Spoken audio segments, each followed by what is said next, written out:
Chapter 49. The return journey was rather long. Yu Shu and Yu Xiaoxiu each had half a piece of cake to fill their stomachs. They drank a few mouthfuls by the stream, washed their faces, and tied up their messy hair. However, their muddy yellow clothes were still unsightly when they walked together with Jing Qin, whose white clothes fluttered in the wind. Only the footsteps of the three could be heard in the quiet forest. Yu Shu looked at Jing Chen's back. She used to be fascinated by Jin Yong and Gulong. When she was young, she also yearned for the martial arts heroes in the books. Now that she finally met a real person who could fly over eaves and run on walls, and also use a sword to seal acupoints, she was really excited and wanted to talk. So she took the initiative to start a conversation after walking for a while. "Hero, are you a Taoist from Mount Longhu?" Last night, she heard him introduce himself, saying that he was from Mount Longhu. She knew Mount Longhu. It was the place where the famous celestial master Zhang of the Eastern Han dynasty established his sect. Yu Shu was a layman, so she didn't know that as one of the 72 blessed lands in the world, Mount Longhu had more than one sect. Her question was too general. Jing Chen was leading the way. Hearing her question, he didn't correct her and only answered, "I'm from Mount Longhu." "Is Mount Longhu far from Yang City?"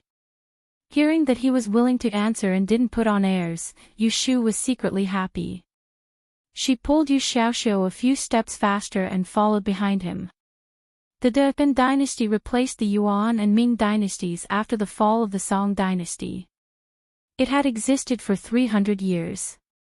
She only knew that Yang City was in the south, but she knew nothing else.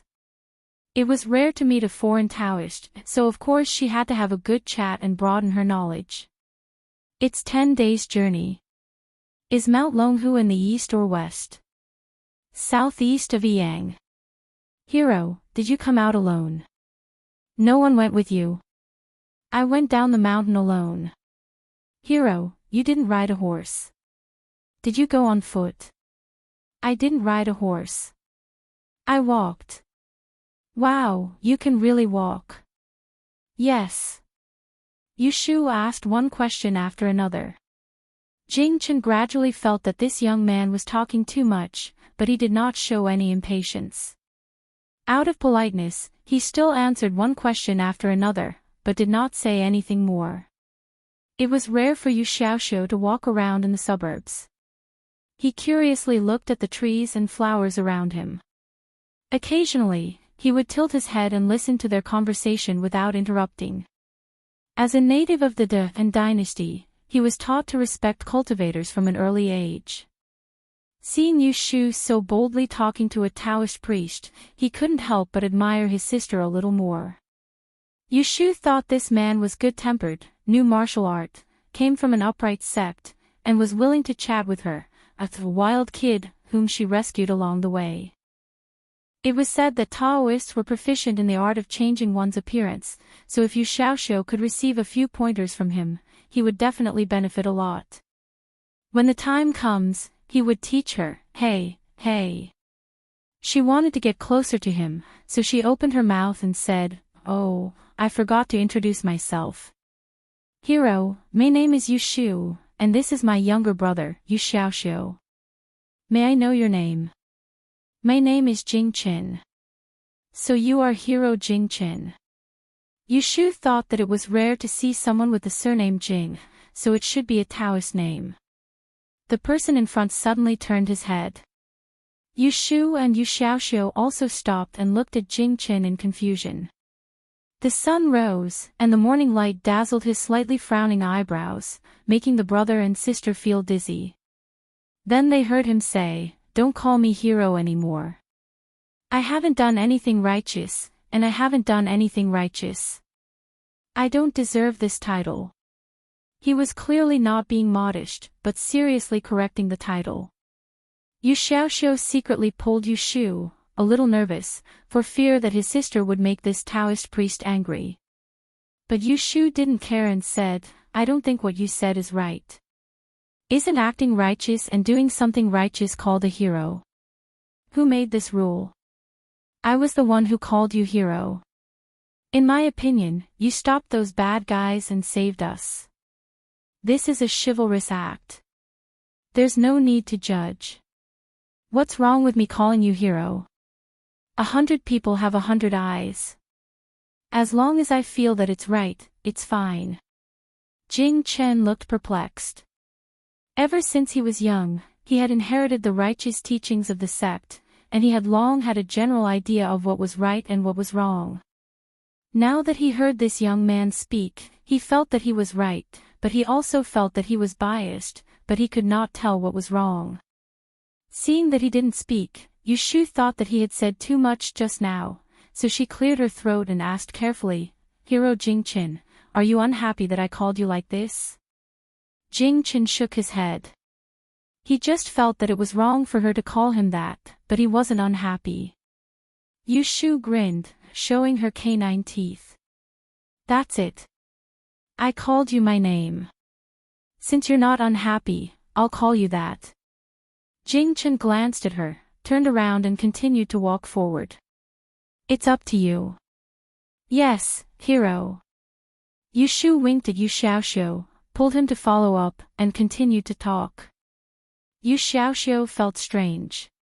He always felt that the Taoist priest in front of him was fooled by his sister. The three of them walked all the way back to Yiyang City. The passers-by were being interrogated at the gate of the city.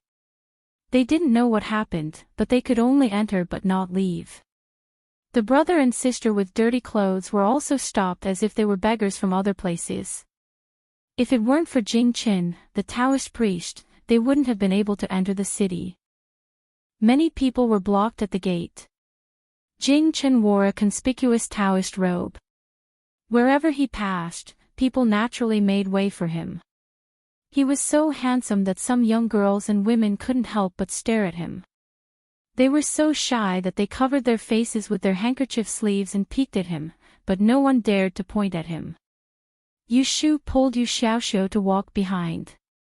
People also made way for them. Of course, they were disliked by the dirty and smelly people, so they took the initiative to avoid them. Yushu originally wanted to ask the passers-by what happened, but she couldn't help them. Finally, they squeezed through the crowd and reached a place under the city wall with few people. Jing Chen stopped and said to the two, "We've arrived at the city. Let's say goodbye." After that, he turned around and was about to leave before the brother and sister answered.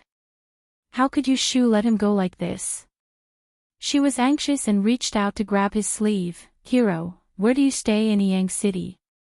Leave a place for us to go home and thank you when we go home." Jing Chen turned around and saw Yushu's sincere face. He shook his head and said, "No, I'm sleeping outside and have no fixed place." Ah. What should he do now? If he left, he wouldn't be able to find him again. How could he instruct Yu Xiaoxiu? While Yushu was in a daze, Jing Chen had already pulled his sleeve back from her hand. He was about to leave, but he caught a glimpse of a black handprint on the corner of his sleeve.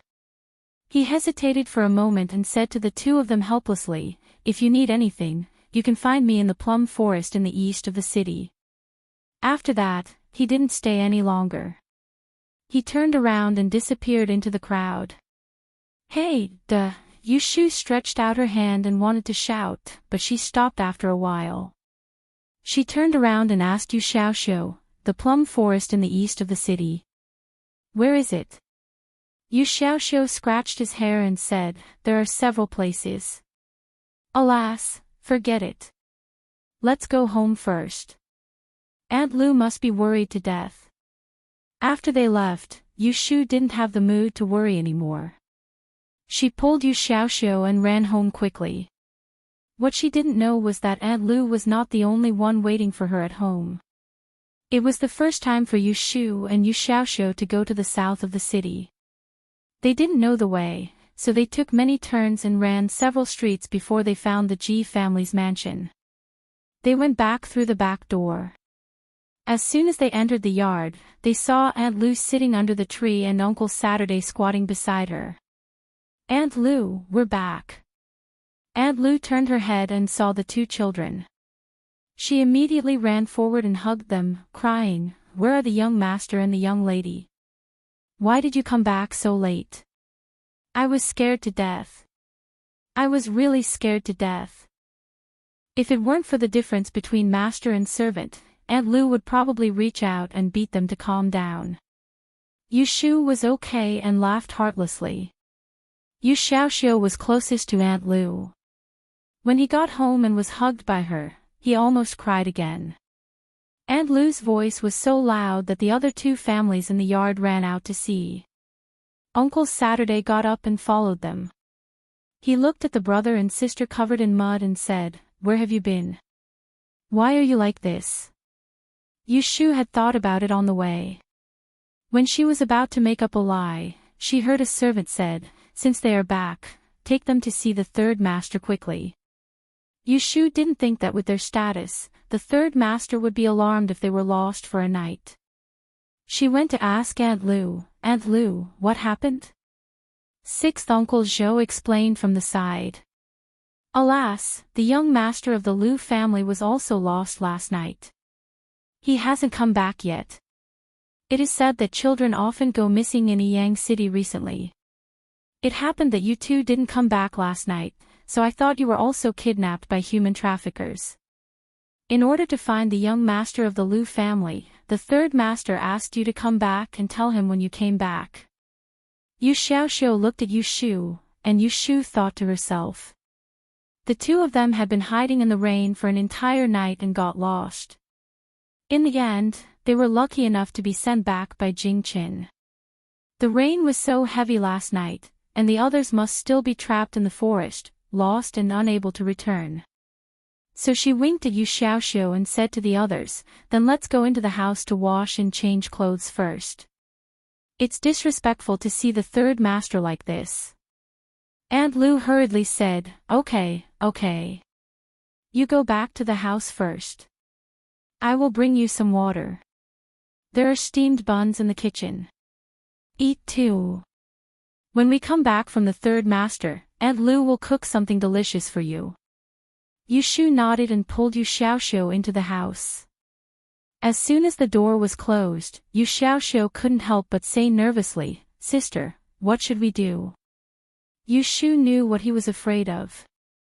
Last night, they left Shuowenjia behind and ran away by themselves. It was not a big deal. They didn't have time to care about others when they were running for their lives. But if the Lu family knew that they were caught with Shuowenjia last night and ran back first, they would definitely be unhappy. It would be fine if Shuowenjia was safe.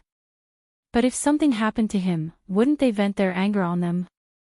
However, if they kept it a secret, the Lu family would not be able to find Shuowenjia.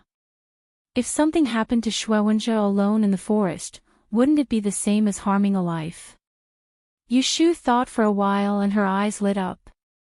She put her arm around Yu Xiaoxiu's neck and whispered in his ear, "Let's talk like this later." The more Yu Xiaoxiu listened, the weirder his face became. Finally, he hesitated and said, Is this okay?" "Why not? If it weren't for him, we wouldn't have been in danger. If it weren't for us, he might be a ghost now. Half of his life was saved by Master Jing Qin, and the other half was saved by us." Chapter 50. Yu Shu and Yu Xiaoxiu were led to Ji Haotani. Yu Shu took the initiative to tell him what had happened. Last night, she and Yu Xiaoxiu were having dinner on Changmenpu Street. They happened to see a suspicious person taking away the young master of the Lu family. They felt something was wrong and followed them. They wanted to save the young master, but they were knocked unconscious and taken away by the thief. Later, when they woke up, they were put on the altar. Yu Shu thought that the evil Taoist wanted to kill Shuowenjia, so she interrupted him so that he couldn't succeed. Coincidentally, a decent Taoist passed by. After subduing the group of thieves, he left. She saw that Shuowenjia and others were still in a coma and couldn't be woken up. It was raining at night, so she and Yu Xiaoxiu went out to find a way to ask for help. They got lost in the forest and finally returned to the city. Speaking of this, Yushu swallowed her saliva and said hurriedly, "Third Master, Mr. Xue is still in the suburbs.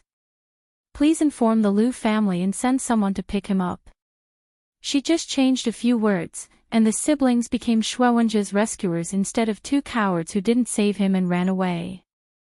Yushu didn't feel guilty, but Yu Xiaoxiu secretly blushed because of her cheekiness. He lowered his head and listened to her nonsense.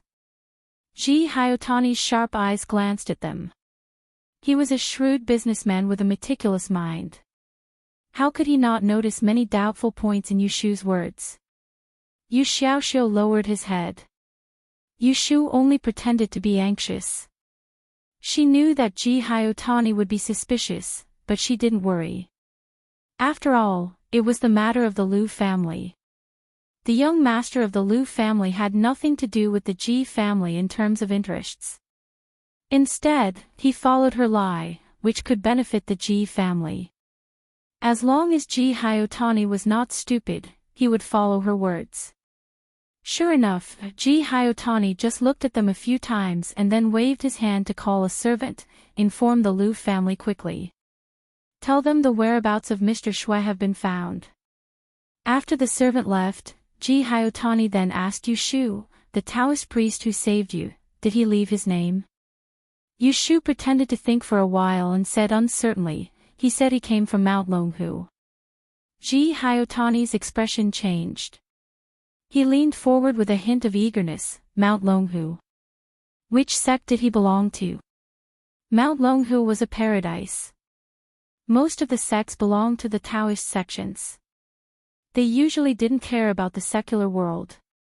It was rare for someone to enter the secular world. This was a big deal. If they could find this person and introduce him to the Ji family, even if he was a guest for a few days, they would benefit a lot. Yushu originally didn't want to talk about Jing Qin. Seeing his eagerness, she made up her mind to mislead him. She said confusedly, it was too chaotic at that time. I didn't hear it clearly. I only heard that he came from Mount Longhu.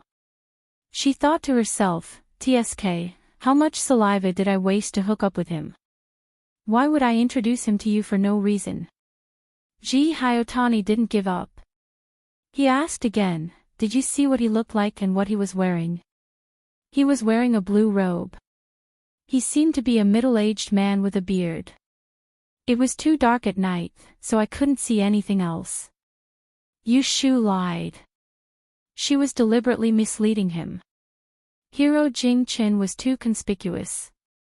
She was afraid that if she mentioned a white robe, the Ji family would be able to find him in Yang City. The Lu family wanted to send people to the suburbs to look for him. If they caught the thieves, they would interrogate them. They would definitely find out something. She said this to confuse them. Yushu had her own plans. Ji Hyotani also had his own plans.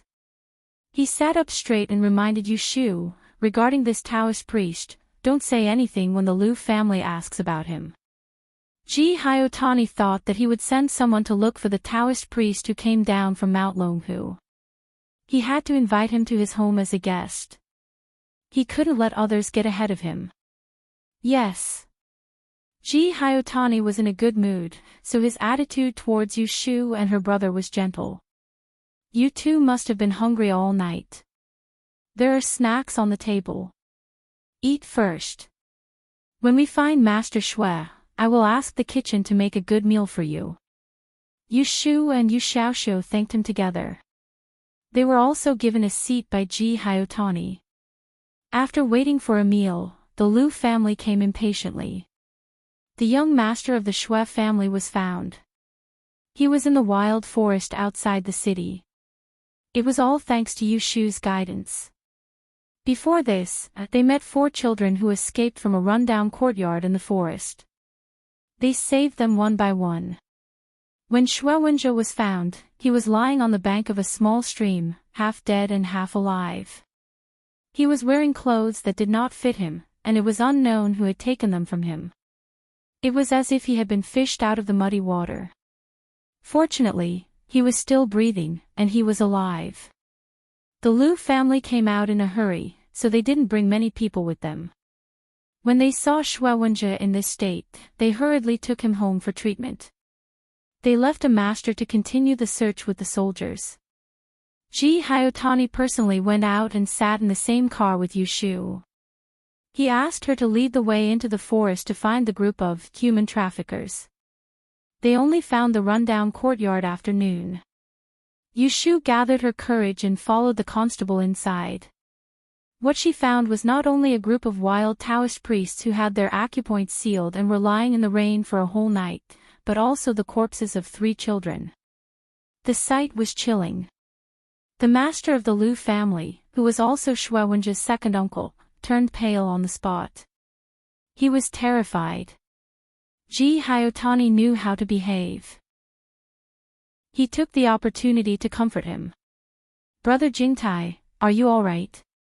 Lu Jingtai sighed. "Xiaogu, thank you so much for your concern. Otherwise, how could I explain to my brother-in-law's family?" Sigh. On the way, the Lu family had already listened to Ji Hyotani's account of what happened. It was similar to what Yu Shu said. "It's good that he is safe." Lu Jingtai shook his head repeatedly. "You don't know this, but I was careless this time. And had long since foreseen that Wenjie would encounter a calamity. Just recently, she had prepared a great deal of good fortune in advance. She had even made 3 protective talismans for him to wear.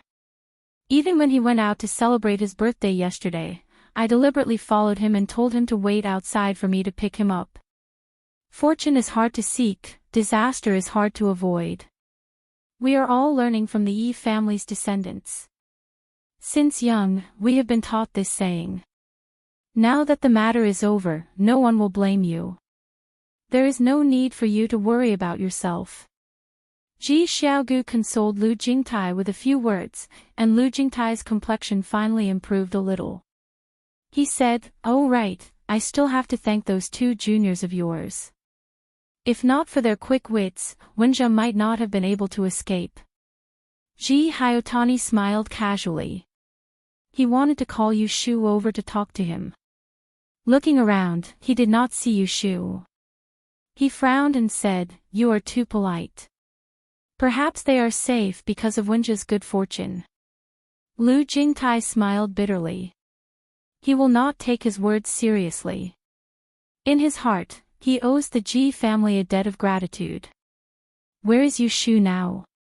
When no one is paying attention, she sneakily rummaged through the loot collected by the bailiffs at the entrance of the rundown courtyard. She found the unassuming ancient sword and carried it to the outer wall of the courtyard. She hid it under a tree and covered it with grass. She made a mark and waited to pick it up the next day. She clearly heard what the 2 young Taoist priests said last night. She knew that this sword had a significant background. Although she did not know whether it was real or not, she was indeed a money grubber. If it was real, it would not be taken away by the yamen for no reason. She did not know whose hands it would end up in. It was better for her to hide it herself. When she had the ability, she could verify its authenticity. That way, this treasure would not be buried. "What are you doing?" As she was patting the soil, a bailiff suddenly shouted in her direction. Yu Shu quickly stood up and turned around shyly. She said, I want to urinate." The bailiff awkwardly turned and left. Yu Shu stuck out her tongue and looked at the shapeless sword on the ground. She jogged back to the carriage and gulped down 2 cups of tea. Only then did her racing heart calm down. Fortunately, she was not caught. Otherwise, she would not be able to explain herself. After many twists and turns, they returned to the Ji residence. Ji Hyotani went to the east courtyard to report to the old matriarch. When he returned to his room, he was very happy. He asked Aunt Shui to accompany him for dinner. He told her about how Yu Shu and her brother helped save the Lu family's young master. After dinner, he rewarded her and promised to spend the night in her room. Aunt Chui was in a good mood after receiving a practical favor. She asked someone to bring the siblings to see her. She showed some concern for them and praised them. She even gave them 2 taels of silver each to spend. However, compared to Aunt Lu, who stayed up all night to cook and wash for them, Aunt Chui's superficial efforts were disappointing. Yu Xiaoxiu was quick-witted and responded with a smile. Yu Shu was too lazy to put on an act in front of this woman, so she responded indifferently. The two didn't stay long before they were sent away by Aunt Chui on the grounds that they needed to rest. In fact, she saw that it was getting late, so she was preparing to tidy up the room and wait on Third Master at night. When the siblings came back in the morning, they were still talking and laughing. When they came out of the Little West Pavilion, they were not in a good mood. Yu Shu found it hard to like Aunt Chui. She was not like a mother and had no means. She was stupid as a concubine and was easily framed. It was no wonder that her biological daughter was locked in the ancestral hall for several days and nights without even daring to plead for mercy. In the end, she was killed without knowing anything. She really didn't know how she survived in this deep house until now. Aunt Chui had been in the Ji family for several years, but she didn't have anyone to order around. Her only loyal servant, Aunt Lu, was sent to the kitchen to do odd jobs. She didn't know how to take care of her children and only wanted to give birth to a child for Third Master of the Ji family. She didn't think about whether she would still be able to live a happy life when the child grew up. The Yu Shu in the past had 100% similar to her biological mother. As for a good seedling like Yu Xiaoxiu, he must have taken after his father, right? Yu Shu thought about it and asked, Xiaoxiu, do you still remember our father? Yu Xiaoxiu shook his head with an indifferent expression. I was only 3 years old when father died. How could I remember? Yu Shu thought about it. Aunt Chui remarried into the Ji family 6 years ago. Yu Xiaoxiu lost his father when he was 3 years old. In other words, when Father Yu died, she was already 7 years old. She should have an impression of him. What about mother? Yu Shu asked tentatively. She didn't know the situation of their family of 3 before they were sent to the Ji family. But with Aunt Lu as a servant, they must not be poor. Mother? Yu Xiaoxiu shook his head in confusion. I don't know much about mother. She never talked about it. Aunt Lu doesn't like to talk about it either. You forgot that every time we asked her, she just brushed us off. Then I'll go back and ask Aunt Lu. Chapter 51. Yu Shu returned to the courtyard. Without going back to her room, she went to talk to Aunt Lu. Your mother. Aunt Lu recalled for a while, then got up to close the door. She pulled Yu Shu and said, Miss, you're all grown up now. This isn't something Aunt Lu should tell you, but I don't think she would tell you. Since you've asked Aunt Lu, I'll tell you. You'll have a good memory so that you won't go astray in the future. Yu Shu nodded vigorously, took off her shoes and sat on the bed, ready to listen to the story. When Aunt Lu finished, she cursed in her heart and began to summarize. The story goes like this. Aunt Chui was a servant girl in a big family, and Mr. Yu was a poor scholar. Because he had a good relationship with the master of the family, he stayed overnight in the rain and got together with Aunt Chui. They lived under the same roof and met several times. He gave her a poem and a handkerchief, and she was pregnant with Yu Shu. She was found out by the master and kicked out.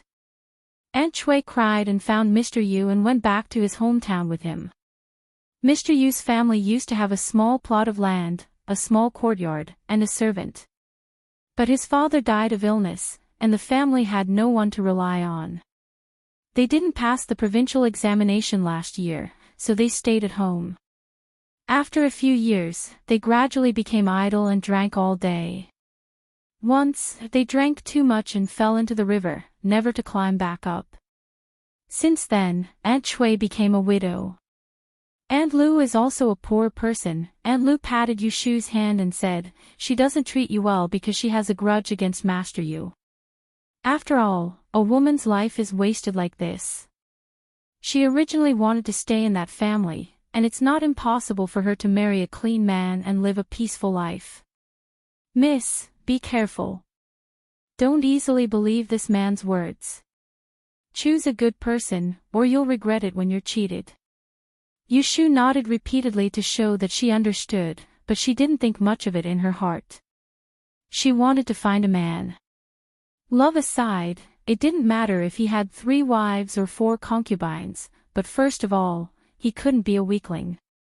Then, how did Mother get picked by the 3rd master? Aunt Lu didn't seem to want to answer this question, but she couldn't resist Yushu's coquettish and shameless questioning, so she reluctantly said it.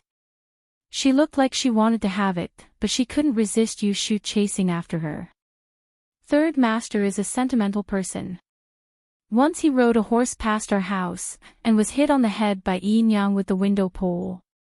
He invited us up to drink tea as an apology, and later on we got along. Bah! This wasn't Shimin Qing and Pan Jinlian's first intimate contact. Yushu's head was filled with blood, and the pressure suddenly increased. Dizzily, she listened to Aunt Lu ramble, "Miss, although our dynasty is not as strict to women as the previous dynasty, women should still keep their chastity. Yin Yang isn't good at this, but you must keep your reputation. This year you're already 15, and it's almost time to discuss marriage. You should behave yourself and keep your distance from men. If you ask me, although the Sanja study room is a place for learning, but it's not appropriate for men and women to sit together." Yushu returned to her room with her head heavy and feet light. She didn't take off her shoes before lying on the bed. Yu Xiaoxiu was sitting upright at the table, catching up on his homework. Seeing her half-dead state, he put down his pen and asked, "What's wrong with you? What did Aunt Lu say to you?" Yushu waved her hand at him and said weakly, "It's nothing, I'm just writing." She needed time to digest the fact that her biological father was a softy who drowned in alcohol. Her biological mother was Pan Jinlian, and her stepfather was Shimin Qing. Bah, even she herself was originally a fool. Sis. Yu Xiaoxiu was worried about Yushu, so he put down his pen and walked away. However, Yushu grabbed his hand and looked at the obedient and sensible Yu Xiaoxiu with a complicated expression.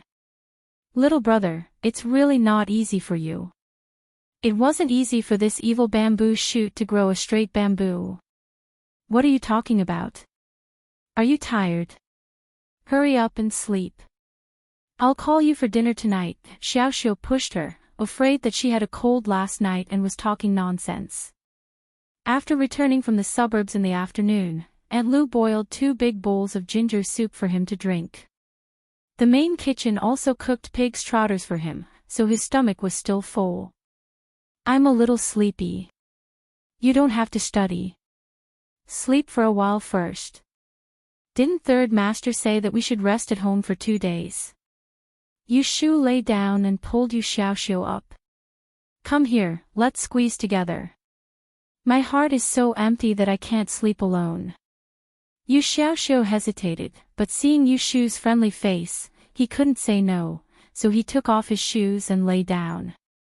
Yushu covered him with a blanket, and the 2 of them lay side by side, shoulder to shoulder. Yu Xiaoxiu felt uncomfortable at first, and his body was stiff. After a while, he warmed up and gradually felt sleepy. Before he fell asleep, he heard Yushu say in a daze, "Xiaoxiu, I forgot that I didn't go to work in the afternoon. What should I do?" Your manager, isn't he quite easy to talk to? He should be angry, right? Who's talking about that? I was thinking that I didn't get a day's pay. Money grubber. Yu Xiaoxiu muttered, but didn't make a sound. His head leaned slightly on Yushu's shoulder. "But I didn't go for no reason. The manager must be worried. Sigh, how should I explain it to him tomorrow?" Snoring sounds came from beside her, but Yushu couldn't fall asleep with her eyes wide open. One of the benefits of saving the kid Shuwenja was that she didn't have to clean Jing Shang Hall for the next 2 days. Third elder master begged in front of the old lady to let Yu Shu rest for a few days before going back to work. Originally, Yu Xiaoxiu could rest at home for 2 days and didn't have to go to school, but little brother Yu insisted on going to the private school the next day. Yu Shu didn't stop him. If he wanted to go, he could go. After all, he didn't have to break his legs. It wasn't good for a boy to be too delicate. Yu Shu didn't sleep in either. She took all her assets in the morning, disguised herself as a kid, and followed Yu Xiaoxiu out of the door. They went to Changmenpu Street, rented a simple carriage, and went to the suburbs to retrieve the sword. After successfully retrieving the sword, Yu Shu got off the carriage at Changmenpu Street and went to the courtyard through the back door. Aunt Lu and the others went to the main kitchen to work, so the courtyard was empty and it was convenient for her to hide things. Under the hot sun, Yu Shu was holding a ladle and digging a hole under the mud wall. The hole was about 2 feet long and was shallow enough to fit the sword. Because there was no scabbard, before burying it, Yu Shu carefully wrapped the sword with strips of cloth torn from the bedsheet. She didn't take a good look that day, so the sword had a thin layer of green rust. The sword hilt wasn't polished very smoothly, and there were even nicks. It wasn't well maintained. It looked like an old thing, otherwise she wouldn't have taken the risk to smuggle it. After burying the sword, she covered it with soil until no traces could be seen. Yu Shu squatted so hard that her waist was numb. Did you hide it? Hid it well. She suddenly looked up and saw the old Taoist priest squatting on top of the wall. She sat on the ground and pointed at him, stuttering, "You, why are you here?" The old Taoist priest said matter-of-factly, "You didn't come to work for the past 2 days, so I came to see you." Yu Shu rolled her eyes. Why did this old man have such a face? Didn't they make things clear the other day? Why was he pestering her again? Taoist priest, don't waste your time on me. Yu Shu clapped her hands and stood up. She raised her head and said, I know you are an expert, and you have the heart to guide me. I can only blame myself for not having the fortune to do so. I think you should find someone else. Hurry up and leave. If she left, she could dig out the sword and move somewhere else. Sigh, so annoying. She worked for half a day for nothing. The old Taoist priest didn't explain his purpose of coming, and she rejected him bluntly. She guessed his purpose, but she was still stubborn. His expression was strange at first, then he sighed and said awkwardly, "The day before yesterday, I was a little too loud." You're just a kid, don't argue with me. Just think of it as me taking advantage of my seniority. Yu Shu looked at him suspiciously, are you trying to keep me company? The old Taoist priest blushed and almost got angry again. What's wrong with apologizing? Don't say it out loud. Can't you save some face for an old man? He cursed in his heart, but he held back his anger. Let's just say so. Yu Shu was happy to see him being humiliated. She teased, yes means yes, no means no. What do you mean by, let's just say so? The old Taoist priest gritted his teeth. That's right. Ha! Yu Shu smiled. She felt relieved and looked at the old man much more pleasing to the eye. She put one hand on her waist and said, Taoist priest, don't be unhappy. I'll learn whatever you want to teach me. But we've agreed that I'll only kowtow to you if you teach me well. Otherwise, don't think of taking advantage of me. Originally, if this old man had talked to her nicely earlier, she wouldn't have pushed away such a good thing that had been delivered to her door. The old Taoist priest said in surprise, You're willing to kowtow to me? Didn't she refuse to kowtow that day? How did she change so much in the blink of an eye and become so easy to talk to? Yu Shu asked in return, why wouldn't I kowtow? As long as you're sincere in teaching me, I'll respect you and kowtow to you a few times. But if you make do with me and look down on me, even if you want to teach me immortal spells, don't expect me to accept your kindness. In other words, it's your business whether you teach me or not, it's my business whether I learn it or not. Don't you think I'm right? The old Taoist priest squatted on the wall and tilted his face. After listening to her explanation, he felt that apologizing to her just now was only right and proper. There was nothing to be embarrassed about. The day before yesterday, he had put on airs and forced her without looking at whether she was willing or not. It was indeed inappropriate. He didn't expect that at his age, he still couldn't think as clearly as this little girl. His old bones had really been idle for too long. Now that he had spoken, the old Taoist priest looked at Yushu again and couldn't help but find her more pleasing to the eye. It didn't matter if she didn't have talent or intelligence, what was rare was that she had a backbone, a mind of her own, and a personality. She was just as useless and hypocritical as those things that Afu fawned over. He didn't like her either. It was better this way, lest she was too stupid. In the future, Yushu got goosebumps from his stare. She called out, "Taoist priest! Taoist priest! This old Taoist's Taoist name is Qingzheng. My sect has declined, so I won't mention it to you. I'll now recognize you as an anonymous disciple and pass on my skills to you. There's no need to be too formal. In front of others, just pretend that you're not familiar with me. Behind others, just call me master." Taoist Qingzheng stroked his beard and said, "Steaming Taoist." Yushu pursed her lips and secretly smiled. She stretched out her hand and bowed to the top of the wall. "Yes, steaming Taoist." Taoist Qingzheng didn't know that Yushu was secretly laughing at his Taoist name. He nodded in satisfaction and said, "It's not convenient during the day. Come find me at Jingshang Hall after dark. I'll tell you the details then." "Yes, Taoist." Yushu waved her hand and watched as the old man jumped over the wall and left. Only then did the smile on her face disappear. She squatted down and dug the soil. After a long time, she finally snorted. This old Taoist was strange. She didn't know what he wanted to do by hiding in the Ji family. She had to be careful when she got along with him.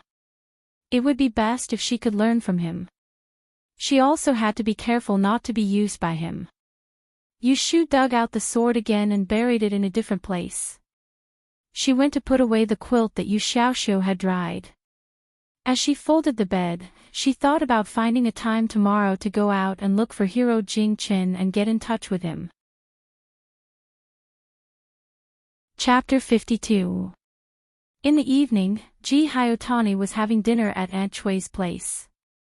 This was the first time Ji Hyotani had come to her place since she was wrongly accused of having an affair half a month ago and was kicked. Aunt Chui had bathed in advance and her head and face were covered with a layer of fragrant powder. Her appearance was good to begin with, and when she was scrutinized by the candlelight in the night, not even a single wrinkle could be found on her face. Her skin was soft and tender and beautiful.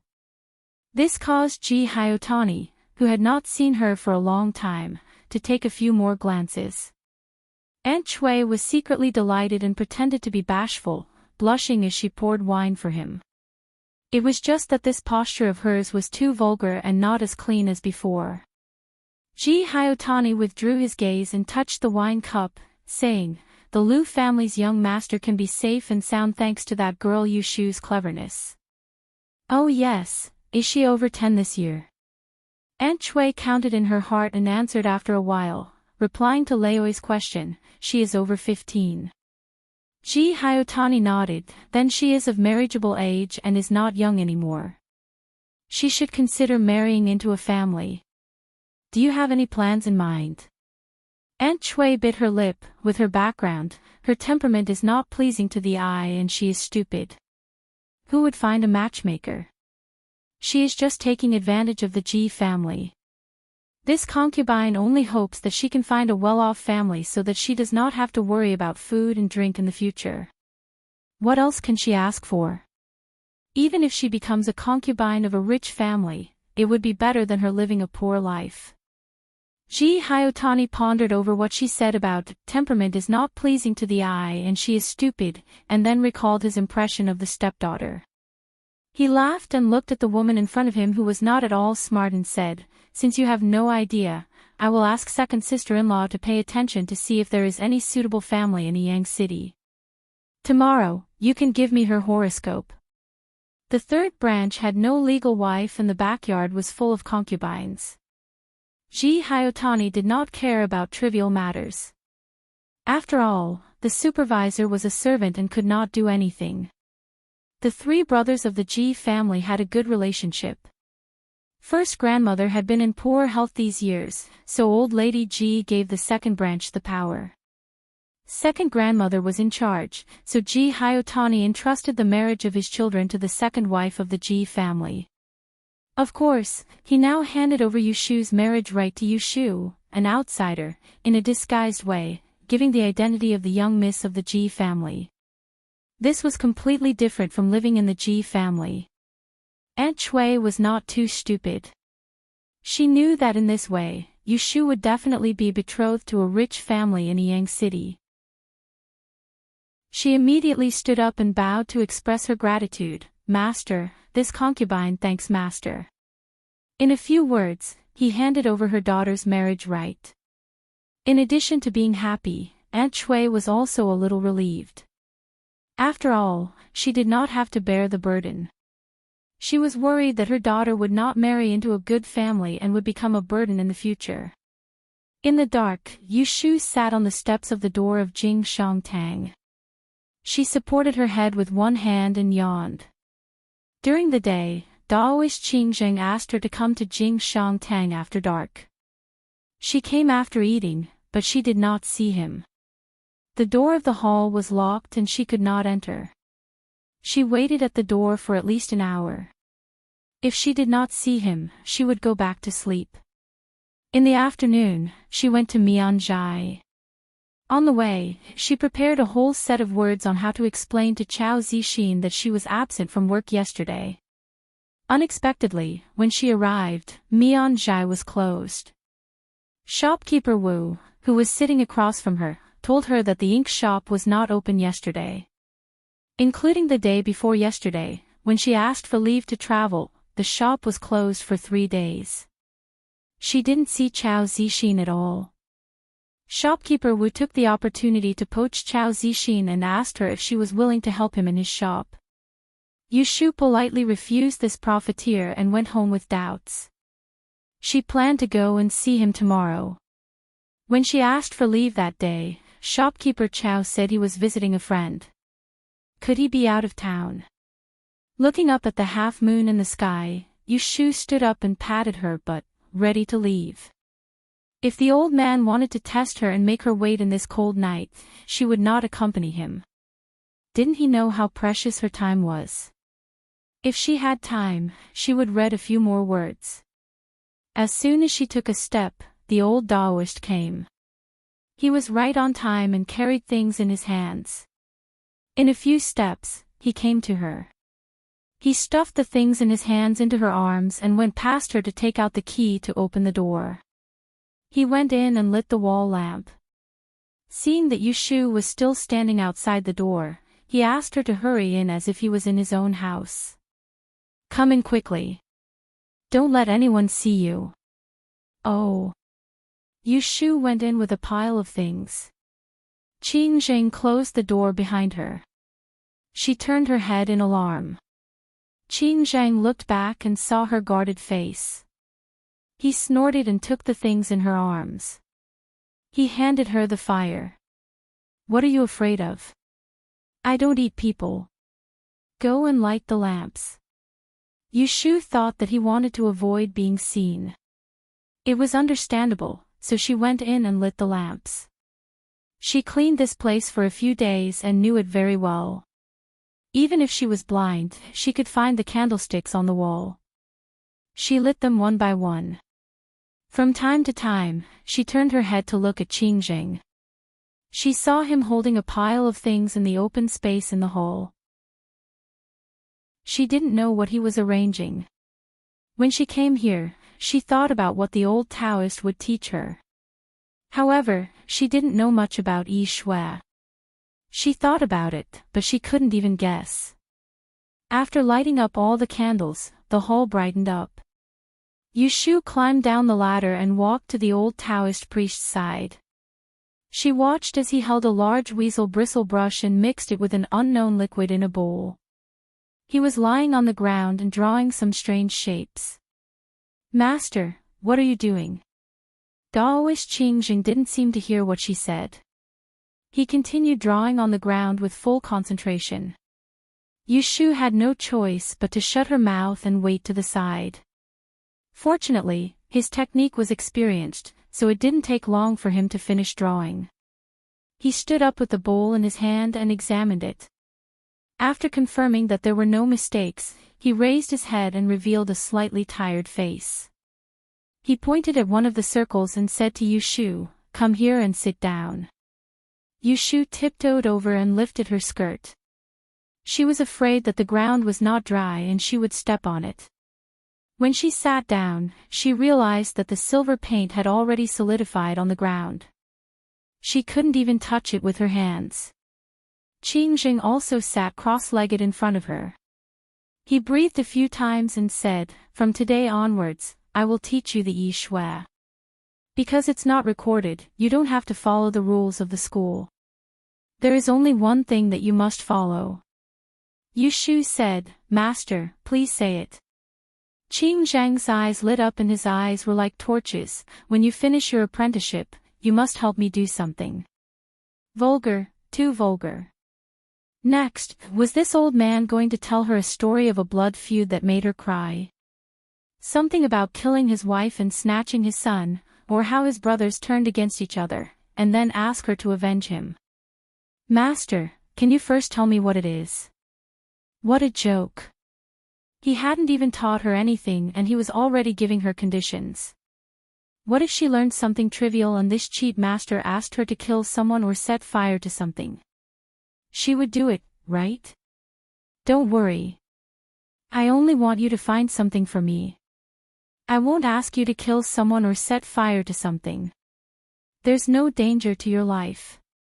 Taoist Qingjing seemed to be able to see through her thoughts. As Yu Shu looked at him awkwardly, he reached behind him and grabbed 2 chess bowls. He placed them between the 2 of them. There were ordinary Go pieces in the bowls. One was black and the other was white. He closed his eyes and said, "If I don't show you some real skills, you won't be satisfied. Come, grab a handful." Yu Shu didn't know what he was going to do. She obediently grabbed a handful of chess pieces from the white bowl. "White 7. What? I said that you have 7 white pieces in your hands." Qingjing closed his eyes and said calmly. Yu Shu slowly opened her palm and glanced at it. There were exactly 7 white pieces. Before she could be surprised, she heard Qingjing say, "Grab again." Yu Shu grabbed another black piece. Black 9. Yu Shu was silent. It was 9. Grab again. Yu Shu reached her hand in and took it out. Black 3. Yu Shu stared at the 3 black pieces in her hand. Her eyes were bright as if she wanted to see a hole in them. If it was once or twice, it could be said that she was lucky. But she guessed it correctly 3 times. This probability, grab 1 in each hand. Yu Shu licked her lips. Her heart was beating faster. She reached into the bowls with both hands and stared at Qingjing's closed eyes. She was more careful. She fiddled with the bowls with her fingers, making noises before taking them out.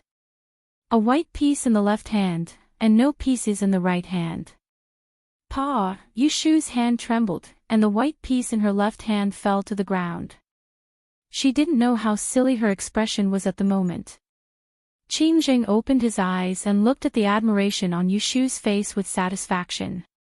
When he was about to speak, he heard her say in surprise, "Master, your hearing is too good. With this skill, if this old man lived in the place where she lived in her previous life, he would be a gambler.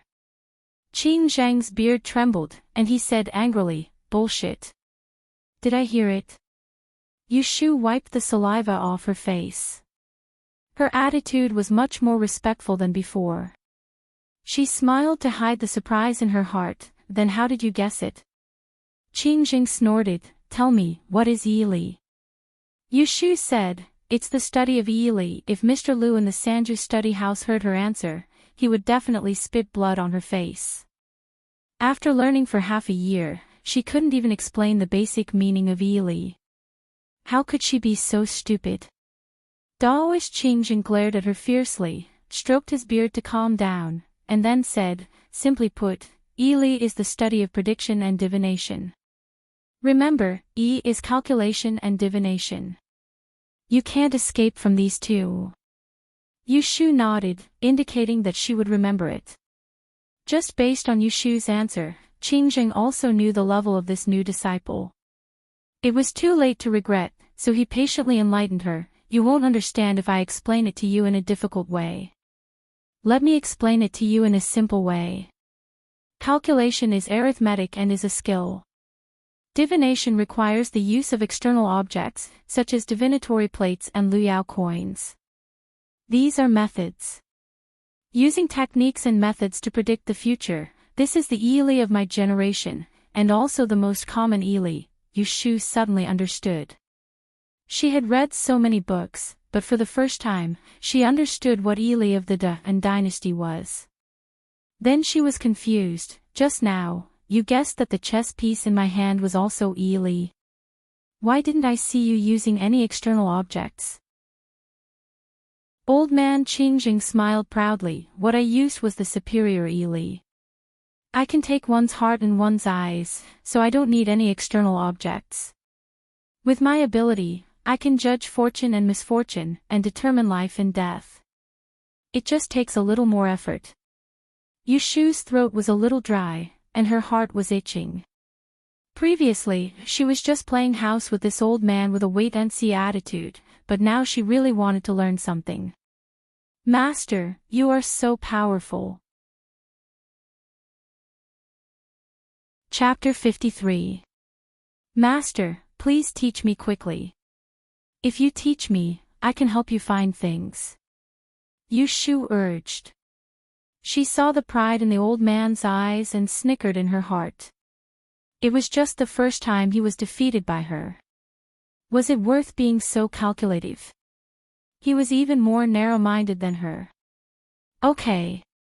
Qin Zheng put down the two chess bowls, and the chess pieces were mixed together.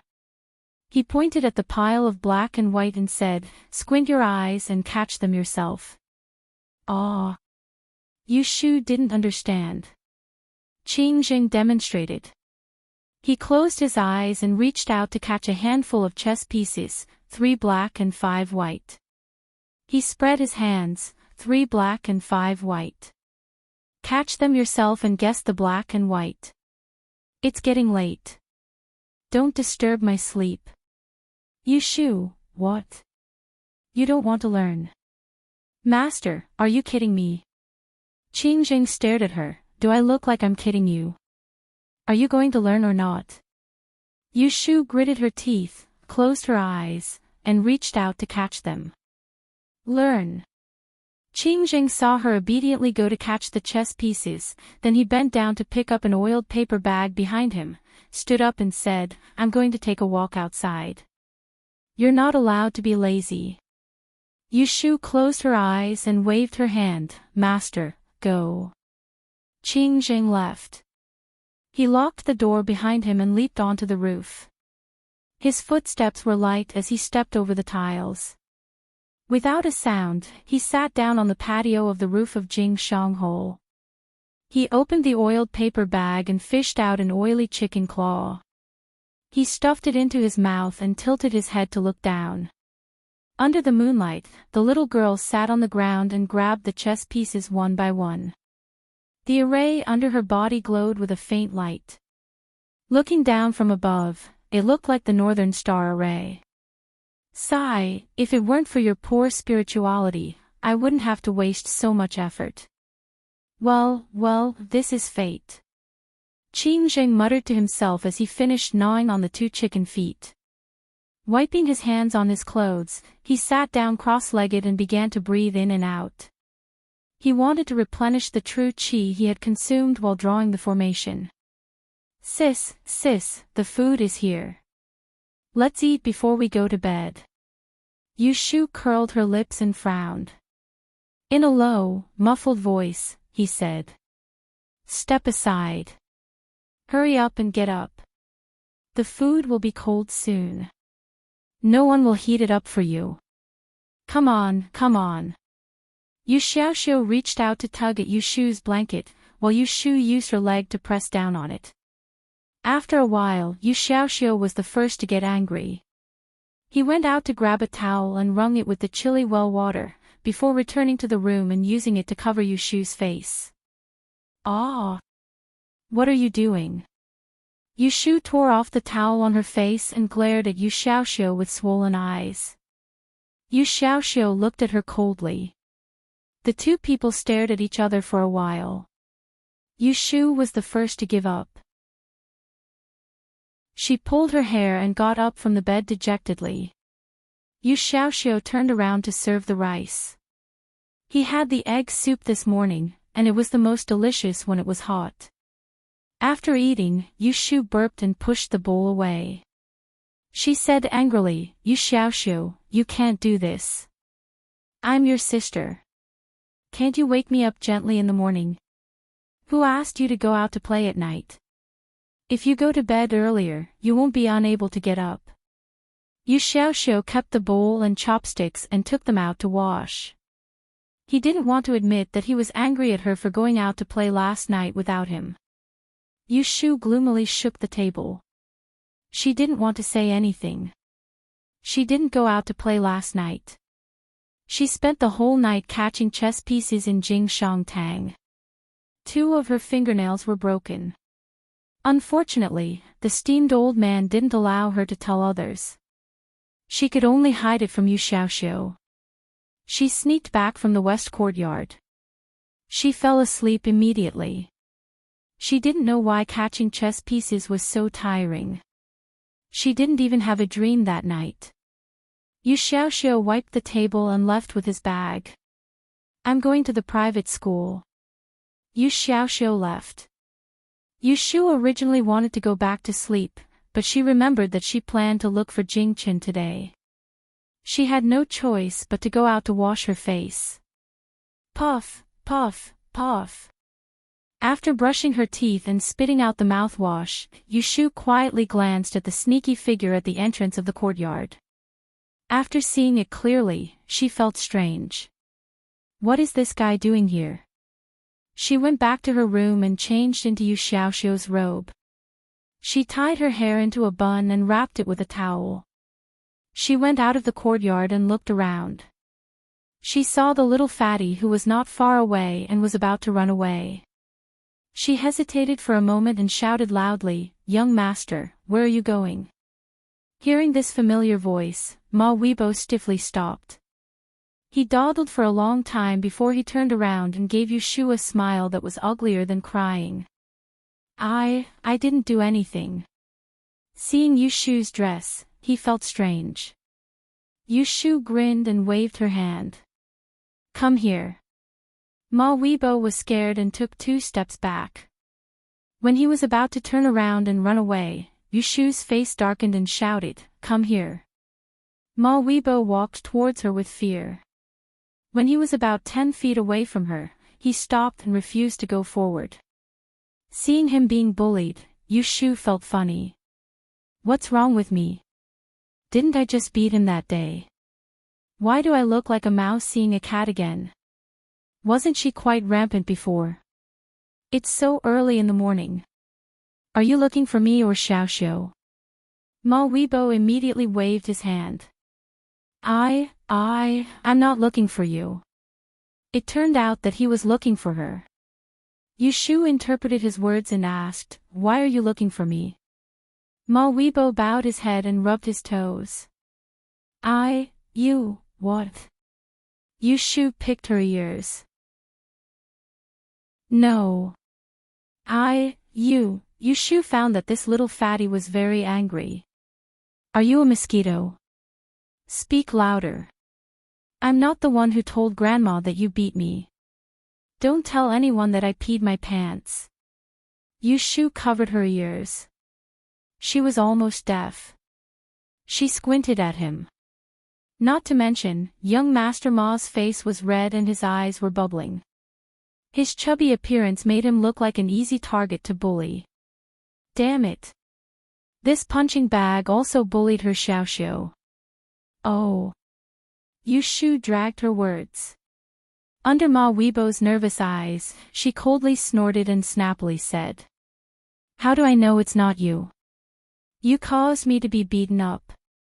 Do you know that? Look, the mark hasn't even formed yet. Yushu rolled up her sleeves and stretched them forward. Her forearm was covered in a large patch of black and blue. It was the evidence of Matriarch Ji's beating. Compared to her slender wrist, the black and white were clearly visible. It was a frightening sight. Ma Weibo was shocked. That day when Yushu was beaten, he was also there. He didn't hear her cry out in pain. Who knew that she would be beaten like this? It was worse than the beating he received from Yushu. I really didn't say it. He cried and softly refuted. I was beaten anyway. You tell me what to do. Yushu looked angry on the surface, but she was amused. This little fatty turned out to be so stupid. It was really a waste of his muscles. Then what should I do? Yushu suggested.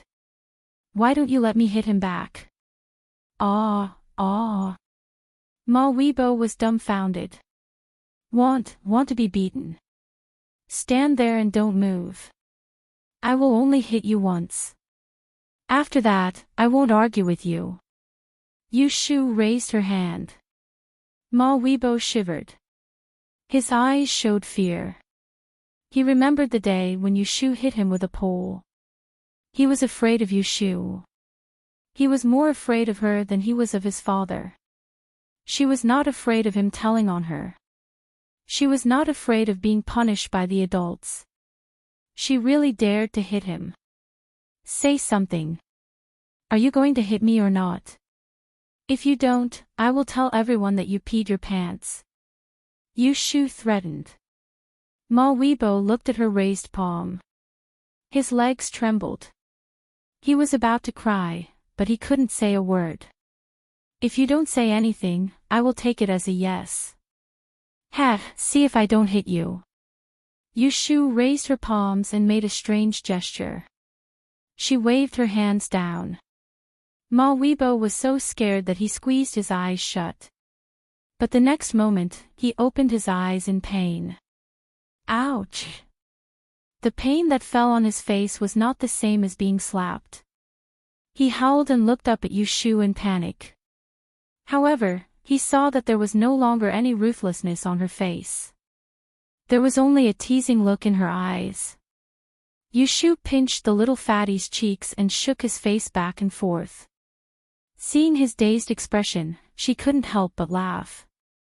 She let go of her hands and gently patted his head, saying, In the future, you are not allowed to bully Xiaoxiao. He doesn't have a father, his surname is not Ji, and he is not your relative. But he still has relatives and an older sister. If you bully him again, I will definitely beat you. As for you peeing your pants, don't worry, I won't tell anyone. After teasing the little fatty, Yushu waved her sleeves and walked away in a good mood. Little fatty Ma was left standing in the same place with a red face. Only when Yushu's figure disappeared did he lower his head and cover his burning cheeks. The previous fear had disappeared and was replaced by a flustered feeling. His mind was filled with the teasing smile of his older sister from the Yu family. From that day on, Ma Weibo felt that there was nothing good about the stinky brat surnamed Yu, who lived under his third maternal uncle's name. Except for one thing, he had an older sister, which made people very envious. Young master, where are you? Ma Weibo ran to the Ji family early in the morning, but he was nowhere to be seen. Several servants searched the courtyard for him, afraid that he would be beaten again like last time. Stop shouting, I'm here. Ma Weibo's thoughts were interrupted, so he turned his head and shouted at the people who came looking for him. He rubbed his face and angrily strode over, ready to teach those annoying stinky things a lesson. Yushu wandered out of the Ji residence early in the morning. The first place she went to was the riverside where she and Yu Xiaoxiu had flown a kite the other day. The day before yesterday, when she parted ways with Jingchen in front of the city gate, he said that he wanted her to go to the pine forest in the east of the city to find him. Yushu didn't know how many pine forests there were in the east of the city, but she knew that there was a plum blossom forest by the river. She vaguely felt that Jingchen was talking about that place. It wasn't good to go to see someone empty-handed, so when Yushu passed by Chaomen Street, she bought a bag of jujube cakes. They were cheap and had a lot of jujube cakes. That day, when they came back from the suburbs, they ate this kind of cake. She thought that hero Jingchen liked this kind of cake. Chapter 54. Standing on the other side of the river and looking into the distance, Xiu didn't feel anything. When she got off the bridge, she found that the withered plum forest was quite big. She wandered around for a long time but didn't find Jingchen. Master Jingchen. Master. Are you here? Yushu raised her voice and shouted a few times, but there was no response at all. Disappointed, she picked up the jujube cake and prepared to go back. She inadvertently turned her head and saw a white shadow behind an old plum tree. Clearly, someone was sitting behind the tree. Yushu turned around and walked under the tree. When she saw the two swords on the back of the person under the tree, she knew it was the person she was looking for. Master Jingchen. Yushu shouted again, but the person under the tree didn't move. She felt strange, walked around the tree and looked at the front. No wonder he didn't respond. It turned out that he was sleeping. The young Taoist priest was sitting cross-legged under the tree with his arms crossed. His eyes were relaxed, and he looked relaxed in his sleep. He did not look as serious as he did when he was awake. A flower petal was stuck to his loose forehead hair. It swayed when the wind blew, and it made people's hands itch. Yushu rolled her eyes and quietly squatted down in front of him. She first reached out and waved her hand in front of his face. Seeing that he didn't respond, she picked up a small handful of flower petals from the ground and bravely sprinkled them on his head. Looking at his delicate sleeping face that was reflected in the pink and white petals, she couldn't help but lower her head and laugh. But soon, she couldn't laugh anymore. She didn't know when the closed eyes in front of her had opened. His clear eyes didn't seem to be blaming her, but it made her feel guilty. Hee hee. Yushu laughed dryly as she moved back. She really didn't mean to offend him, it was just that her hands were itching. Jingchen touched the top of his head and took a few petals. He looked at them and shook his head. 2 more petals fell down. He lowered his head and patted them, touched them again, and continued to pat them. Yushu wanted to laugh, but she held it back and reminded him, it's clean. Only then did Jingchen put his hand down from his head. He looked at Yushu, but he was not angry. He didn't seem angry and didn't care about her teasing just now. He asked, why are you here? Yushu sent the jujube cake in her hand forward and smiled sweetly, Master, didn't you tell me that you lived in the plum forest in the east of the city? I came here because the weather was good today. Here you are. I saw that you liked the cakes last time, so I bought a bag as a thank you gift for sending me and my brother back to the city last time. I don't have any ability now, but I will treat you when I have money in the future.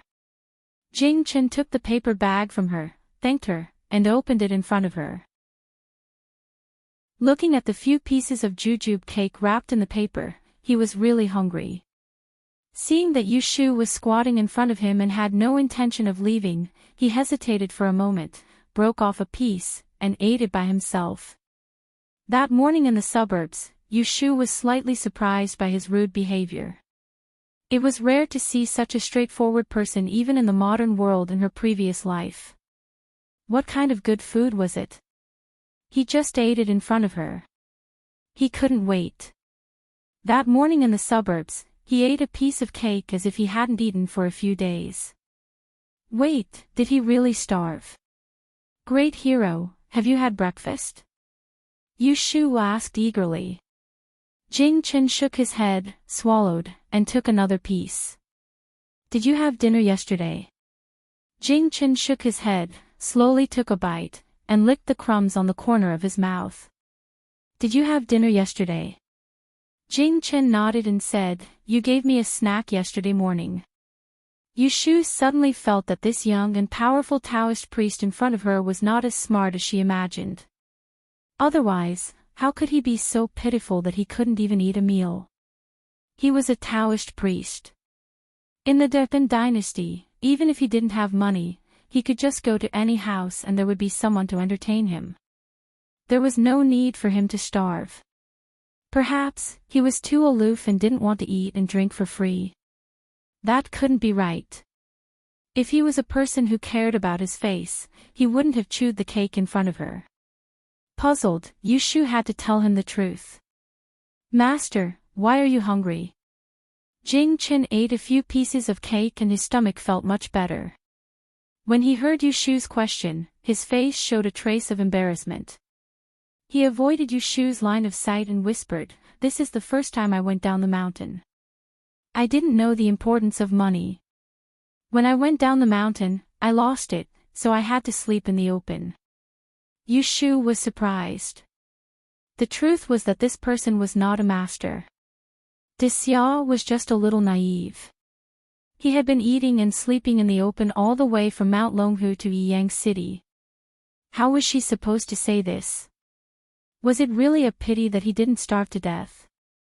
Ahem, Yushu cleared her throat and hid the stunned expression on her face.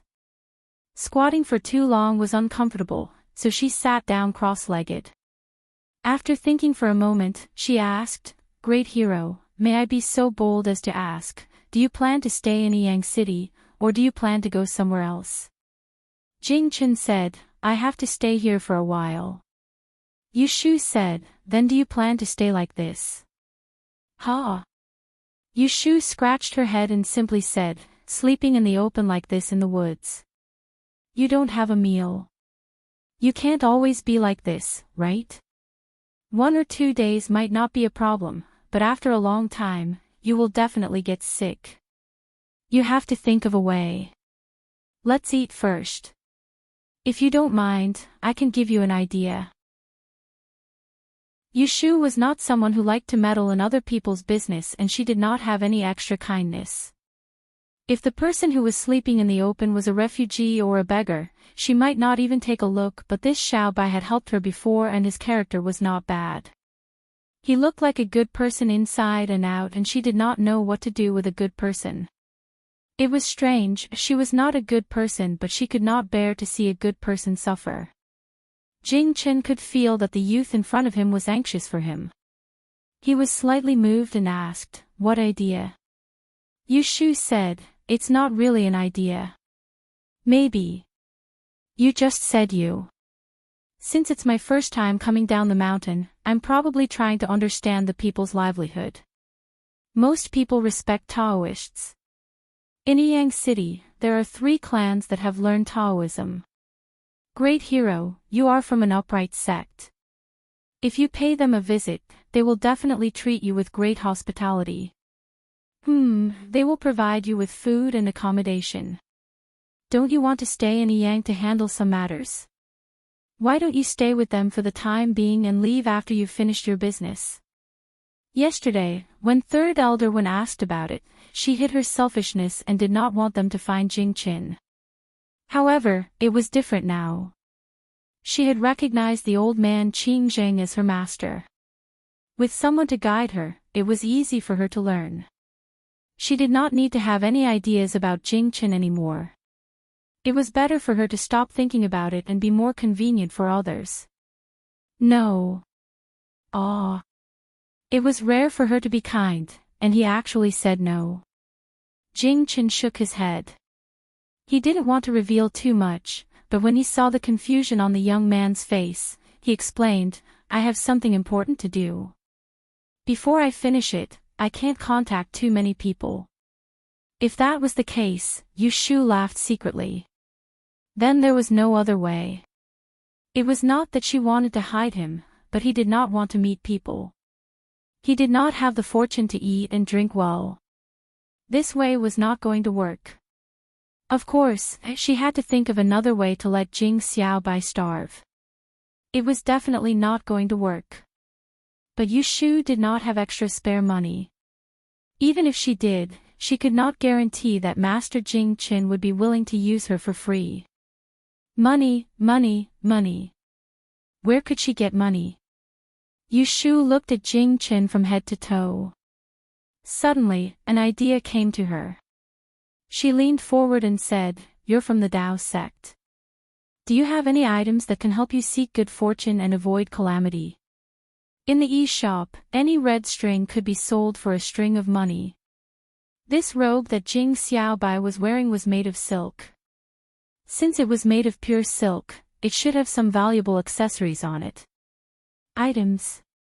Jing-Chen thought for a while. Then, he touched his waist and stretched out his hand to pass it to her. Will this do? Yu Shu looked at his palm, but it was a yellow bead the size of a longan. It was a yellow bead the size of a longan. It didn't look like jade, but rather like it had been ground from a stone. It didn't look very impressive. What is this? She stretched out her hand. Jing-Chen flipped his palm, and the bead fell into her palm. It was surprisingly cold, causing her to withdraw her hand. When she lifted it up to take a look, there was not even a hole for thread. This is a yellow frost stone. It is often rubbed in the palm to ward off evil wind. Jing-Chen only mentioned one of the uses of the yellow frost stone.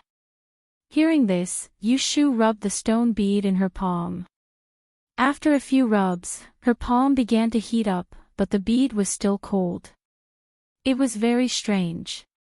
She knew in her heart that this should be a good thing. Jing-Chen looked at her curiously playing with it. He remembered that his junior brother was also mischievous and playful, so he said generously, This is for you. Ha! No, no, no, I don't want it. I want something from you. Yu Shu waved her hand, suppressing the greed in her heart. She said seriously, There are exchange shops and pawn shops in the city. Valuable things can be sold for money. If you sell this stone, you will at least have enough money to eat. Sell it? Jing-Chen frowned. He took out another bead from his sleeve and gave it to her. Do you think this can be sold? This time it was a 100% jade bead. The color was very good. Yu Shu's eyes were not bad. She rubbed it twice in her hand and immediately nodded happily. Yes, this is also good.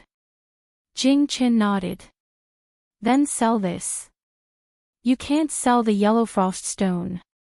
If you like it, keep it. Yu Shu squeezed the yellow bead and said shyly, How can I take your things for free? She thought, This guy is quite a good person. Jing-Chen looked down at her with a smile in his eyes. Keep it.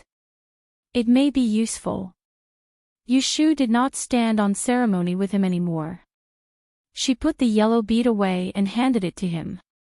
I will take you to the pawn shop now. Let's go. Jing-Chen sat on the ground and did not move. Can you help me?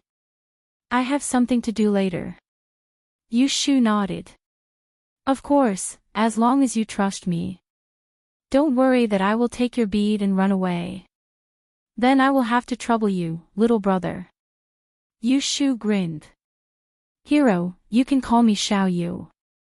Calling me little brother is like treating me like an outsider. Xiao Yu. Jing Chen murmured. His words were very soft, but the last syllable sounded like a hook. When he called Yushu's pet name, it seemed inexplicably intimate. Yushu's previous name was Yu Jing. It was a very common name. There were 4 children in the first unit in their community. All of them had the nickname Jing Jing. When they called for dinner upstairs, 7 or 8 children ran back. In order to distinguish them, her parents gave her the nickname Xiaoyu. Her colleagues and friends called her a Xiaoyu. The same sound, but the meaning was different. She did not know that Jing Chen had said it wrong. She smiled and replied, yes. Chapter 55. Yushu came back from the river bank and went to the Changmen pawn shop. She went to the Mianzhai pawn shop first. The door was closed, so shopkeeper Wu's shop was deserted. When he saw Yushu, he called her over to talk. Yushu wanted to ask him about the pawn shop on the street, so she chatted with this profiteer for a while. Ashu, shopkeeper Chow hasn't opened his shop for a few days. Is he going to shut down his business? If he closes his shop, where are you going to make a living? How about you come to my shop to settle accounts? I'll give you the same salary and I promise to treat you well. Shopkeeper Wu said with a friendly face. Yushu said, let's wait for shopkeeper Chow to come back. He can't just give up his shop. Then you have 2 days free. Come and help me settle old accounts. How about this, before shopkeeper Chow comes back, you work in my shop. I'll give you 10 copper coins a day. Yushu secretly rolled her eyes. This profiteer. 10 copper coins was her net worth in the past. Now it has risen to 20 copper coins, and it's only for half a day's work. Forget it. I have something to do, so I have to go. After getting rid of this trouble, Yushu hurriedly passed through the alley and went to the back street to find the honest pawn shop that shopkeeper Wu mentioned. Even so, when she took out the jade beads, the other party couldn't help but lower the price. Yushu grumbled and gave him 20 taels as a death contract. Anyway, Jing Chen gave it to her casually. It didn't seem like he was reluctant to give it up. If he doesn't want to redeem it, then so be it. She asked the shopkeeper to exchange 10 taels of silver for 1 tael, 10 taels of silver, and a small string of copper coins. Yushu had never taken so much money. She was afraid that someone would steal it on the street. She couldn't afford it even if she sold herself.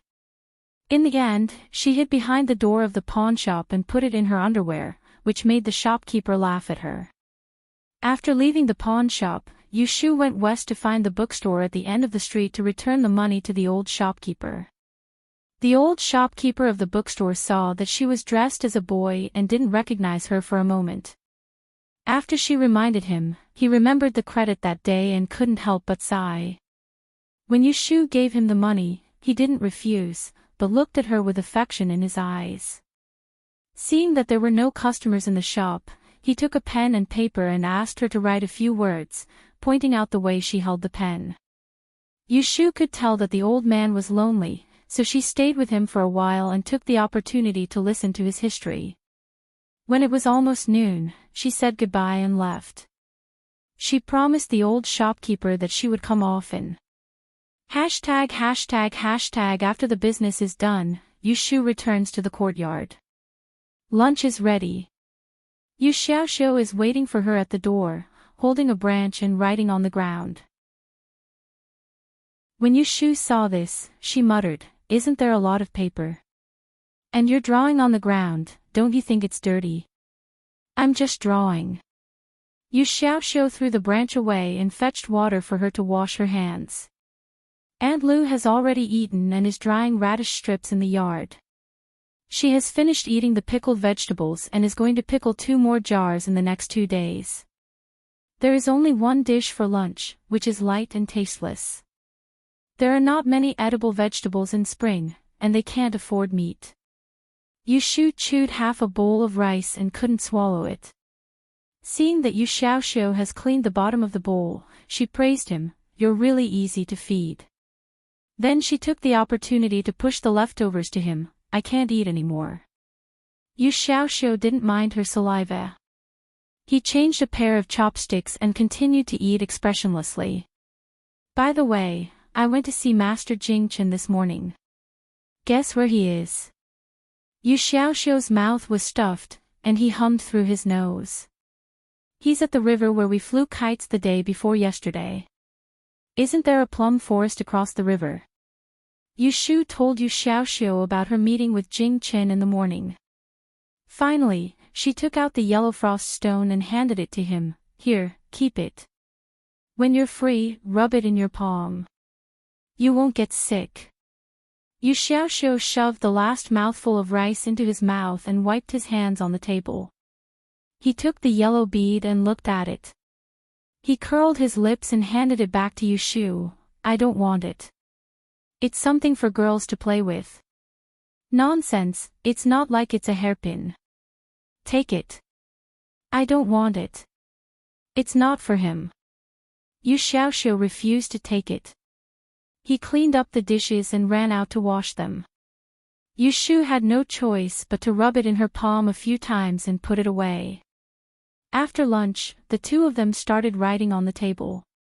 Yu Xiaoxiu did his homework, while Yu Shu learned how to write. Both of them focused on their own tasks. Soon after, Yu Xiaoxiu spoke first. "This morning at the private school, several people secretly asked me questions." "What did they ask you?" Yu Shu stiffly held the pen. She didn't like to use a brush. It was too soft. If she didn't write properly, her writing would be crooked and it would delay her progress. It seemed that she had to find a way to make a charcoal pen. "Haven't you been going to school with him recently?" Later, something happened to Shuowenjia. "Everyone said that you saved him. Then, I don't know who said it behind your back, but they said that you and Shuowenjia were together. They asked me if it was true." Yu Xiaoxiu was very unhappy. Those few people poked fun at his sister, saying that she was a duck trying to climb a branch. They only dared to treat his sister like this. If it was another family's young miss, would they dare to speak so brazenly? Moreover, his sister would never be together with Shuowenjia. That boy was so big for nothing. When something happened, he still needed his sister to save him. Useless. Nonsense. What do I have to do with him? Yu Shu raised her eyebrows. Hearing that she had an affair with a boy who was still wet behind the ears, she felt a chill down her spine. Yu Xiaoxiu looked up at her. "Don't you like him?" Yu Shu was about to refute, but suddenly thought that she had indeed liked that boy in the past. She said vaguely, "That was in the past. Now I feel annoyed when I see him." Oh. It seemed that his sister really didn't like Shuowenjia anymore. He really didn't like Shuowenjia anymore. Yu Xiaoxiu was secretly happy. He didn't want to see his sister chasing after that brat. "You didn't quarrel with them, did you?" Yu Shu thought about Yu Xiaoxiu's temper and stopped writing. She didn't know much about the marriage customs in the morning, but she guessed that it was not a good thing if there was a girl gossiping. Could it be that Yu Xiaoxiu quarreled with others because of her? Yu Xiaoxiu said in a muffled voice, "No. He was small and couldn't beat others. If they quarreled, things would get out of hand. In the end, it would be his sister who suffered." "That's good. Don't pay attention to them in the future. Just concentrate on your studies." Yu Shu put down her pen. She sat up and patted his head. Then, she laid down on the bed and took an afternoon nap. Yu Xiaoxiu rubbed his head. He felt a little better. He continued to bury his head in his homework. He had to study hard. One day, people wouldn't roll their eyes at him and his sister. ##### In the evening, Yu Shu went to Jingshangtang. Qingxing didn't let her squat at the door. He had already drawn a spell and was waiting for her. He told her that she wasn't allowed to catch chess pieces today. Master, you have to tell me what's the point of doing this, right? Yu Shu asked. It wasn't that she didn't want to catch chess pieces. It was just that she didn't know how to do it. She was afraid that it would be useless. Just do as I say, Qing Zheng said as he laid lazily on the bamboo bed. Seeing that he wouldn't explain no matter what, Yu Shu didn't want to give up the chance to study. So, she asked, then how long do I have to catch? Qing Zheng looked at the black and white chess pieces on the ground. When you can guess 10 times in a row, that's about it. 10 times. She had been catching for the whole night yesterday. She only got it right twice. If she wanted to get it right in a row, she might as well dig another eye out of her forehead. Although she was complaining in her heart, Yu Shu still obediently caught the chess pieces. She closed her eyes. She opened her eyes. She didn't get it right. She closed her eyes. She opened her eyes. She didn't get it right. She closed her eyes. Her hands were sore. She rested for a while. Then, she continued. Qing Zheng didn't say anything. After catching for almost 2 hours, she was almost bored to her limit. Qing Zheng called for her to stop. Okay, let's stop here for today. Come here, I have something for you. When Yu Shu heard that, she immediately became energetic. She put the chess pieces into the bowl and trotted over. She smiled and said, "What is it, master?" Daoist Qing Zheng took out a bottle of medicine from the bed behind him and handed it to her. Take it back and apply it in the morning and evening. It will dissolve the blood and remove the bruises. The bruises on your arms are too eyesore. Yu Shu touched her forearm and took the bottle of medicine. She was a little touched. Old Lady Ji punished her with 20 rattan sticks. She was very particular about it. The bruises on her arms didn't seem to fade until now. Thank you, master. Go and wipe the ground before you go back. The bucket was full of water. Yu Shu took a piece of cloth and wiped off the drawings on the ground. She didn't know why the silver paint lost its color the moment it touched the water, so it was easily wiped off. After cleaning up, Yu Shu moved closer to Qing Zheng. Master. Qing Zheng turned around and faced her. Why are you still here? Yu Shu said, can I make a deal with you? I still need to catch these chess pieces every day. Can you teach me something else? Her progress was too slow. She still had extra energy and didn't want to waste it. Qing Zheng said unhappily, you can't even stand properly and you want to run away. Catch the chess pieces first. Unable to come to an agreement, Yu Shu immediately stopped smiling and said disdainfully, do you only know how to catch chess pieces and nothing else? How could Qing Zheng not know that she was trying to provoke him? He glared at her, but he didn't want her to look down on him. Kicking his legs, he grumpily said, your master knows a lot of things. I'm just afraid that you won't be able to learn them all. Then teach me one by one. Yu Shu squatted down and leaned on the edge of the bamboo bed. She said fawningly, first, teach me how to predict tomorrow's weather. In the Yishua lecture hall in the city. Chapter 56. It was late at night, but Yu Shu was still awake. An oil lamp was lit on the dining table. The light was as thick as a knuckle, barely illuminating her vision. Swish, swish, swish, Yu Shu was holding a simple charcoal pencil made from a willow branch in her hand. She was writing rapidly on the coarse paper. Her eyes were bloodshot because of the long night vision. However, at this moment, their owner's face was not filled with exhaustion, but excitement. Sister, why aren't you sleeping? Yu Xiaoxiu turned over and saw Yu Shu still sitting there. He couldn't help but call her. It had been almost half a month. His sister had been working late every day. He didn't know what she was busy with. He had seen the things she wrote on the paper, but they were all talismans that he didn't recognize. She wouldn't tell him when he asked her. Yushu ignored him. She focused all her attention on the calculation in front of her. She wrote faster and faster. She didn't have any extra energy to pay attention to the outside world. She was in a state of extreme excitement. She had turned from a modern person to an ancient person. This was the first time in a month that she had carried out such a high degree of mental calculation. There was no computer or calculator. She had to rely on her personal calculation ability to operate such complex data calculations. This was an unprecedented challenge for her. Her competitive spirit and unwillingness to admit defeat were all lured out and clamored for her to continue. The reason why she was like this was all because of the set of Chimenduanjia that Daoist Qingjing taught her 10 days ago. In the house of Yi Shui, the occult sect used the divinatory disc as the starting point. The divinatory disc was based on the 8 trigrams. The divinatory disc was a medium for complex information. It included the heavenly stems, 9 palaces, 8 gates, and 9 stars and 8 gods. This was a divination based on time and space.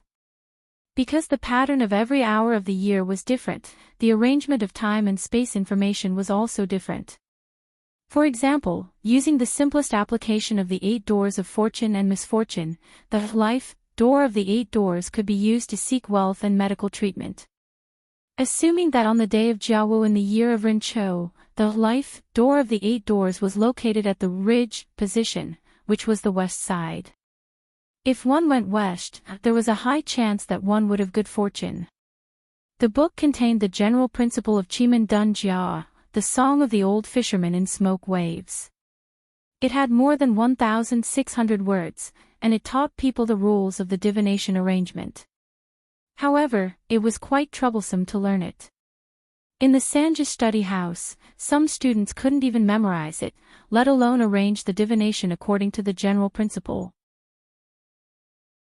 As for the set of incantations that Daoist Qingjing taught to Yushu, rather than saying they were incantations, they were more like lines of calculations. They were not calculations that were used to perform divination, but formulas that were specifically used to deal with the positions of the 8 trigrams. There was no need to arrange them clumsily, and there was no need to prepare 18 moving plates to calculate a complete hexagram plate. He could calculate whichever position he wanted. It was simple, convenient, and accurate. Yushu was quite surprised to learn such a specialized thing. Daoist Qingjing's original intention was for her to memorize this set of incantations, and then slowly teach her how to calculate.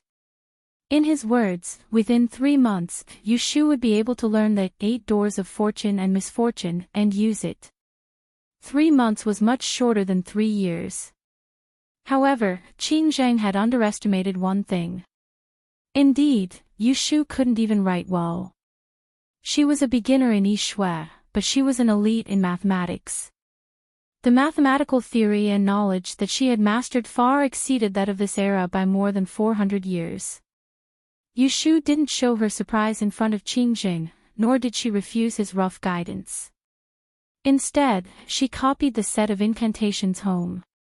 Out of curiosity as a mathematician, she carefully calculated for a few days and came up with a bold hypothesis. Since there was such a set of calculations to calculate the 8 doors of fortune, then all the information in the occult door could be substituted into the formula. The scope of application of the 8 doors of fortune and misfortune was limited. For example, all the information in the occult door could be substituted into the formula. For this reason, she specially asked Yu Xiaoxiu for advice on a hexagram. She wanted to know how to predict a sunny or rainy day from the hexagram.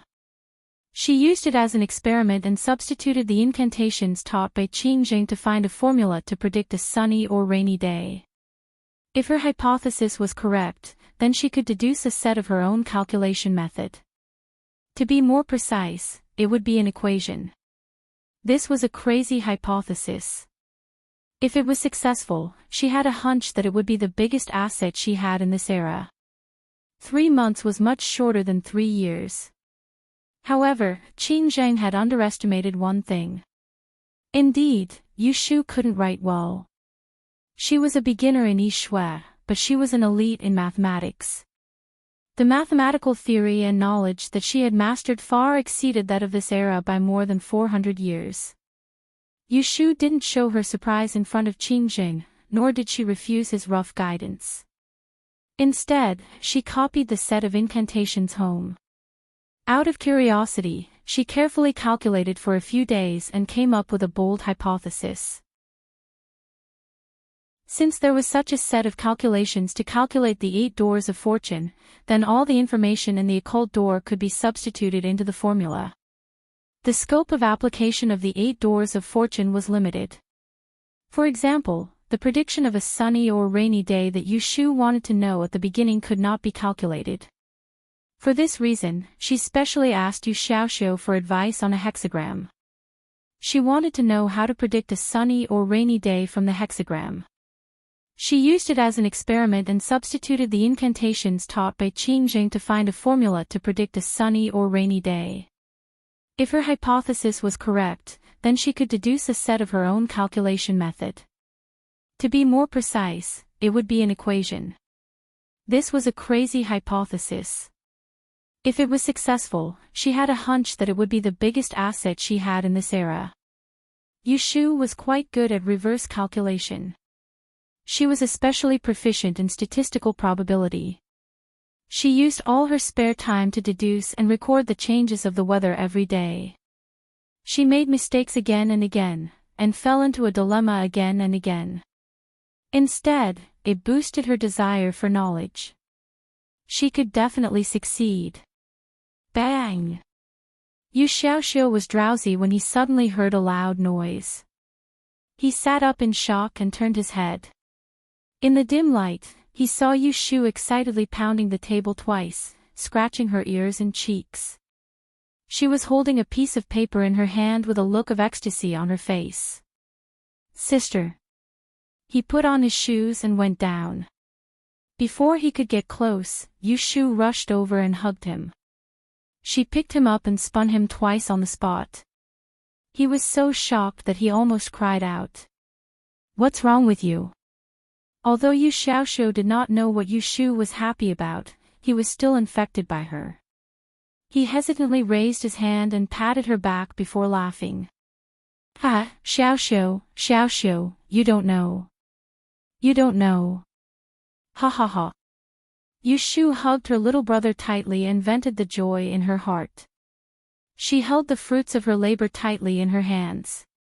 She finally calculated it. It was an equation to calculate Qingyu. It was accurate and simple. But this was just the beginning. She still needed to collect more calculation rules.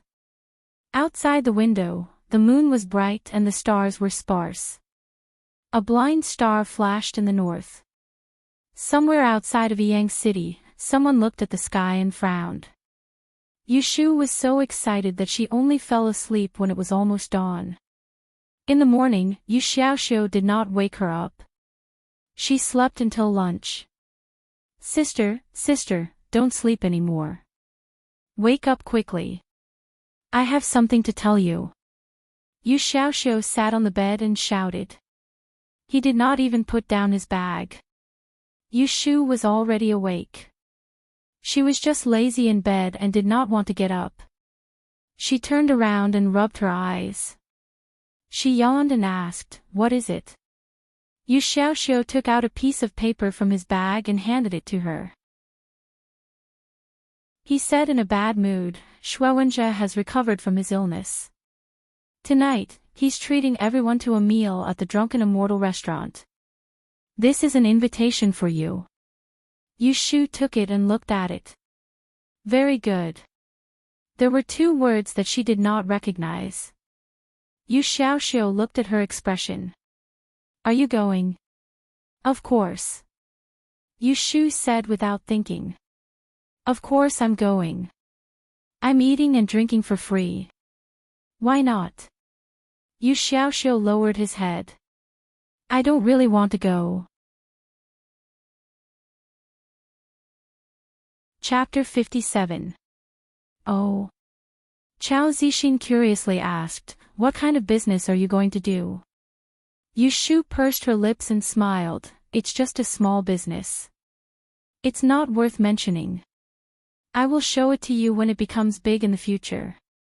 Chao Zixin thought that Shu was a young man. He knew that it was difficult to do business, but he didn't pour cold water on her. He just said, if there's anything I can help you with, just say it. Yu Shu didn't take his polite words seriously, I don't need it now. Let's talk about it later. Chao Zixin nodded and said, since you don't want to do it in the future, then don't call me shopkeeper anymore. I'm a few years older than you. Just call me Brother Chao. Yu Shu readily accepted his advice, Brother Chao. Then, Yu Shu asked him for the account book and began to check the entries of the past 2 days. She found 1 or 2 mistakes and took the opportunity to tease him. Chao Zixin grumpily accepted it and didn't argue with her. At dusk, Yu Shu went out and smelled the fragrance of food on the street. She suddenly remembered that Yu Xiaoxiu said that Shuowenzhou would treat them at Suishian restaurant. So, she said goodbye to Chao Zixin and hurriedly ran home to change clothes. When she returned home, the sky was almost dark. Yu Xiaoxiu saw that she didn't come back, so he thought that she didn't want to go. He happily squatted at the door and ate the scallion pancake made by Aunt Lu. But Yu Shu slapped it down and it fell back to the plate. What are you eating? Save your stomach for later. Hurry, go and fetch water for me to wash my face. If it's late, I'll have to eat the leftovers. Yu Xiaoxiu reluctantly took the basin and left. Yu Shu went to the closet to look through some clothes. Out of the corner of her eye, she saw a set of plain pink clothes on top of the closet. On a whim, she casually pulled it out. It was said that the De and Dynasty's women's clothing was similar to the Song Dynasty's clothing. Most of them had 2 pieces. On the top, there was a short blouse, a small jacket, a left lapel, and a skirt. On the other, there were pleated skirts, horse-face skirts, and short skirts. On the top, there were sleeveless or half-sleeved long clothes that could be worn by both men and women. According to what Yu Shu had seen on the streets these days, women preferred light colors.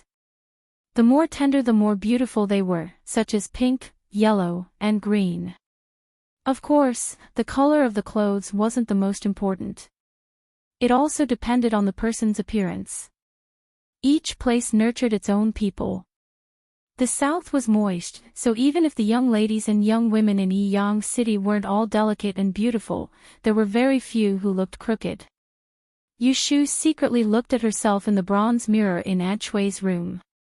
Her current face was not bad. She inherited Aunt Song's double eyelids, round nose, and curved eyebrows. The only thing lacking was that her appearance was too lovable and obedient. No matter how hard she stared, her eyes weren't sharp. Compared to Yu Shu's previous life's strong female appearance, it was really too different. However, Yu Shu was quite satisfied with this kind of Lolita appearance. She could hide her real big sister's heart. This was a safe way to pretend to be a pig to eat a tiger. Yu Xiaoxiu fetched water and went back to the house. When he saw her putting on the pink dress and shirt, his face stiffened. Then he saw her excitedly going out to look for Aunt Lu to comb her hair with a flower hairpin. His face became even more ugly. He thought that his sister was still interested in Shuowenjia. Otherwise, why would she dress up? She hadn't worn this dress for a month. However, he misunderstood Yu Shu. He didn't know that his sister was more disgusted by this pink dress than he was. It was just that she was in a good mood today, so she acted up. After tidying up, Yu Shu went back to the house and made an orchid gesture. She shyly and timidly asked Yu Xiaoxiu, "Do I look good?" Yu Xiaoxiu, ugly. Even if it looked good, he wouldn't admit it. Yu Shu smiled and raised her hand. "Paw. Ouch, why did you hit my head?" My hand was itchy. Humph. Asterisk asterisk asterisk. As far as Yu Shu knew, Drunken Immortal Restaurant was one of the best restaurants on Changmen Street. Its signature dish was Drunken Immortal Duck. It was said that when the emperor traveled to Jiangnan many years ago, he ate duck in this restaurant. Yu Shu dawdled at home. When she and Yu Xiaoxiu arrived at Drunken Immortal Restaurant, she didn't expect that a table of classmates was still waiting for them. She was really flattered. Shuewenjia booked a private room on the second floor with 2 tables. He only invited 7 or 8 people. When Yu Shu and Yu Xiaoxiu arrived, 1 table was full, 1 table was empty, 1 table was full of food and wine, and the other table only had teacups and teapots. Master Shuai was sitting in a good seat under the window. He was handsome with red lips and white teeth. When he saw Yu Shu and Yu Xiaoxiu being led into the door by the waiter, his eyes fell on Yu Shu, who was dressed nicely. He was stunned at first, then turned his head and sneered, finally. A group of people were talking and laughing. When they heard him speak, they all turned to look at Yu Shu and Yu Xiaoxiu, but no one greeted them. However, Ji Zhu said to Shuewenjia, "Since everyone is here, we don't need to wait." Seeing this scene, Yu Xiaoxiu glared at Shuewenjia, thinking that this brat was really shameless. His sister had saved his life, and since he was treating them to a meal, why did he have to put on such a sour face? There wasn't even an empty seat on the table, so he must be planning to embarrass them. Yu Shu also felt strange. What was wrong with Mr. Shui? This was not the attitude he should have for his savior. Did he become stupid after being struck by lightning that night? Seeing this scene, Yu Xiaoxiu glared at Shuewenjia and thought that this guy was really shameless. Yu Shu was dressed vulgar and Yu Xiaoxiu was covered in dust.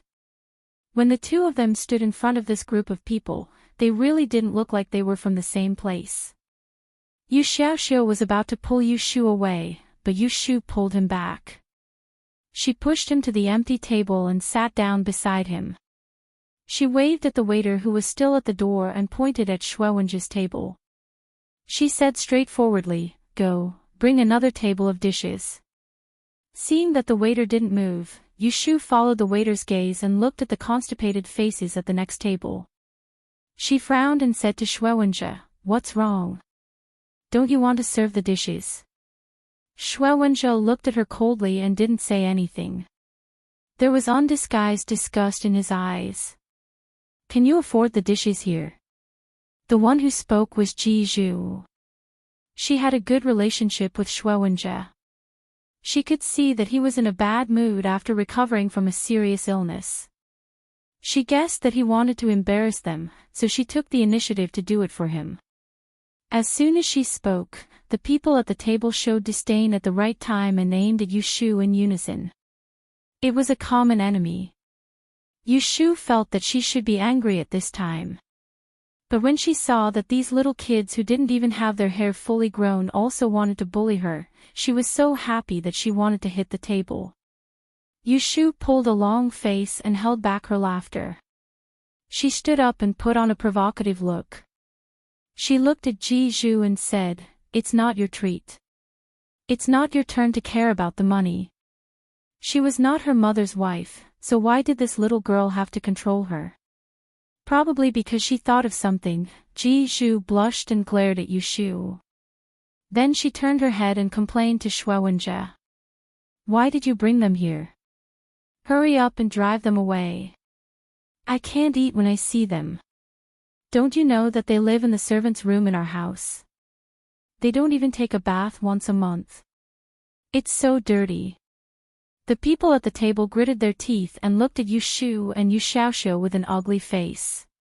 Yu Xiaoxiu was so angry that his face turned red, but he didn't refute.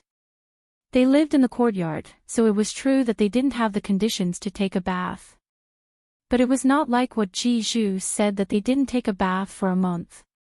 Even if he couldn't soak in hot water, he would wipe his body once every 2 days and wash the bed sheets once every half a month. How could it be dirty? As the host tonight, Shuwenja finally spoke. He looked at Yushu with disgust and said, "Okay, you can leave." Ji Zhu looked at Yushu with a little complacency and said, "Did you hear that? Let's go." Yu Xiaoxiu was so angry that he turned around and was about to go out. But Yushu grabbed him with one hand and took the invitation from his arms with her long fingers. Then she turned around and threw her hand on the plate in front of Shuwenja. The soup splashed and a few drops of it splashed on Shuwenja's white collar, which made him widen his eyes. Ji Zhu said, "Ah," and took out a handkerchief to wipe it for him. Then she turned around and said angrily, "What are you doing?" Yushu raised her eyebrows and pulled Yu Xiaoxiu to the door. Then she turned around and sneered, "You can't even afford to serve the dishes. If you don't have money, don't try to be a host." After that, she lifted the curtain and left, ignoring the reaction of the table behind her. When she reached the stairs, she heard the sound of plates and bowls being smashed. She turned around and said to Yu Xiaoxiu, "This ungrateful thing. Next time, he will be caught and stripped naked to attract lightning." Yu Xiaoxiu was angry and did not hear her clearly. He snorted, "I knew he was like this. Gold on the outside but rotten on the inside." Both of them talked and went downstairs.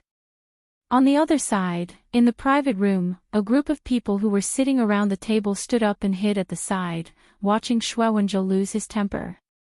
When he was done, they looked at each other and said their goodbyes one after another. Only Ji Zhu and a young man who was close to him were left to persuade him. On the way home, the sister and brother pair were hungry. They thought of ways to scold Shuwenja and then analyzed, "Sister, do you think there is something wrong with him?" Yu Xiaoxiu couldn't figure it out. His sister didn't do anything to that brat. Didn't she just bring people to save him once? In any case, she saved his dog life. Yushu was also puzzled. No matter how she thought about it, she couldn't figure out what was wrong with Master Shui. Why did his attitude towards her become worse than before? She thought that he really wanted to treat her to a meal. He even swaggered over. What a disappointment. How would I know? Yushu was hungry and listless. "I don't know if Aunt Lu has cooked anything. I didn't bring any money with me. Otherwise, I would have eaten on the street." Yu Xiaoxiu licked his lips. "It would be good if there were fish. I can go back and cook fish soup." Yushu stole 2 fish from Old Lady Ji's courtyard. A few days ago, she cooked and ate them behind others' backs.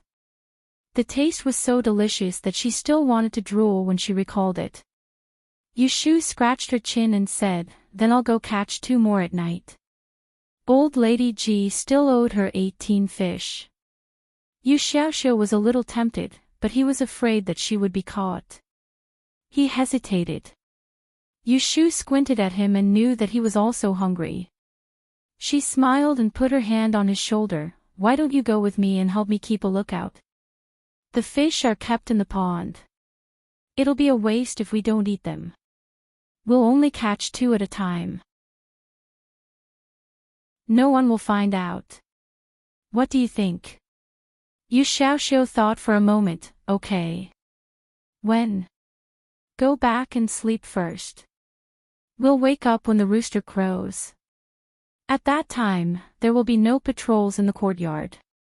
We can go there from the small garden." Chapter 58. People in ancient times usually went to bed early, especially the servants who worked all day. After a long day, they would go to bed if they had nothing to do after dinner. When Yushu and Yu Xiaoxiu returned to the courtyard, all the lights in the rooms were turned off. There was still half a scallion pancake left in the kitchen, and the 2 of them ate it. Yu Xiaoxiu went out to get some water to wash his face. Yushu found a pen and paper. She excitedly took out the law of clear and rain that she had spent half a month to calculate and write on the paper. For this law, she applied the 8 gates formula that Taoist Qing Jing taught her. She used different hours and positions to calculate the weather for the next 5 days. She made a list and made a weather table for the last 5 days. She also annotated that day's weather on the side. The position of the gate of life became a simple calendar. Because she had used this law of clear and rain to verify the weather she had recorded every day for the past half a month, the accuracy was as high as 90%.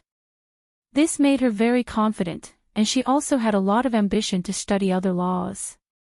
Unfortunately, her cultivation was not high enough, and her foundation was too weak. Even if she had Daoist Qingjing to ask, she couldn't study more deeply in a short time. She could only sigh. When she finished calculating, Yu Xiaoxiu was already lying on the bed and ready to sleep. He urged her, "Go to sleep. Don't play so late today. Didn't you say you were going to slack off?" Yu Shu folded the form and put it away. She looked at the sky outside and said, "I'm going out for a while." Yu Xiaoxiu frowned. "It's so late. You're still going out? I'll be back soon. Don't lock the door." Daoist Qingjing was still waiting for her at Jingshangtang. No matter how late it was, she had to go there. She hadn't caught the chess piece for today. If she didn't go, the old man would be angry and stare at her, saying that she was not motivated. To be honest, if it weren't for Daoist Qingjing who always answered her questions, which was comparable to a living dictionary, and only let her catch chess pieces every day, she would have long betrayed her master. After playing chess for half a month, she did not feel any obvious changes. The only good thing was that she overused her brain and dozed off as soon as her head hit the pillow. Compared to catching chess pieces, the 8 Gates incantation was much more practical. At least when she went out to search for money, she had picked up 2 copper coins within 5 days. She was quite satisfied with the probability. As usual, Yu Shu finished her daily homework. She tidied up the chess pieces and wiped the floor clean. She took out a charcoal pencil and a small booklet that she sewed with coarse paper. She leaned against the side of Qingjing's bamboo bed and asked, "Master, the pain gate is prone to blood. Other than retreating, is there any other way to avoid the disaster?" The analysis of divinatory diagrams could be found in books, but the countermeasure to deal with it was passed down privately. The headmaster of the academy wouldn't teach it in class, so it had to be taught by the elders in private. Yu Shu and Yu Xiaoxiu didn't have this kind of waiting. If it's in the west, throw a copper coin when you go out. If it's in the north, bring a sharp weapon when you go out. If it's in the south, Qingjing didn't speak fast. Yu Shu only wrote down the main points. She didn't need him to repeat them. When she finished, she would continue to ask until Qingjing became impatient and asked her to leave. "I'm sleepy. You can go."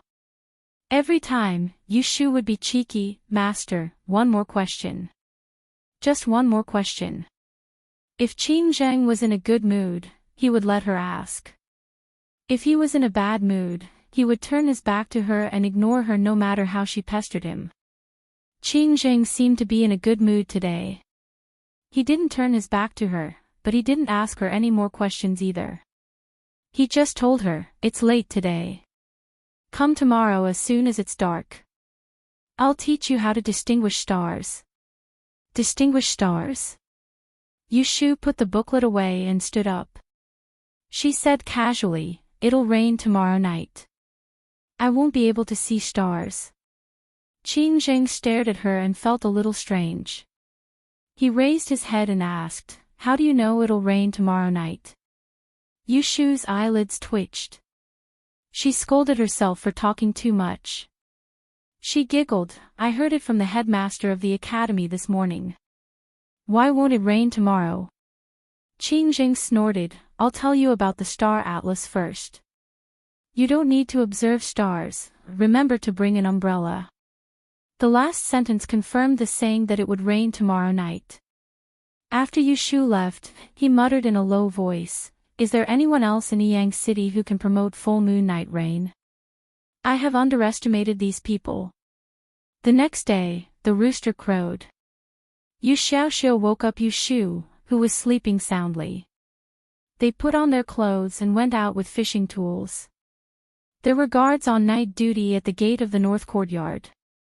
Yu Shu and Yu Xiaoxiu took a detour and jumped over the low wall of the big garden.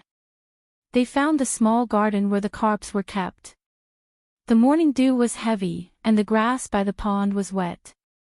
Yu Shu didn't let Yu Xiaoxiu down. She let him sit on the railing under the corridor and keep watch. She squatted by the pond, pulled a pole and a rope, and threw the bait into the pond. The sky was misty, and it looked like it was about to brighten. The fish in the pond were silver, white, gold, and red. Occasionally, one or two would swim up to the pond and make a clanking sound. The small garden was so quiet that it could be heard. After about a quarter of an hour, a fat fish took the bait. Yu Xiaoxiu saw it and half of his body leaned out of the corridor. Yu Shu waved at him proudly. She picked up the fish and shook it to show him. Then she threw it into the bucket. Neither of them dared to speak loudly for fear of attracting people. Yu Shu hung another fragrant bait and threw the fishing line into the pond again. She was staring at the chicken feather float. Suddenly, she heard a shout over the quiet dawn, "Catch the thief!" Yu Shu's hand shook, which scared away the fish in the pond. She turned her head and looked down the corridor. She saw Yu Xiaoxiu was looking at the other end of the garden and waving at her anxiously. He shouted in a low voice, "Sister, come up." Yu Shu immediately put away the fishing rod. She carelessly twirled it and accidentally got her hand scratched by the hook. It was so painful that she gritted her teeth. She didn't have time to look at it and just ran up the corridor with the fish in the bucket. At this time, she could see the torches in the courtyard next door. A noise was coming from afar. The thief ran that way. Quick! This person broke into the old lady's bedroom. We can't let him run away. The sound came from both sides of the corridor. Yu Shu knew that she would run into people no matter which way she ran. She was anxious. If she was caught because of the thief, she wouldn't be able to explain herself. So, she looked around and saw the rockery behind the pond. She pushed Yu Xiaoxiu down the corridor. "Xiaoxiu, go down." Yu Xiaoxiu jumped down clumsily. As soon as he stepped on the grass, Yu Shu handed the bucket to him. He caught it and she also jumped down. She took the bucket and dragged him to the back of the rockery. As soon as they hid, they heard a series of footsteps and loud shouts in the corridor outside. Yu Shu held onto Yu Xiaoxiu's arm tightly with one hand and stuck close to the mountain wall. She peeked through the cracks of the mountain rocks to see the fire and the figures outside. She didn't dare to make any noise for fear that someone with sharp eyes would discover them. Where are they? Where did they go? Yu Shu was unlucky. The fish hook scratched her palm, and her hand happened to be holding the bucket of fish. She wanted to hold it tightly, but when she clenched it, it squeezed her wound. Her wrist trembled in pain, and the bucket fell out of her hand. Oh! Yu Shu's eyes were wide open. Her mouth was covered by a hand behind her. Her scream was muffled. The bucket didn't make any sound. Instead, it was stopped by the tiptoe of someone and landed steadily on the ground. "Shoo, don't make a sound." There was a low warning in her ear. A faint breath blew into her ear, mixed with a rusty smell of blood. It made Yu Shu's hair stand up on her neck. The person behind her easily held the siblings in his arms. His arms went around their shoulders and firmly covered their mouths. Yu Shu didn't dare to struggle. She grabbed Yu Xiaoxiu's arm and exerted force. Yu Xiaoxiu moved a few times and then calmed down. The siblings were smart. They knew that the person behind them must have attracted the thieves. If they cooperated, he would probably let them go later. If they didn't cooperate and were caught, they would suffer with him. Yushu twisted her neck little by little and squinted. She could barely see a corner of the black mask. Judging from the height, the person was more than a head taller than her. He was an adult man. Not here.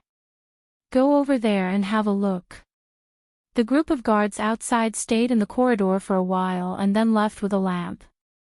Yushu didn't feel relieved because the person behind her didn't relax. He strangled Yu Xiaoxiu with one hand and stepped back to suppress Yu Xiaoxiu's struggle. He said to Yushu in a hoarse voice, "Take me to a safe place." It was a little bright. Yushu squinted her eyes and looked at the arm of the masked man in a black mask who only showed his eyes on Yu Xiaoxiu's neck. She squeezed her palm. "Follow me." After narrowly avoiding several waves of startled guards and servants, Yushu led the person to the yard involuntarily. The sky was still dark and only the chicken was awake in the courtyard. Yushu pushed open the door and stepped aside to let the masked thief sneak in with Yu Xiaoxiu. She placed the bucket of water behind the door and closed the door. She unlatched the door and went to get a flint, but the man stopped her. "Don't light the lamp yet." Yushu obediently put down the flint and looked at the shadowy figures in front of her. She whispered, "This is where the two of us live. We won't run away. Can you let go of my brother?" The man hesitated for a moment and let go of Yu Xiaoxiu.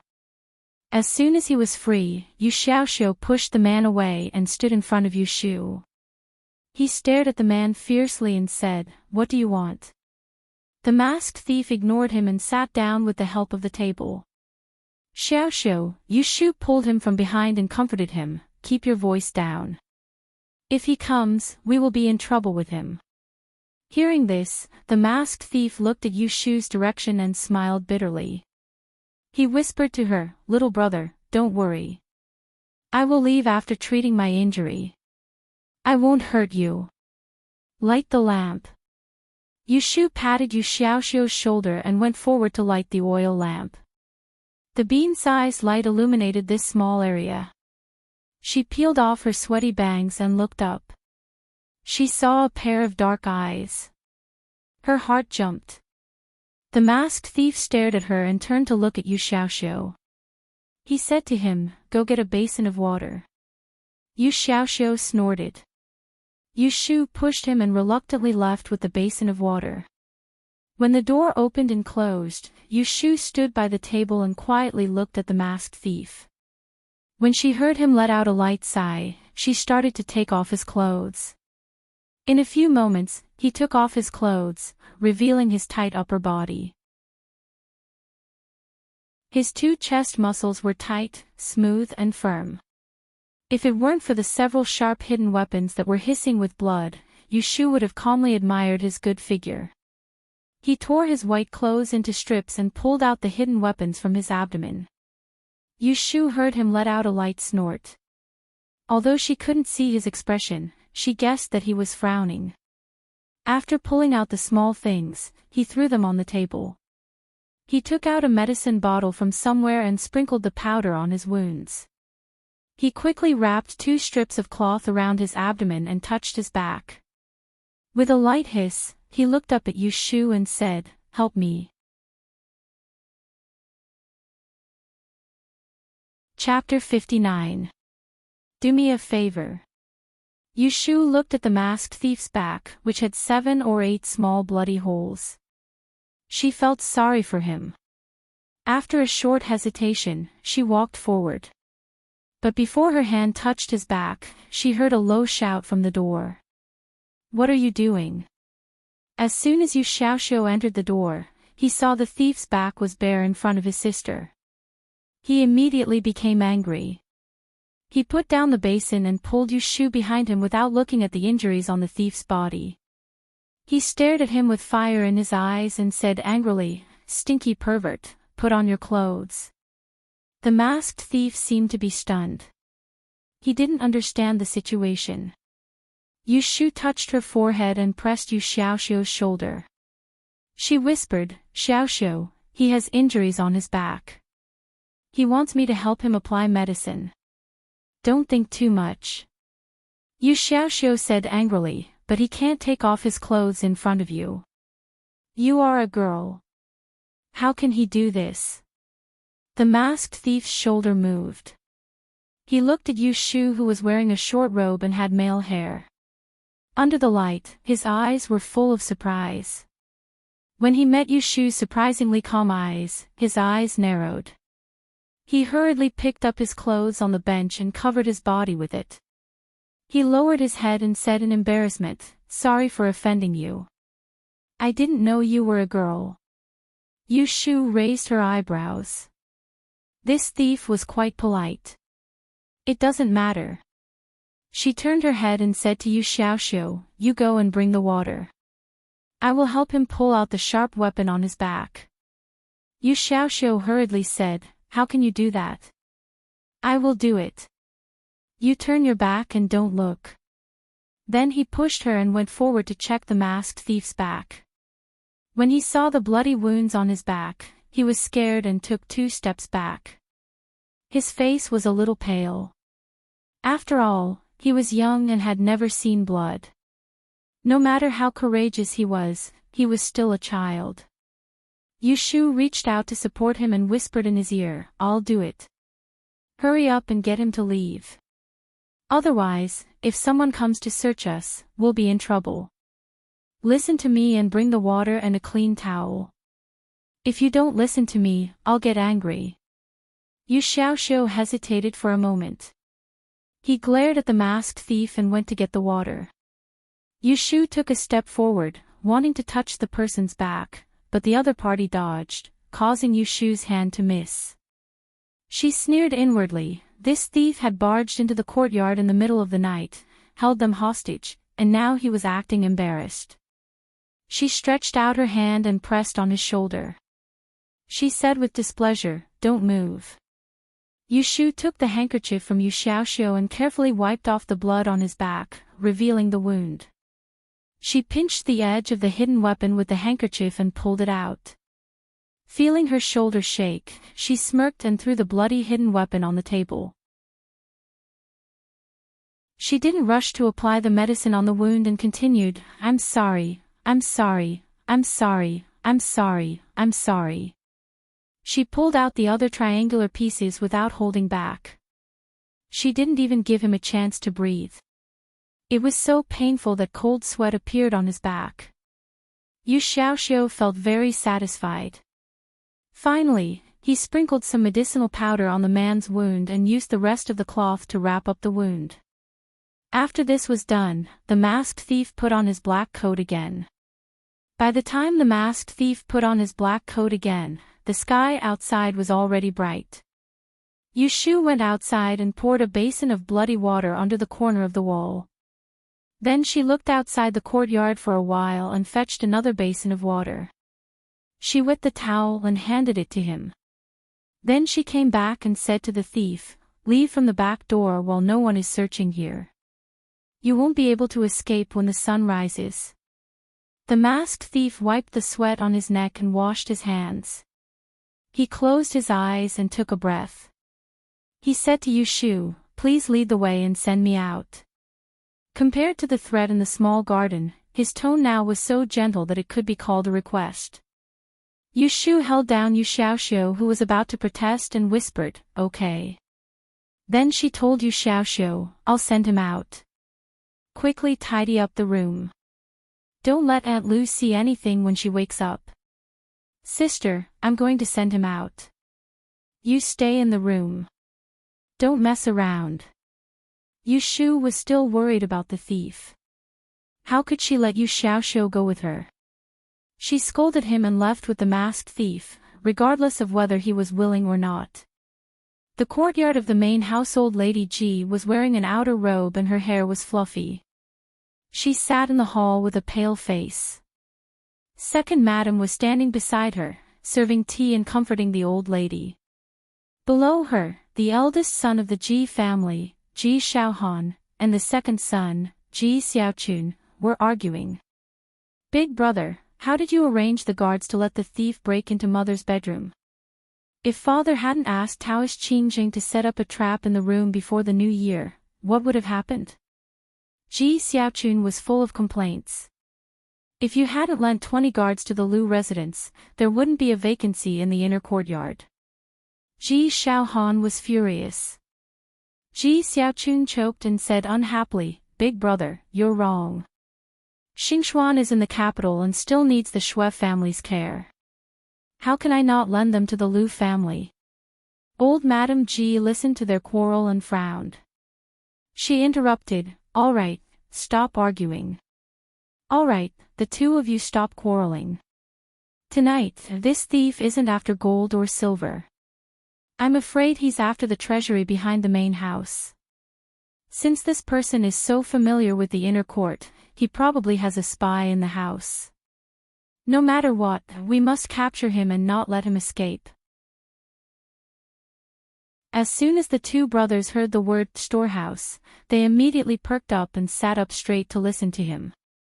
"Mother, don't worry. Third brother has already sent guards to search the garden. The thief was hit by so many hidden weapons. I don't think he can run far," Ji Xiaohan said. Old Madame Ji was worried and said to second brother, "Xiaochun, send someone to the magistrate office to look for your brother-in-law. If he escapes, ask him to put up notices in the city." "Yes, mother. I'll go now." Second Madame Ji gently touched old Madame Ji's shoulder and said gently, "Mother, leave this matter to eldest brother and the others. I'll help you into rest." Old Madame Ji was old and couldn't bear it anymore. Moreover, she trusted her sons and followed second Madame Ji's words and went to the back of the house to catch up on sleep. Yushu sent the person out and walked along the wall.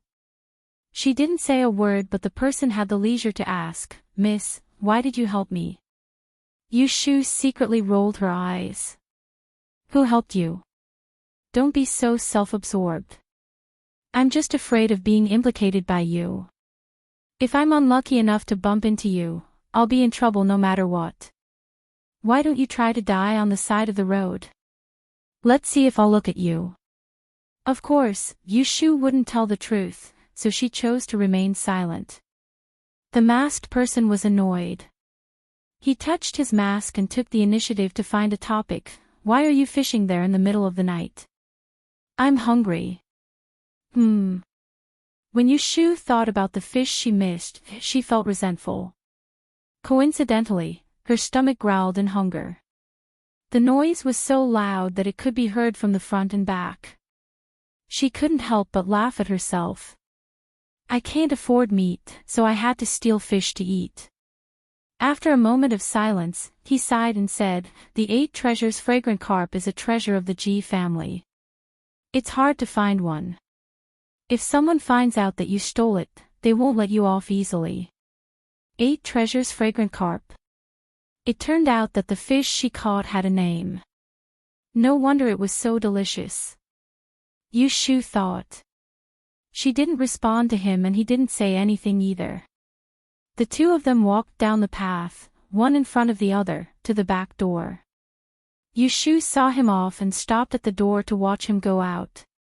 The masked thief stood in the deserted alley outside and raised his hand to thank her. "Thank you, girls." The door slammed and Yushu's eyes disappeared at the door. He looked at the closed door and was stunned. He couldn't help laughing. His chest vibrated and his wound moved. He coughed a few times because of the pain. He only stayed in front of the door for a moment and then turned around and walked quickly out of the alley. Daybreak the main house the courtyard as the sun rose, Yushu was forced to kneel outside the door by 2 guards. She dejectedly looked at the 2 ants walking on the doorstep. She thought that this was really the worst morning she had ever had since she came here. What she wanted to do the most right now was to find that bastard thief, point at his nose, and curse him for being a jinx. He was right. She was caught because of a fish. After she sent the man away from the back, Yu Xiaoxiu changed his clothes and went to school. She was so tired that she fell asleep on the bed. In the middle of her dream, someone broke into the door and took her out. The reason was that the guards had searched the courtyard and found the bucket with the carp in it behind the door of their house. Of course, there was also a shoulder pole, and they had also found some bait in her house. The thief who broke into the main house at night was not caught and ran away. She, the fish thief, was escorted to Old Lady G by the guards and vented her anger on the old lady. What should she say? She could only blame herself for being too greedy. If she had put the fish back in the pond, then there wouldn't have been so much trouble. Fortunately, Yu Xiaoxiu went to school, so he was able to avoid this trouble. She ruined the whole thing and insisted that it was her first time stealing fish. Even so, it still made the old lady, who was very protective of her food, choke with anger. In the central room, Old Lady G pointed at her. Her face was full of anger. She shouted at Ji Lao San, who had just rushed over. Look, this is the scoundrel you recruited into the family, stealing chickens and dogs, even daring to catch my treasured fish. Such a lowly thing, wasting such treasures, is that a good fortune that she can covet? Every time my Xian comes home, she can't bear to eat a fish. How did you teach her? Infuriating. She did not use vulgar words, but her words were harsh. Yu Shu was unhappy, but she also knew that she was careless and did not handle the fish well. Ji Hyotani lowered his head and did not dare to refute. He just turned his head and looked at Yu Shu. His eyes were a little scary. Second Master went to visit County Magistrate Ma and was not there. First Master Ji Xiaohan did not help. When Old Lady was done scolding and panting, Second Madam took the opportunity to comfort her. Mother, these two children are just the concubines of Third Brother's yard. They have been raised in the yard and are not taught by him. Third Brother is not to be blamed. Please calm down and drink some tea. Old Lady took a sip of tea to moisten her throat. She calmed down and sighed. She looked at Ji Hyotani coldly and said, I don't want to ask anymore. How do you want to deal with them? Ji Hyotani bowed and said, It's my fault for making you angry. I will drive them out now. Please calm down. Yu Shu looked up suddenly. She looked at the old lady and then at Ji Hyotani. She was sure that they were not scaring her. Her expression changed slightly. No way. Are they going to drive me out of the house? Is it so serious? If they really drive me out, where can I go for a while? Sleep on the street. Old Lady Ji put down the teacup and closed her eyes. Chapter 60. 30 whips and throw them out. Old Lady Ji coldly gives the order. Yu Shu is forced to kneel at the door. She forces herself to calm down and think of a solution. But when she looks around the room, she sees pairs of eyes or cold or bored eyes. Indifference or annoyance in his eyes. She suddenly realized she is in a terrible situation now. Originally, she thought that if she was caught stealing fish, she would at most be punished. It was not like the family would kill her just because she ate 2 fish. She did things without considering the consequences, but she was used to taking risks. If the probability of the risk was not high enough, she would do it as she pleased. She would never be afraid of the slightest thing. But now it seemed that this fish-stealing plot was even more serious than she had imagined. This family was afraid that the old and young were the thief who broke into the inner courtyard last night is not caught, so they vent their anger on her. Now she is just a thing to appease Old Lady Ji. The Ji family, who was in a fit of anger, would not listen to her sophistry. Flowery words were no longer effective. Call for help. She only knows Taoish Qingjing, but the old man warned her not to reveal their relationship. As soon as this idea comes up, Yu Shu suppresses it. And the only thing she can do now, beg for mercy, but the other party may not be soft-hearted. She has no blood relationship with them. If she is beaten, they will not feel sorry. If she is kicked out, no one will say a word. Yushu clenches her sweaty palms. She gradually becomes flustered and suspicious. Has she naively imagined this sudden ancient life to be too easy and beautiful from the beginning to the end? Reporting to Old Lady G, the whip is here. Hit. The supervisor swung the whip in the air to test the strength. The slight sound of the whip breaking through the air made Yushu shiver involuntarily. She recalled the rattan that fell on her arm not long ago. That kind of tingling pain was not enough to scare her, but she hated it very much. However, when the whip suddenly hit her back, she realized that the rattan was far from being able to withstand it. Ah! She heard a scream, and only then did she realize that it was her own voice. She subconsciously clamped her shoulders, and cold sweat dripped down her face. She tried to dodge, but she was firmly held by someone, and she couldn't move. Paw! Paw! This was a whip, not a cane. It was a whip as thick as a thumb. The sound of it hitting her back through her clothes was still loud and clear. When it came to the third whip, Yushu still wanted to endure it. But after the third whip, she was already distracted by the bone-chilling pain and began to think about how to win the sympathy of this family. She has a lot of pride, but she knows that a wise man knows better than to fight. After the 30 whips, she is afraid that she will lose half of her life. If she is thrown out, no one will take care of her. It is really a question whether she can live or not. Fingers on the door frame, Yushu holds her breath and says, Old lady, I know I was wrong.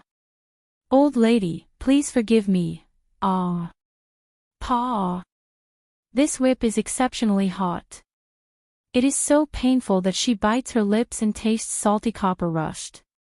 She can imagine that the clothes on her back are already torn. She grits her teeth and takes a deep breath, not letting her anger show on her face. She continues to beg for mercy. Old lady, please, forgive me. I know I was wrong. Ah. Old Lady G sits motionless on the armchair. She is dressed in a finely embroidered robe and a green pleated skirt. She holds a cup of tea in her hand and looks coldly at Yushu, who is kneeling outside the door, begging for mercy. The anger on her face subsides a little, but she has no intention of stopping her. However, when she sees that Yushu's clothes are torn and blood can be seen, she only frowns slightly and turns to speak to Ji Hyotani. Xiaogu, it is not that I want to criticize you, but you are not even 40. It is time for you to remarry.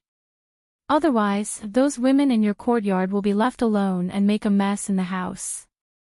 If you are not careful, they will ruin the reputation of our Ji family. When your father returns home, how can I face him? I know I was wrong. Please forgive me, mother. Ji Hyotani immediately lifts the hem of his clothes and kneels down. He kowtows to Old Lady G, but he does not mention the matter of remarrying. Old Lady G looks at him and hears Yushu's weak cries. Finally, she sighs. After all, he is her son. How can she bear to scold him? She waves her hand and asks him to stand up. We will talk about your matter when your father comes back. Yes, mother. Ji Hyotani stands up and stands aside, but does not sit down. Outside the door, Yushu has been whipped for almost 20 times and is about to faint from the pain. If it were not for someone holding her shoulders from behind, she would have already fallen to the ground. She is in a trance and her mind is filled with pain. She sweats like rain and the sticky sweat drips from her eyebrows to her eyes, replacing the tears that refuse to fall, making her dizzy. This feeling suddenly reminds her of the time when she was a rebellious child many years ago. When she was beaten by her father, the feeling of the belt on her back is very similar to the feeling of a whip. It is almost the same pain, but different. At that time, her mother and brother protected her. Even her father, who beat her, actually loved her. But now, the people who loved her are all gone. Here, no one will care about her. Yushu suddenly wants to cry.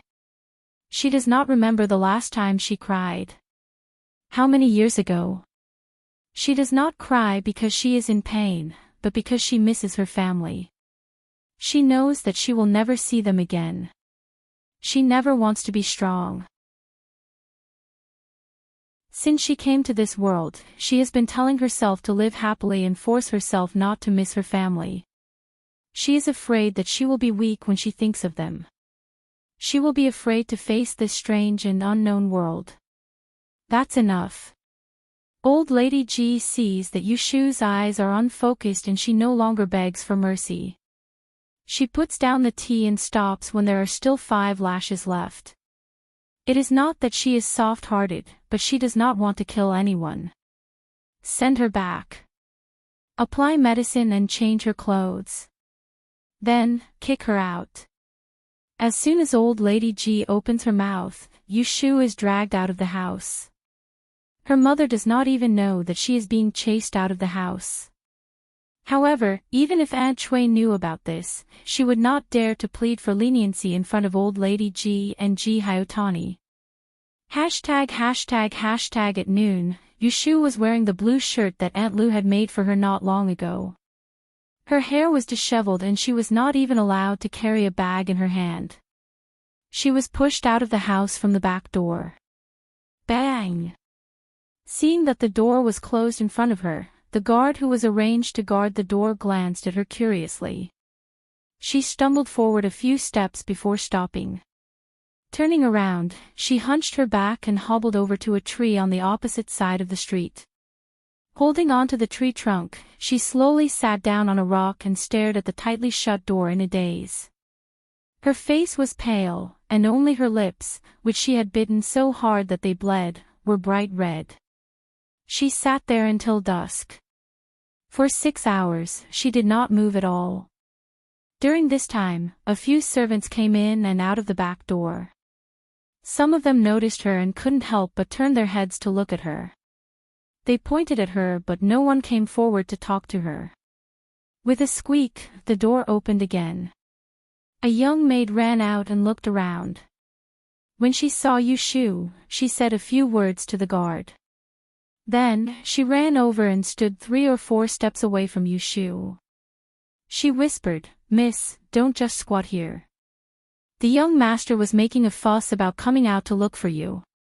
He was scolded by Aunt Lu and locked in the room.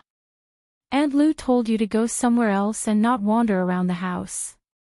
Be careful not to be seen." Yushu did not listen to the rest of the sentence. She stood up with the help of the tree and staggered away.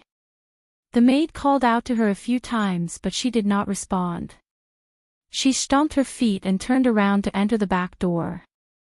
On the way, she remembered that she had forgotten to give the money to Yushu. She hurriedly ran out but Yushu had already disappeared. She could only pick up the 2 pieces of silver and go back. ####. It was getting dark. Yushu unknowingly walked to Chongmenpu Street. She passed by Mianzhai and stopped.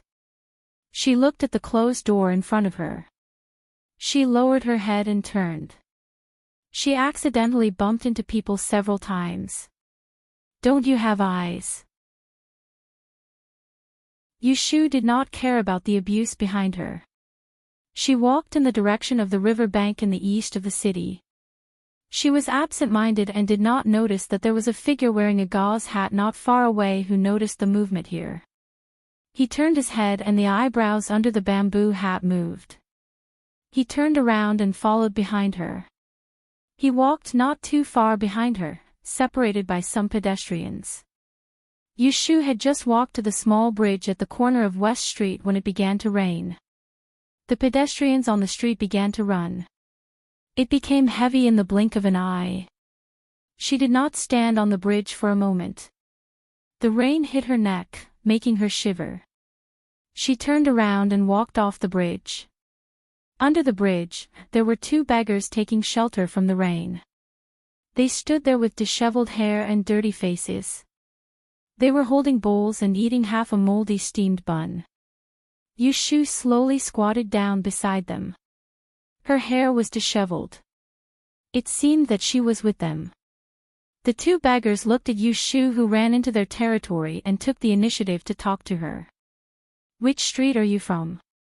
Why haven't I seen you before?" Yushu did not say anything. The two people were not interested, so they turned their heads to look at the people passing by under the bridge. They sighed and said, "It's raining. Everyone is rushing home. Only homeless people like us only want to squeeze in a corner. Hee hee."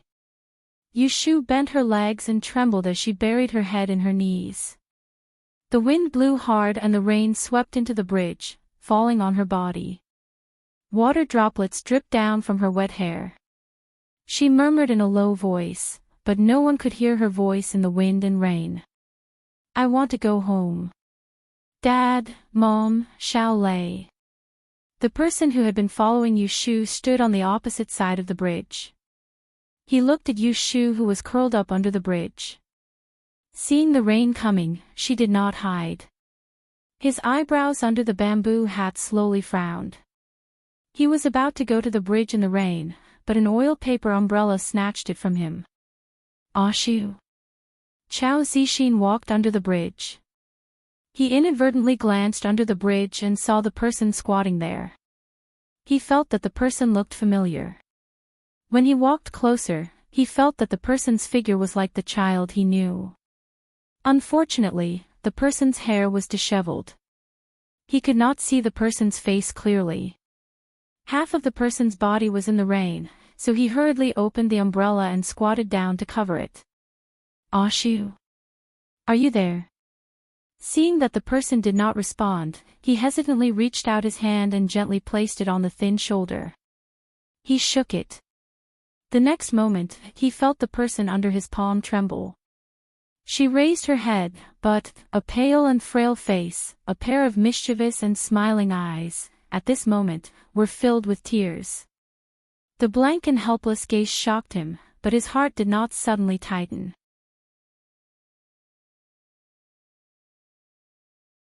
Chapter 61. Chao Zixin met Yushu under the bridge. He didn't know what happened to her. He asked her, but she only called him a shopkeeper at the beginning. After that, she refused to speak. He looked at the rain getting heavier and heavier, so he took her home first. His home was not far from Chongmen Street. It was a quiet alley with a small courtyard with 2 rooms. "We're here." The rain was still falling. Chao Zixin turned around and closed the door. He held an umbrella for Yushu with one hand. Half of his shoulder was already wet. On the other hand, Yushu, because she was under the bridge in the rain, she was not much better. After the door was closed, the figure standing not far away turned around and left. "This way." Chao Zixin opened the door and went in to light a candle. When he turned around, he saw Yushu was still standing outside. He called her, "Ashu, come in." Yushu lowered her head and walked into the house. When she stood inside the door, the clean floor under her feet was soon wet. Chao Zixin sighed and went forward to pull her sleeve. He took her to a chair in the hall and sat down. He went into the bedroom inside and came out after a while. He patted Yushu's shoulder and said, "I'll go boil water. You go in and change your clothes first. There are clean clothes on the bedside, which I haven't worn yet." Yushu moved and stood up. She looked around in a daze and then went inside the bedroom. When Chao Zixin saw her go in, he went out to boil water. Who would have thought that when he just walked to the door, he heard a heavy sound behind him. He quickly turned around and saw Yushu softly falling to the ground. "Ashu!" Chao Zixin leapt forward in 2 steps and bent down to help her up. He let Yushu lean against his chest and shook her. He called out to her several times, but there was no response. Only then did he know that she had fainted. He reached out to touch her forehead, but it was so hot that he withdrew his hand. Chao Zixin panicked for a moment before he calmed down. He picked her up from the ground and carried her up. Her weight was so light that he was startled. He carried her into the room and placed her on the bed. He did not mind her getting the mattress wet and even covered her with a blanket. He brushed aside her wet hair and gently touched her burning cheeks with the back of his hand. He frowned in worry before he picked up the umbrella and ran out. Leaving the main door unlocked, he went straight to the opposite door and knocked on it. Big Sister Zhao. Big Sister Zhao. Open the door. After a while, someone came to open the door. It was the waiter of the wonton stall, Big Sister Zhao, Zhao Hui. Shopkeeper Chow, what's wrong? Why are you so flustered? Chow Zixin pointed to the courtyard behind him and said, Can I trouble you to look after someone for me? I'll go find a doctor. All right, go quickly. I'll look after her. Zhao Hui closed the door without another word and walked towards his courtyard. Chow Zixin raised his hand to stop her. Big sister, she was drenched in the rain. Help her change her clothes. She's a young lady. Chow Zixin ran 3 blocks before he managed to find a doctor. Zhao Hui was sitting on the edge of the bed, wiping Yushu's forehead. She also changed Yushu's clothes and bedding into clean ones. Yushu was lying facing the outside, and Zhao Hui had placed a soft pillow on her back. When Zhao Hui saw them enter, she hurriedly stood up to give way. Her expression was a little ugly. When the doctor sat down on the edge of the bed and took out a pillow to feel Yushu's pulse, she pulled Chow Zixin aside and whispered, Shopkeeper, I think this young lady looks familiar. Is she the one who used to settle accounts in your shop? Chow Zixin nodded hesitantly. Yes, she is. Zhao Hui didn't have the time to be surprised that a young man had suddenly turned into a young lady. She grabbed him and anxiously asked, How did you end up like this? Ah. Chow Zixin was puzzled. Zhao Hui thought that he didn't know the inside story, so she lowered her voice and said angrily, Do you know that her back is injured? One look and you can tell that she was whipped. I don't know how much strength the person used to hit her. Her skin is almost torn and the scabs haven't even formed. She's also drenched in the rain. If she were to soak in the water for a night, her flesh would definitely rot. Chow Zixin was shocked and turned to look at the bed. He could only see Yushu's black head lying lifelessly on the bed. She looked indescribably pitiful. At that moment, the scene under the bridge appeared in his mind. She was about to cry, but she forced herself to hold it back. His heart tightened again, and this time, he couldn't suppress it. He secretly clenched his fists. It's all his fault. As Zhao Hui spoke, she didn't see any reaction from Chow Zixin.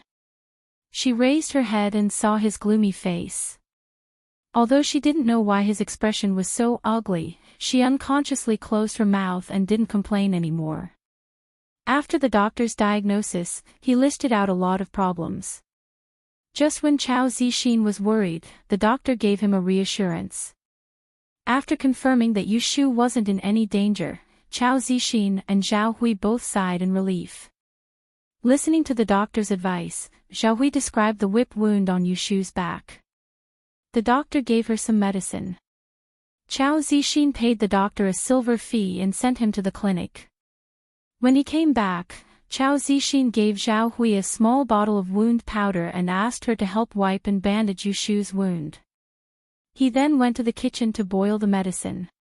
Until midnight, Chow Zixin noticed that it was late. He said to Zhao Hui, Big sister, it's so late. You should go back. I've troubled you tonight. Zhao Hui said, Why don't I stay here tonight? It's not convenient for a man like you. Chow Zixin said, How can I do that? You still have to do business tomorrow. How can you stay here all night? Zhao Hui said, It's fine. I won't starve if I don't go out for a day. How can you take care of a girl? I'll be alone when I go home. You don't need to be polite with me. Chao Zixin thought for a moment. It's more convenient for him to stay with Zhao Hui. So he didn't refuse and thanked her again and again. Zhao Hui waved her hand and touched Yushu's forehead.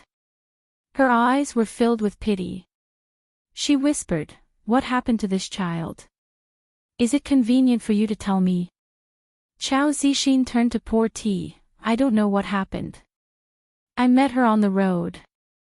I saw that she was confused, so I brought her back." Zhao Hui sighed. "I've seen the girl twice. She's so obedient and sensible.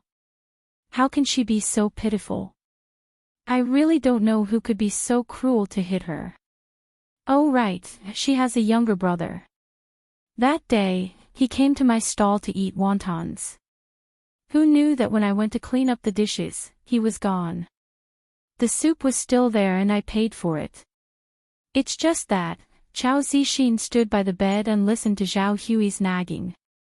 He lowered his head and looked at Yushu without interrupting. After she finished, he said, "I'll go to the study room and bring the recliner over. Big sister can lie down when you're tired." After saying that, he left the house. Yushu had a dream. She dreamt that before everything happened, she was still Yujing. Yulei's leg wasn't broken in the disaster. He could still run and laugh. The two of them went to Phoenix Mountain and played for a whole day. When they were halfway down the mountain, she sprained her ankle. Yulei carried her down the mountain step by step. When they were about to reach the foot of the mountain, he suddenly said "thank you" to her. She asked him why he was thanking her. Yulei smiled and told her, "Sis, thank you for not complaining that my birth stole my parents' love. Thank you for secretly standing up for me after I was bullied. Thank you for getting up early every morning to fetch fresh milk for me. Thank you for secretly helping me write love letters to the girl I have a crush on. Thank you for not blaming me for making your first boyfriend leave. Thank you for persuading my dad to let me join the army behind my back. Thank you for secretly giving money to my comrade to treat his sister. Thank you for not blaming me for breaking my leg. Thank you for slapping me when I was at my lowest. Thank you for taking the burden of treating me by yourself. Sis. The most grateful thing in my life is being able to be your younger brother. Thank you." Then, she cried and laid on Yulei's narrow back. She wanted to tell him that she wasn't that good. However, Yulei suddenly turned into Yu Xiaoxiu.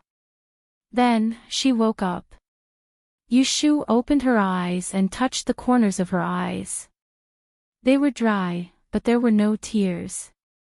She really wanted to cry to her heart's content, but she couldn't cry. She would rather believe that this wasn't a dream, but that Yulei was telling her from another world that he had never been disappointed in her, and that she would always be his proudest and most good sister. She had to be strong and live well so that she wouldn't let down her family in another world. Yushu took a deep breath. She felt the discomfort all over her body and the pain on her back. She supported her upper body and sat up. Then, she looked around her surroundings. This was a small bedroom. There was a wardrobe, a bookshelf, and a round table. They were all formal furniture. They were painted. Unlike the small cottage she lived in the courtyard, there was a brand new quilt under her body. When she smelled it, it still had the fragrance of soap. It was clean and warm. She vaguely remembered that she was brought back by Chao Zixin under the bridge last night. Yushu looked down at the changed clothes on her body. She didn't scream, but frowned. It seemed that Chao Zixin knew that she was a girl. She didn't know if he would be angry at her for hiding it. "Oh, you're awake."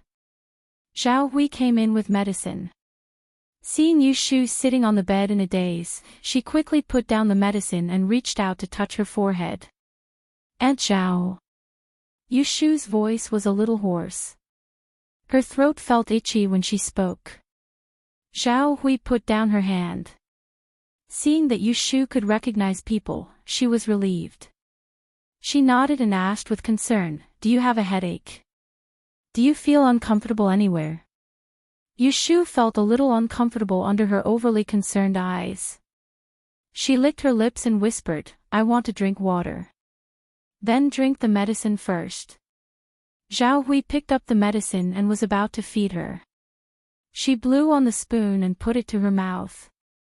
She was very enthusiastic. Yushu quickly raised her hand to take it. "I'll do it myself." Zhao Hui handed the bowl to her in disappointment. Then, she remembered that she hadn't told Chao Zixin. She quickly got up and said, "I'll tell shopkeeper Chao that you're awake. Otherwise, he will call the doctor." Yushu nodded her head and drank the medicine in small sips. The bitter taste made her sober up. She turned her head and looked outside the window. The rain had stopped. Outside the window, she could vaguely see two figures talking in the yard. One was Zhao Hui, and the other should be Chao Zixin. Knowing that this was Chao Zixin's territory, Yushu felt a lot more at ease. She put down the medicine bowl and reached out to untie her clothes. She looked at the gauze wrapped around her body. She touched her back and frowned in pain. After checking her body, she just tied up her clothes. Then, she heard a voice outside the bedroom. "Oshu, it's me, Brother Chao. Are you feeling better?"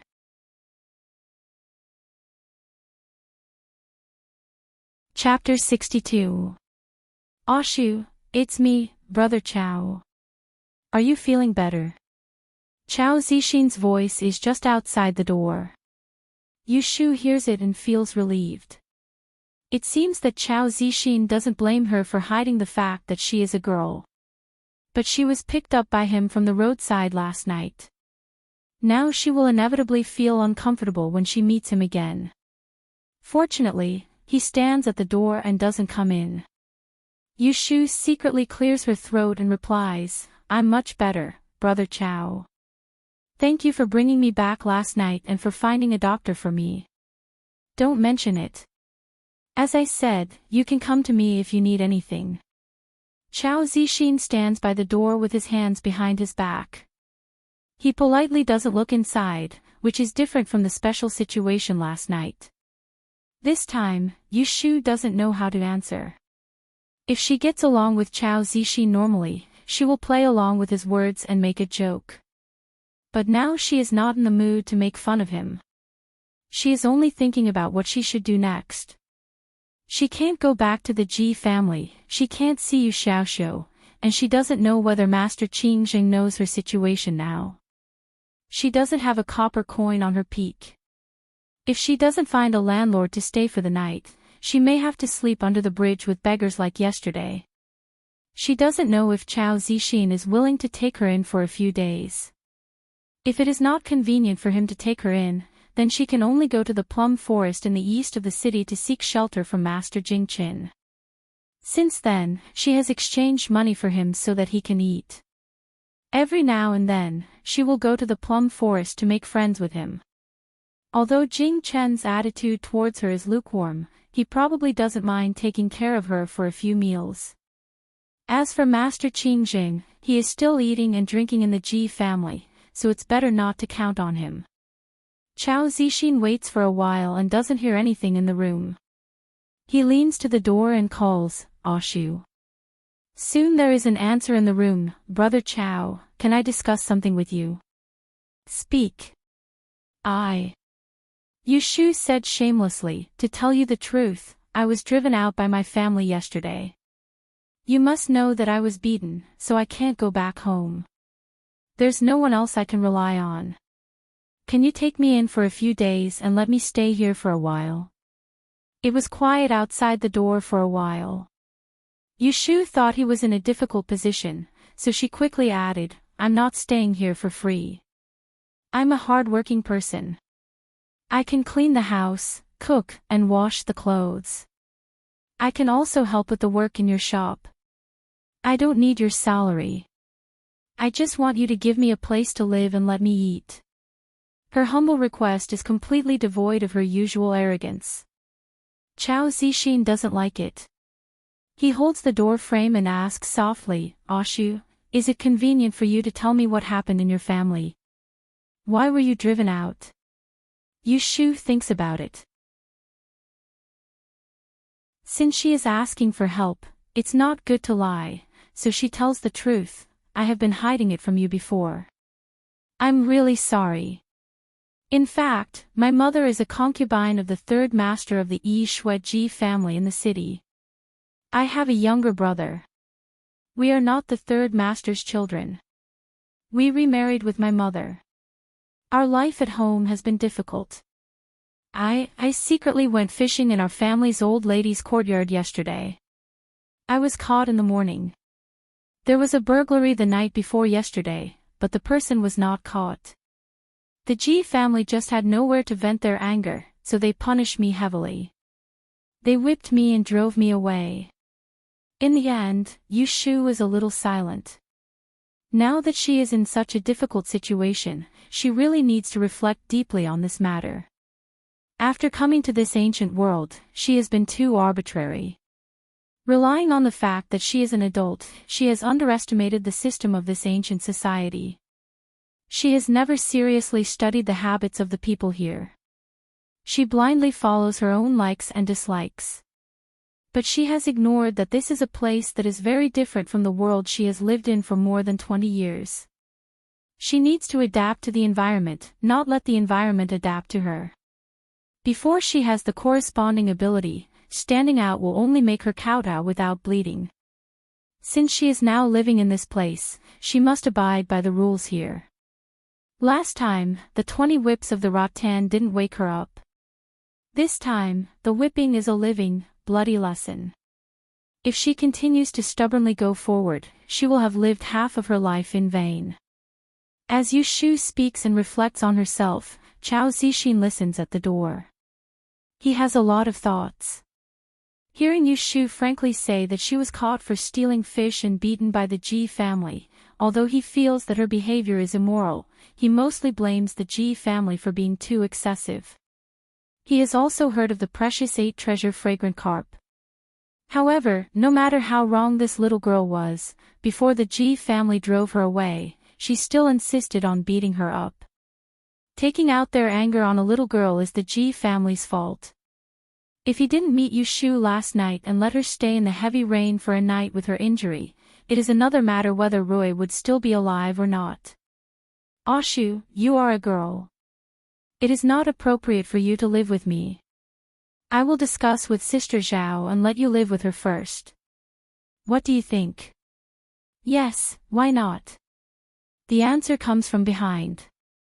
Chao Zixin turns his head and sees Xiao Hui coming in with a bowl of soup. She says to him, go to the kitchen and watch the hot water. I will talk to her. Seeing that she agrees first, Chao Zixin is certainly very happy. He steps aside and lets her into the room. Yu Shu hears the conversation outside. She doesn't think that she will find the place so easily. When she sees Xiao Hui coming in, she says, Auntie Zhao, you. Xiao Hui sat down on the edge of the bed. The bowl of wonton noodles in her hand was still steaming. She stirred the noodles with a spoon and said to Yu Shu, I'm going to live alone. Don't worry, you can stay at my place for as long as you want. You should recover first before anything else. Come eat while it's hot. When the fragrant wonton reaches her mouth, Yu Shu can't get used to the kindness of an elder. She swallows and whispers, thank you, Auntie Zhao. Hashtag. That morning, Yu Shu moved to Zhao Hui's house. The small courtyard is not as big as Chao Zixin's. There is only one room, a kitchen, a small vegetable field in the yard, and some seasoned coriander and pepper. There is also a nest of chickens. Chao Zixin carries the bamboo bed in his study to Zhao Hui's house and puts it in the bedroom. Zhao Hui insists that Yu Shu sleep in her bed. She lays a layer of mattress and sleeps on the bamboo bed instead. Yu Shu's fever has subsided. She doesn't need anyone to take care of her. Zhao Hui changes the medicine on her back again and nestles on the bamboo bed to catch up on sleep. Chao Zixin also goes back to rest. Chao Zixin and Zhao Hui don't help with business today. They both stay at home. In the evening, when Yushu wakes up, Zhao Hui actually slaughtered a chicken and stewed chicken soup for her to nourish her body. Yushu thinks that she has only met her twice. Although she is ashamed to accept such kindness, she doesn't refuse it. She just remembers this kindness and will repay it in the future. The next day, the whip wound on Yushu's back begins to scab. The medicine prescribed by the doctor is very effective, but Zhao Hui is worried that Yushu will have a scar on her back after she recovers. Zhao Hui also hears about what happened to Yushu. She thinks the same as Chao Zixin. She thinks that the Ji family is too ruthless. Yushu is an unmarried girl.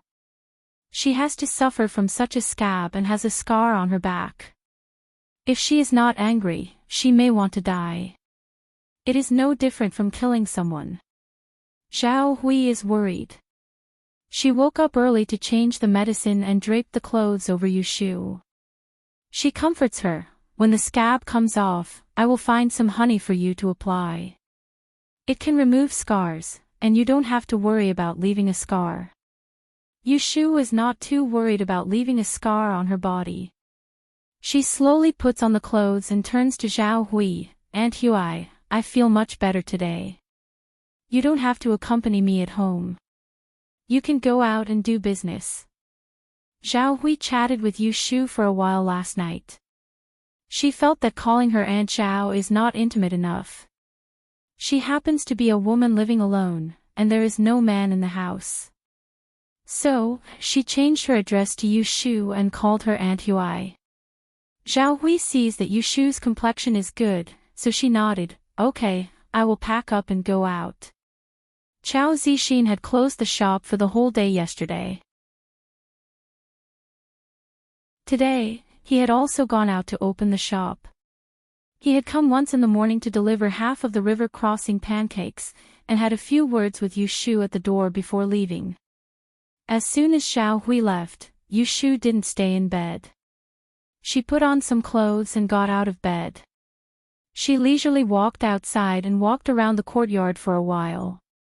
A hen and a few chicks followed behind her, clucking and clucking.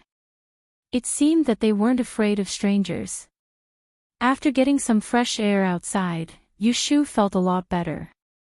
She went back inside and was about to sit on the bed when she heard the sound of the door outside. She vaguely heard Chao Zixin's voice, so she went out to open the door. As soon as Lu Xuan tried to pull, she was pushed away from the outside. She took 2 steps back, but before she could stand firm, she was hugged tightly. Her back hurt so much that she gasped. Before she could push the person away, she heard the thing in her arms crying at the top of its voice, "Sister, woo-woo, sister." This crying sound is very painful, and Yushu's heart is in a mess. She wanted to slap Yu Xiaoxiu's head, but she fell on his back instead. She hugged him, and her eyes softened. She scolded in a low voice, "What are you crying for? Hurry up and hold it. I am not dead yet." Whoa. Her scolding made Yu Xiaoxiu cry even harder. A chuckle came from the other side. Yushu raised her head and saw Chao Zixin looking at her with a smile. His eyes are too gentle, and she doesn't know why she felt a little embarrassed. So she slapped Yu Xiaoxiu's head and said angrily, "All right, hurry up and let go of me. It hurts so much." Yu Xiaoxiu finally stopped the devilish sound piercing her ears and let go of Yushu. However, he still grabbed her arm and looked at her with tears in his eyes.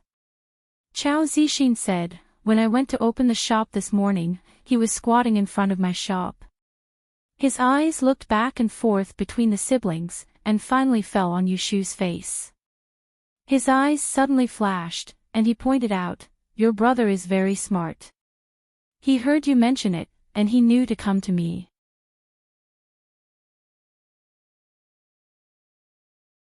Chapter 63. Yu Xiaoxiu cried enough before he stopped. He grabbed Yu Shu tightly and refused to let go. Yu Shu knew that she had scared him by leaving without saying a word for 2 days, so she pulled him and tidied his hair. She asked, "What's wrong? You haven't had breakfast, right?"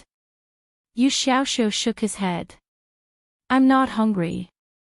Yu Shu looked at Chao Zixin. Chao Zixin got up and said, "I'll go find something to eat." After sending Chao Zixin away, Yu Shu moved closer to Yu Xiaoxiu and said softly, "Xiaoxiu, I've been driven out by the Ji family. Don't be silly. Go back to school and eat and drink. Don't break their rules again. Don't be driven out like me. Do you understand?" Yu Xiaoxiu shook his head and said firmly, "I want to be with you. You've been driven out. Why should I stay in their house? I'm not a member of their family. Don't be stubborn. Where are you going after leaving the Ji family?" Yu Shu scolded him in a low voice, "I'm living in someone's house now. It's embarrassing enough. Where are you going after leaving? Are you going to be like me and cause trouble for others?" Yu Xiaoxiu looked hesitant, but he still said stubbornly, "I can go out and work for others to earn money." Yu Shu sneered, "Do you think it's easy to earn money? Carrying sandbags at the estuary will only earn you 10 copper coins a day. You're so skinny that even the sandbags are heavier than you. What can you do outside?" I. Yu Shu softened her voice when he was speechless. "Didn't we agree to open a trading shop and live a good life? If you leave the Ji family, where can you learn trading? Just stay in the Ji family and learn more so that we can make plans in the future. Even if we don't live together, it's not like we can't see each other. But if you really leave with me, life will be hard. Xiaoxiu, I don't want to be separated from you, but I have no choice. Do you think I want you to stay in their house?" As she spoke, her eyes dimmed and she seemed to be on the verge of tears. She covered her face with her hands. Yu Xiaoxiu immediately panicked. "Sister, don't cry. I'll listen to you." "Really? Really?" Yu Shu put her hand down and smiled again. She changed her expression like flipping a book. Yu Xiaoxiu knew he was fooled, but he couldn't go back on his words. He could only pout bitterly. After the siblings finished talking, Chao Zixin came in from outside. He was holding a bowl with leftovers from the morning and a bowl of hot egg soup. He said to the siblings embarrassedly, "I won't do anything else." The siblings didn't think anything was wrong. A gentleman should stay away from the kitchen. It would be strange if he knew how to cook. Yu Xiaoxiu had been hungry for 2 nights and was not picky about food at all. Besides, there was egg soup. He thanked Chao Zixin and started eating. After the meal, Yu Shu told Yu Xiaoxiu some things and asked Chao Zixin to send him out. She washed the bowl and went back to bed. Chao Zixin sent Yu Xiaoxiu out of the door. Seeing his sullen face, he wanted to coax him. "Are you still worried when you see your sister? What are you unhappy about?" Yu Xiaoxiu kicked the stones on the side of the road and said, "You don't know. It's all my fault. If it weren't for me, my sister wouldn't have been beaten and driven out." Chao Zixin was puzzled. "Didn't you say she was caught for stealing fish? What does it have to do with you?" Yu Xiaoxiu had something in his heart that he didn't tell Yu Shu just now. Now that someone asked him, he couldn't help but pour out his heart.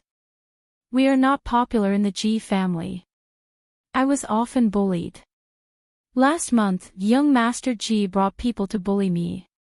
He tied me to a tree and beat me. My sister saw it. She got angry and fought with them. In the end, she injured young Master Ji and brought the matter to the old matriarch.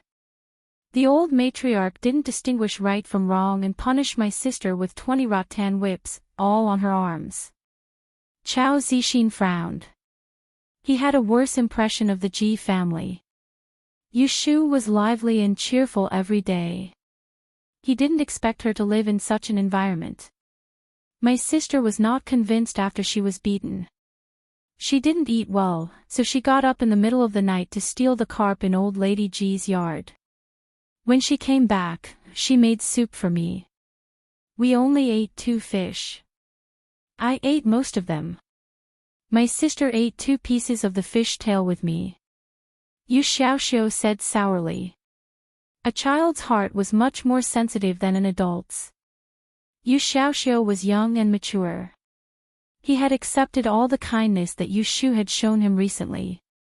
In the past, Yu Shu didn't treat him well. Now that she was nice to him, the kindness was magnified. He looked at everything more carefully. The night before yesterday, Yu Xiaoxiu said in a low voice, "We came back from outside. We didn't have money to eat. I said I wanted to drink fish soup. She wanted to steal the carp again. In the middle of the night, she took me to steal fish. Unexpectedly, we met a thief and got us into trouble. My sister was caught. She only said that she did it alone." Yu Xiaoxiu finished his story intermittently. He turned to look at Chao Zixin in frustration and said, "Brother Chao, my sister was kicked out because of me. She's a good person. Don't look down on her because of this." When Chao Zixin heard this story, he couldn't help but fall silent. The Yu Shu that he had come into contact with was mostly her quick-witted and active side. Now that he heard Yu Xiaoxiu talk about these stories that he didn't know about, he realized that there was another side to her. This feeling was very strange. When he had determined what a person was like and thought that he had seen through her, but then he realized that she was much richer than he had thought. The image of this person suddenly became deep in his heart, and it was no longer just a person that he admired. This kind of feeling caught him off guard. After a moment of silence, Chao Zixin raised his hand and patted Yu Xiaoxiu's head. He said in a serious tone, "Stealing is wrong, but your sister didn't mean any harm. Strictly speaking, she didn't hurt anyone. Why would I look down on her? She's a good sister. But you have to remember that stealing is against the rules. No matter what you steal, whether it's to vent your anger or not, you can't do it again." It was the first time that Yu Xiaoxiu was touched on the head by someone other than his mother and Yu Shu. He felt uncomfortable all over. He wanted to avoid it, but when he thought that Yu Shu still needed his care, he stiffly endured it. Hearing that his words were reasonable, he nodded and said, "I got it." After sending Yu Xiaoxiu to the intersection of Changmenpu, Chao Zixin originally wanted to buy him some food, but Yu Xiaoxiu declined. He thanked him again and left alone. Chao Zixin didn't go back to the shop. He walked half a circle on the street and bought some snacks, flour cakes and other things that little girls like to eat. He returned home and took out a set of paper and a pen. He stood at the door of Zhao Hui's house and knocked on the door. After a while, Yu Shu answered the door slowly. "Brother Chao, why are you back again?" Yu Shu tilted her head and looked at Chao Zixin outside the door. He had just woken up from a nap.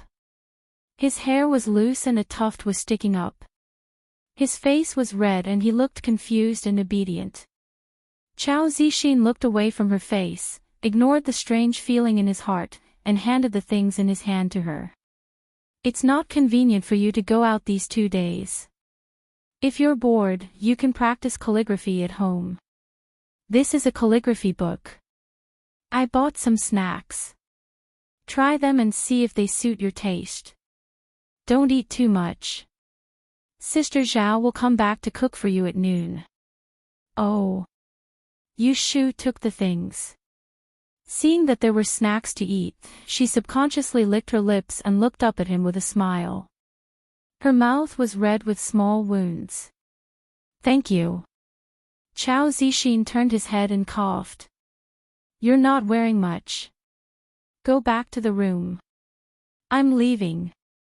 Chao Zixin turned around and left. Yu Shu closed the door and carried her things back into the house. She opened the packet of snacks, broke off a piece, and stuffed it into her mouth.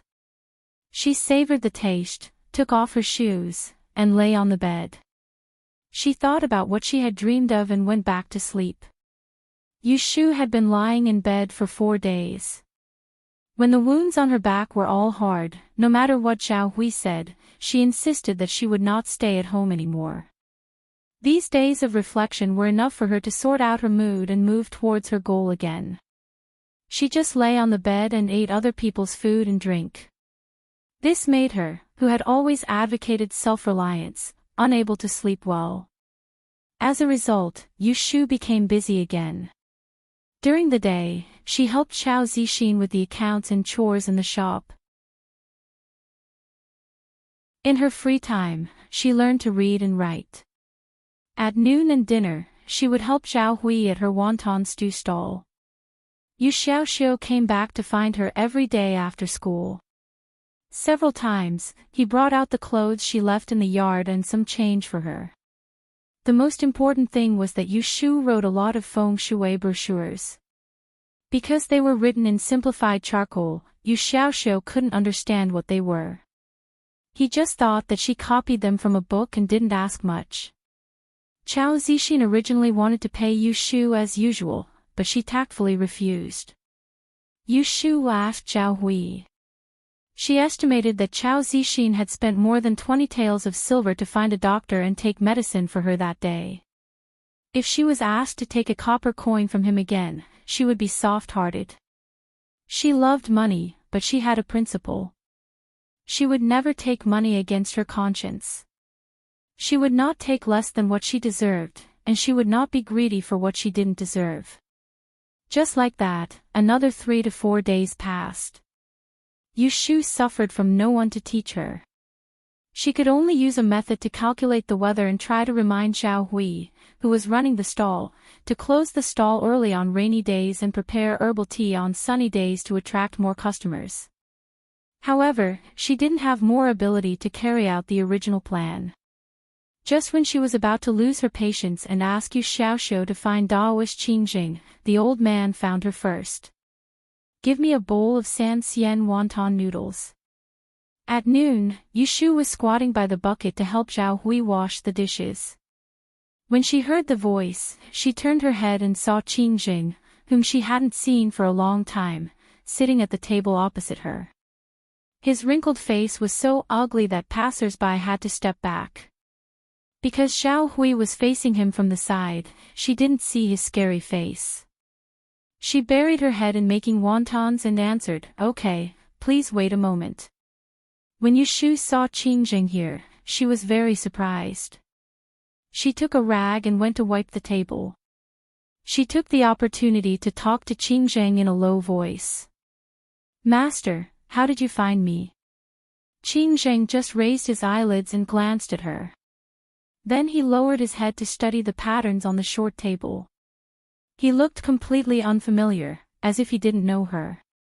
Yushu was puzzled. She tried to talk to him a few more times, but the old man simply didn't look at her. She murmured in her heart, "Look at him, why does he seem to be angry? If I should be angry, it should be me, who was beaten and bullied. What's wrong with this old man? Xiao Yu, come and serve the noodles to the guest." Zhao Hui called.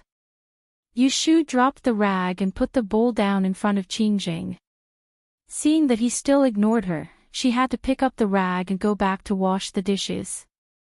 After a long time, she heard a cold snort. She quickly raised her head and saw that Qingjing, who had been treating her as heir, glared at her. He put down the money on the table and turned to walk to the opposite alley. Yushu curled her lips. She pressed the rag into the bucket and stood up to say to Zhao Hui, "Aunt Hui, I'm going to the toilet."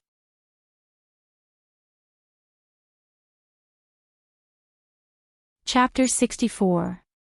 With Qingjing's teachings, Yushu followed Qingjing out of the bustling area of Changmenpu Street.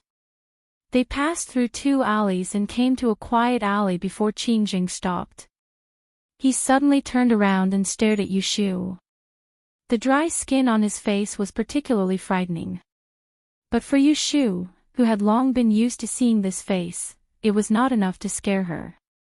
Yu Shu trotted forward and shyly said, "Master.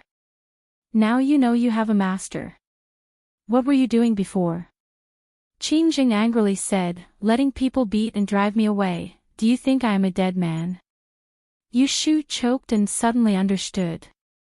Was he blaming her for not bringing him out when she was in trouble? "Master, didn't you say that we can't let people know our relationship? If I give you out, won't people know?" Qin Zheng looked at the little girl in front of him with a fierce face. He felt quite uncomfortable in his heart. On the one hand, he was happy that Yu Shu remembered his words and would rather be beaten than use him to get out of trouble. On the other hand, he was angry. This stinky girl didn't treat him as one of her own. Don't think that he didn't know. Seeing him with a black face and not saying anything, Yu Shu thought for a moment. She pulled her face and said with a sinister smile, "Hey hey. If you are willing to stand up for me, you should have said so earlier." "Okay. Then let's go back now. Master, help me." As she said that, she grabbed Qin Zheng's arm and dragged him away. He was dragged 2 steps away. Seeing that she trusted him, he felt much better. However, he still slapped her on the head. "Nonsense. You've already come out. Why do you still want to go back?" Yu Shu painfully pushed him away, covering the back of her head and said, "Then you are angry with me, but you don't want to stand up for me. Why are you looking for me?" Qin Zheng pulled up his sleeves and said, "If I don't look for you, should I let you waste your time outside?" Yu Shu turned her face away and didn't say a word. Qin Zheng saw her throwing a tantrum and stroked his beard. His tone couldn't help but improve. "All right. Wait for me here when it's dark. I'll take you somewhere else." Yu Shu lowered her head and asked in a low voice, "Master. How did you find me?" Qin Zheng did not want to know what she was thinking and said, "You and I are connected. I knew where you were once I calculated. Why would I need to look for you?" "Sure enough," Yu Shu sneered, "Master. You're so capable, yet you didn't predict that I would be in trouble." Hearing this, Qin Zheng's expression changed slightly. He knew that this clever disciple was not so easy to fool. He sighed and said, "Don't blame me for hiding it from you. This is a tribulation that you deserve. I want to help you block it, but if I block this tribulation for you, there will definitely be an even greater tribulation waiting for you in the future. That would be harming you." Disciple, there's no harm in telling you something. Divination can indeed predict what will happen in the future, but it's hard to defy fate. If you avoid a disaster today, you'll get what you deserve in the future. Disaster can be avoided, but it can't be eliminated. You must remember this principle. Hearing this, Yu Shu was moved. She let go of her prejudice and silently pondered for a while. After a while, she raised her head and touched her face. She said to Qin Jing embarrassedly, "Master, please don't blame me. I was rude just now." Qin Jing saw that her eyes were clear and knew that she had understood something. He nodded to himself and thought that although this disciple's comprehension was not good, it wasn't that she didn't have it.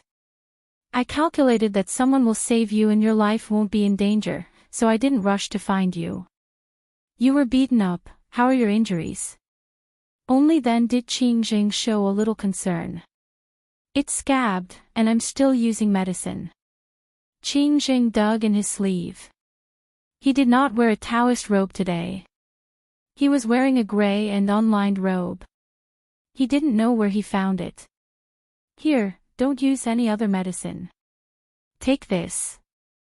Apply it every night before you go to bed." Yu Shu took the medicine bottle from him. She was curious. She opened it and smelled it. A bitter smell made her frown. Qin Jing said, "I gathered the herbs at the last minute. I mixed 2 spices. It doesn't taste good." You can make do with it. Don't leave a scar. You'll cry in the end. Yushu held the medicine bottle and her heart warmed. She wasn't an ingrate. She just didn't want to be taken advantage of. In the past, she felt that Qingjing mostly used her. She was more guarded against him. But now, Qingjing treated her like this. But he was more sincere than before. Her heart grew warm. She made up her mind. She must respect him more in the future. Thank you for your concern, Master. Qingjing did not know that Yushu had been bribed by a bottle of medicine. If she had known about his diligent teaching in the past few days, if she knew that his diligent teaching was more effective than a bottle of medicine, he didn't know if she would laugh or cry. As for the Ji family, Qingjing's withered eyelids flashed. He said softly, "People of the Tao don't like disputes.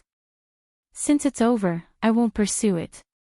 You should know that if they make things difficult for you and treat you harshly now, they will regret it in the future." Yushu only took his words as a comfort and smiled it off. But she was more curious about why Qingjing wanted to stay in the Ji family. The master and disciple agreed to meet at night. They parted ways in the alley. One wandered somewhere else, and the other went back to wash the dishes. Since Qingjing found Yushu, she began to catch chess pieces every night. During the days of accumulating knowledge, Qingjing got a house near Chongmen.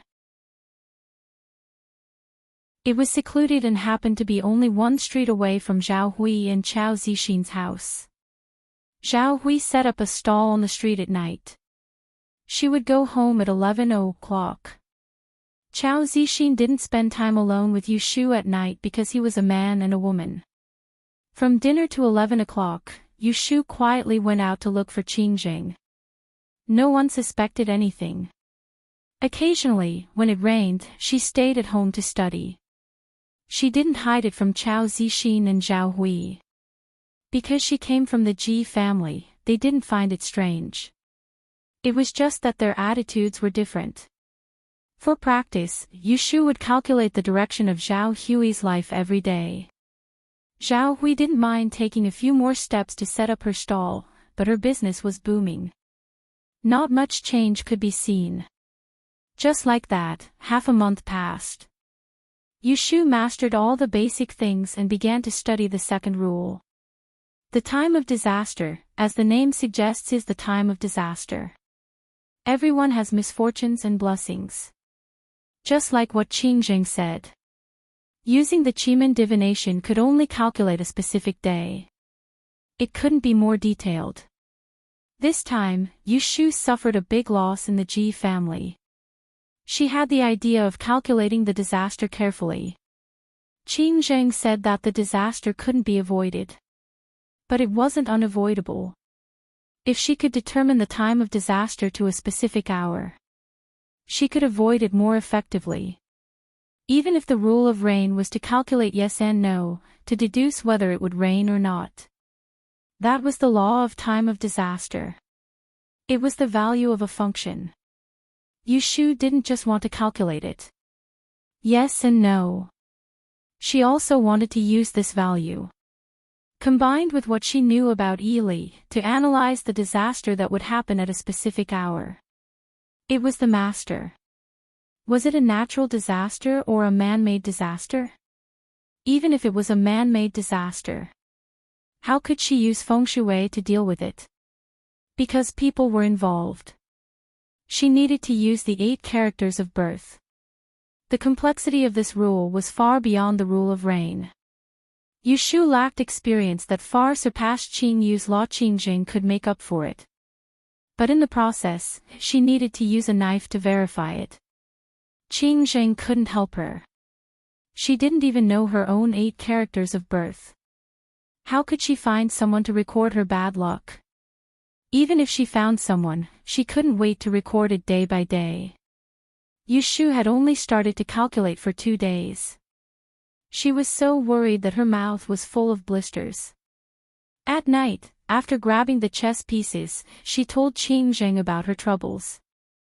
She said that she wanted to think about man-made disasters, but she couldn't find any examples. Qingjing didn't suspect anything. He gave her a clear path on the spot. There is a Vientiane street in the east of the city.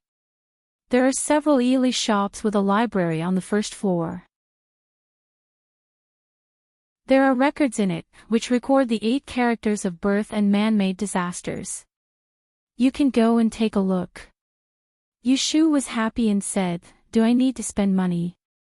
Qingjing said, "If I don't spend money, do you want to read it for free?" Yushu's face fell. She glanced at Qingjing and called out fawningly, "Master." Qingjing's eyelids twitched. "What?" Yushu said shyly, please lend me some money." Qingjing shook his head, "I don't have money." Yushu didn't believe him. "You are so capable, how can you not have money?" Qingjing waved his hand, "I don't accept money. What's the point of being greedy? I just need food and clothing. I originally had 10 taels of silver, which I used to rent this house." Yushu finally believed him and said dejectedly, "Your disciple is poor. I didn't expect Master to be poor too." A penny stumped a hero. She only had a dime of silver and 23 copper coins. She was afraid that she wouldn't even be able to touch the cover of the book in the shop. Qingjing reached out and knocked her head, "If you have nothing else, then go. It's annoying to talk all day." Yushu smiled and said goodbye to him. She took the book and ran away. It would be hard to explain to Zhao Hui if she returned late. One morning in early April, Yushu asked for leave from Chao Zixin and told Zhao Hui. She got up early and dressed as a man, planning to go to Vientiane Street. Pressing on the door of life, she went out and walked 100 steps to the east. She took 2 turns to change her luck before turning back to the main road. When the sun rose, she searched her memory and found the Vientiane Street which she had only been to once. She carried all her belongings. To avoid bumping into the Ji family, Yushu deliberately went to the East Street. The Ji family's Ely shop was on the shorter West Street. The East Street was the territory of the Kong family and the Liu family's Ely shop. Because she had been to the Kong family's Ely shop once, Yushu was familiar with the place. She walked around the door and wanted to go to the second floor. However, she was stopped by 2 boys at the door. They told her that she needed to buy a pass from downstairs to enter the library on the second floor. Yushu went to the counter and asked. She learned that a pass cost 10 taels of silver.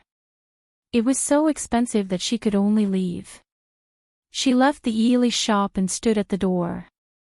She enviously looked at the big tripod that people kept putting money into. She looked around and was about to go to the Liu family's Ely shop to try her luck. However, she found that there was a 2-story building with yellow tiles on the opposite street. There was a square board with the word E on it. It was very busy going in and out.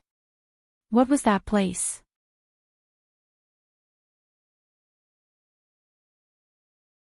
Chapter 65. When Yushu heard that shout, she was 80% sure that it was coming from somewhere. She tiptoed and looked inside. In the spacious and bright hall, there were groups of people standing in groups, shouting one after another, accompanied by the clattering of coins. It was very noisy. While Yushu was walking inside, she felt strange. As far as she knew, gambling had been strictly forbidden since the Yuan dynasty of the Song dynasty, so how could this gambling house be openly opened on the street? Could it be that the Dan dynasty didn't prohibit gambling? Walking back and forth in the middle of the hall, Yushu was sure that this was a big gambling house. There were more than 10 tables, and most of them were gambling on dice and playing pai gao. Yushu was very interested in things related to numbers. When she was in university, she had a private conversation with a professor about this business, so she could recognize these ancient gambling tools. After walking around in the middle of the hall, she was not interested and walked to both sides. There were more people around the gambling stalls on both sides of the wall.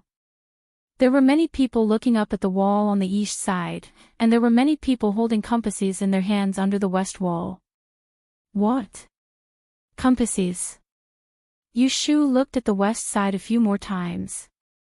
When she was about to go there, she was pushed to the east side by a group of people. There was a row under the east wall, but there were no dice or dominoes. The wall was divided into several areas.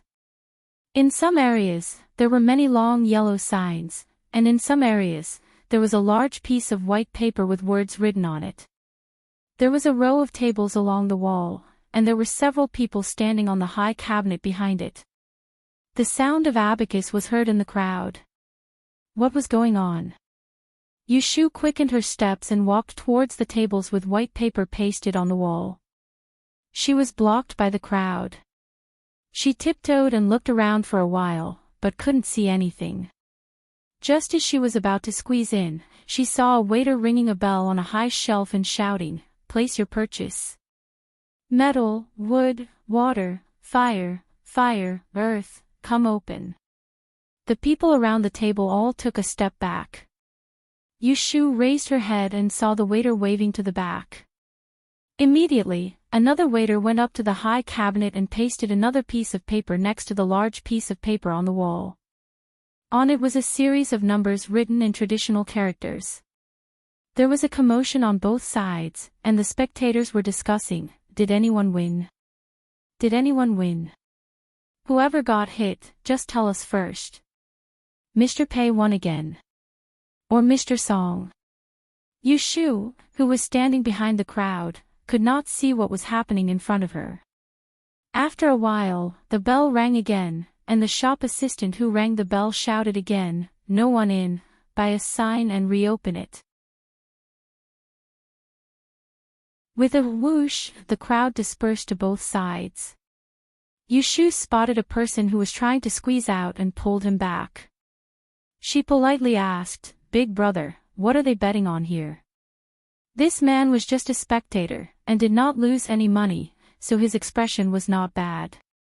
He smiled at Yushu, and pointed to the gambling table in the middle, "Little brother, this is your first time here. If you want to play, you should go over there.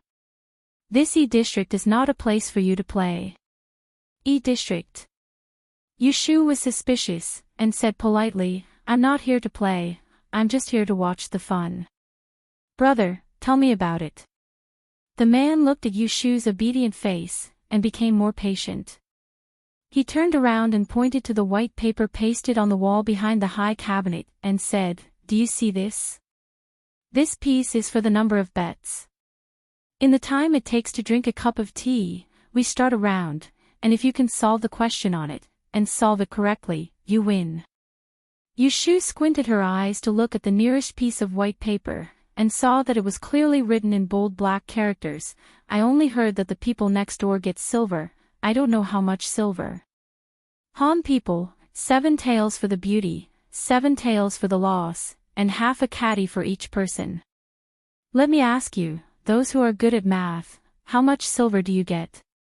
Yushu was stunned. Wasn't this a math question? How could this be used to bet? Yushu was puzzled, and continued to ask, "Then how do we calculate the money if we win?" The man pointed to the other side. "Do you see that? There's a change of tiles, a pair of tiles with a number engraved on the back. Take the red tile and go up to calculate. There's a pen and paper on the table, and after you're done calculating, use the red tile and the black tile. If you win, go up to collect it, and someone will call the number." Sigh, just now, there were more than 50 tiles. If someone wins, they can earn at least 5 taels of silver. What a pity. 5 taels. Yushu's throat was dry, and she swallowed her saliva. Looking at the question on the wall, it was as if she saw a pile of shiny silver waving at her. This question was not easy to solve, just set 2 unknowns, and it would be done. The man saw that Yushu's eyes were shining and smiled. "Why, little brother, are you interested in betting?" Yushu suppressed her surprise, and shook her head, and said with a silly smile, "I'm just looking." The man nodded and said, "This is the place where the Yishui teachers in the city come to try their hand. It doesn't depend on luck, and you can't follow the wind. You can go around by yourself. I'm leaving." Yushu said goodbye to him, and watched him walk away. She was not in a hurry to buy tiles, but squeezed to the front of the crowd, and carefully observed a few rounds of betting. 10 taels of silver per round. She only had one chance, and she must not be careless. She decided to observe the situation first. 5 rounds were played, and 3 of them won, and 2 of them missed. Those who won varied in number, those with fewer won, and those with more won had it all to themselves. Those with more won had it all to themselves, and those with more won had it all to themselves. If they didn't win, the banker would take it all. Every time they bet on a red tile, there would be a yellow wooden tile next to the white paper with the calculation question written on it, which was considered to be a fair announcement of the bet. Yushu understood the process, and calculated a few more questions. She was secretly glad that she did not blindly bet on the tiles just now. The questions posted by the banker could not be solved just by counting and counting. Among them, there were 2 questions that were the product and division of several multi-digit numbers. Without an abacus, Yushu was not confident that she could get one right. If she had known earlier, she would have brought an abacus. Yushu regretfully looked at another failed round, and the clerk on the high counter cleared away more than 30 yellow tiles on the wall. She licked her lips, turned around, and walked to the counter selling tiles. She took out a small silver from her waist, bought a pair of tiles, and squeezed to the front. At the front, it was much more relaxed than at the back. The traders were more well-behaved than ordinary gamblers. They stood at the table and did not push each other. Each person guarded a spot, calmly looking up and waiting for the question to be asked. They did not disturb each other. There were more onlookers than those who actually bet. The bets were different from others. The bets were all on the table, written by each person, and there was no phenomenon of people following the crowd to bet. The 18th round, the bet for the new tiles has been made. Gentlemen, please come forward. Those who bet on the tiles, those who don't, please leave. Yushu looked up at the new question posted on the wall, and secretly said that she was lucky. It was a solution question, so there was no need for an abacus. She took a piece of paper from the long table, but did not use the brush on the table. Instead, she took out a charcoal pencil from her pocket, leaned on the table, and covered the formula with one hand to avoid suspicion. After calculating, she stuffed the paper into her sleeve, dipped the brush in ink, and rewrote the answer stroke by stroke on a piece of paper. When she was done, she used the red tile to cover it. She was not in a hurry to hand it over. She waited for the people on both sides to finish the calculation before calling for the waiter. After a while, she heard the bell ringing, and the bet was made. Yushu followed the crowd and took 2 steps back. Looking at the yellow tiles hanging on the wall, she thought to herself, one more. The tile didn't stop until it reached 32 yuan. Yushu was excited. It should be known that this was 3 taels, which was equivalent to a day's profit in Chao Zixin's shop. If she won, it would be 32 times more. The 18th round, 2 people won, number 22 Lu, number 7. Yushu looked down at the black tile in her hand. It was number 7.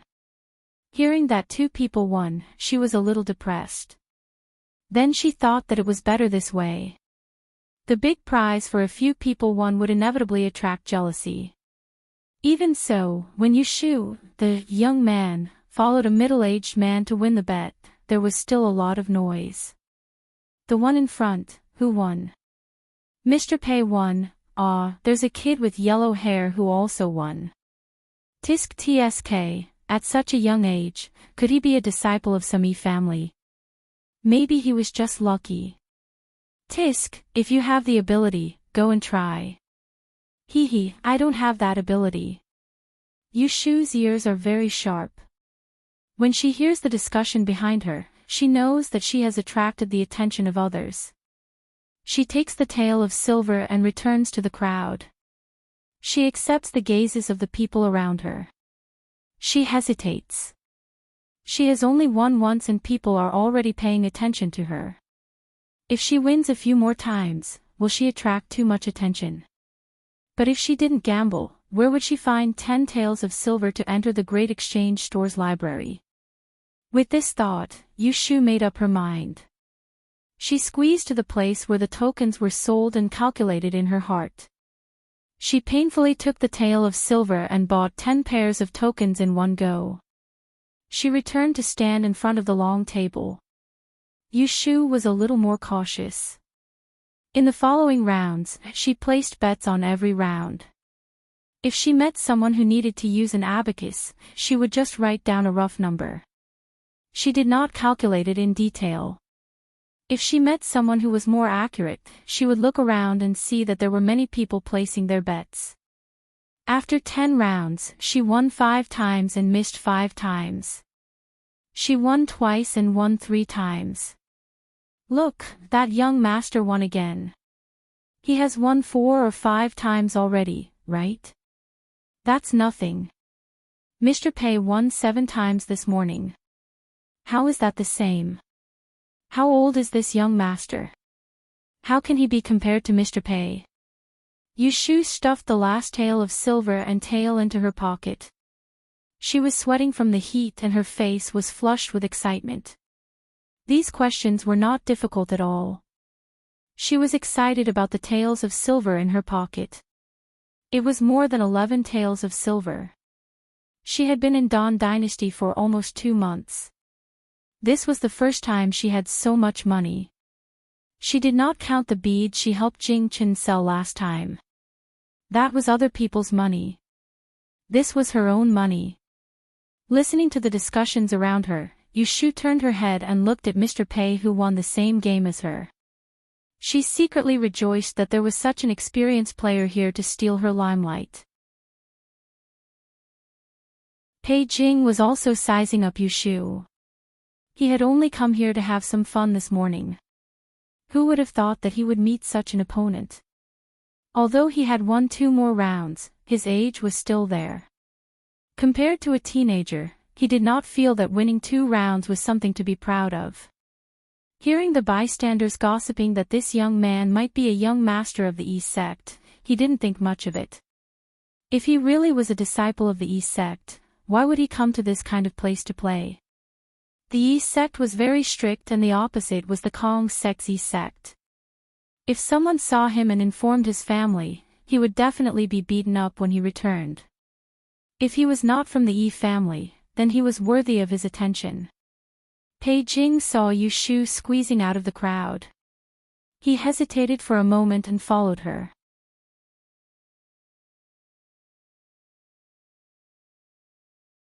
Chapter 66. In the Taiheng Chamber of Commerce's Kong Yi House, Yushu was holding a handful of silver pieces. She looked at the pass to the 2nd floor in the hands of the servant opposite her. She made up her mind and gave the money to the servant. Holding the ticket, Yushu finally entered the library on the 2nd floor. It was lunchtime, so there was no one upstairs. The big room was filled with bookshelves of different heights. There was a strong aroma of inkwood floating in the air. No one spoke upstairs, only the sound of footsteps could be heard. Yushu took a book nearby and flipped through it. Most of them were articles related to Yi Shui.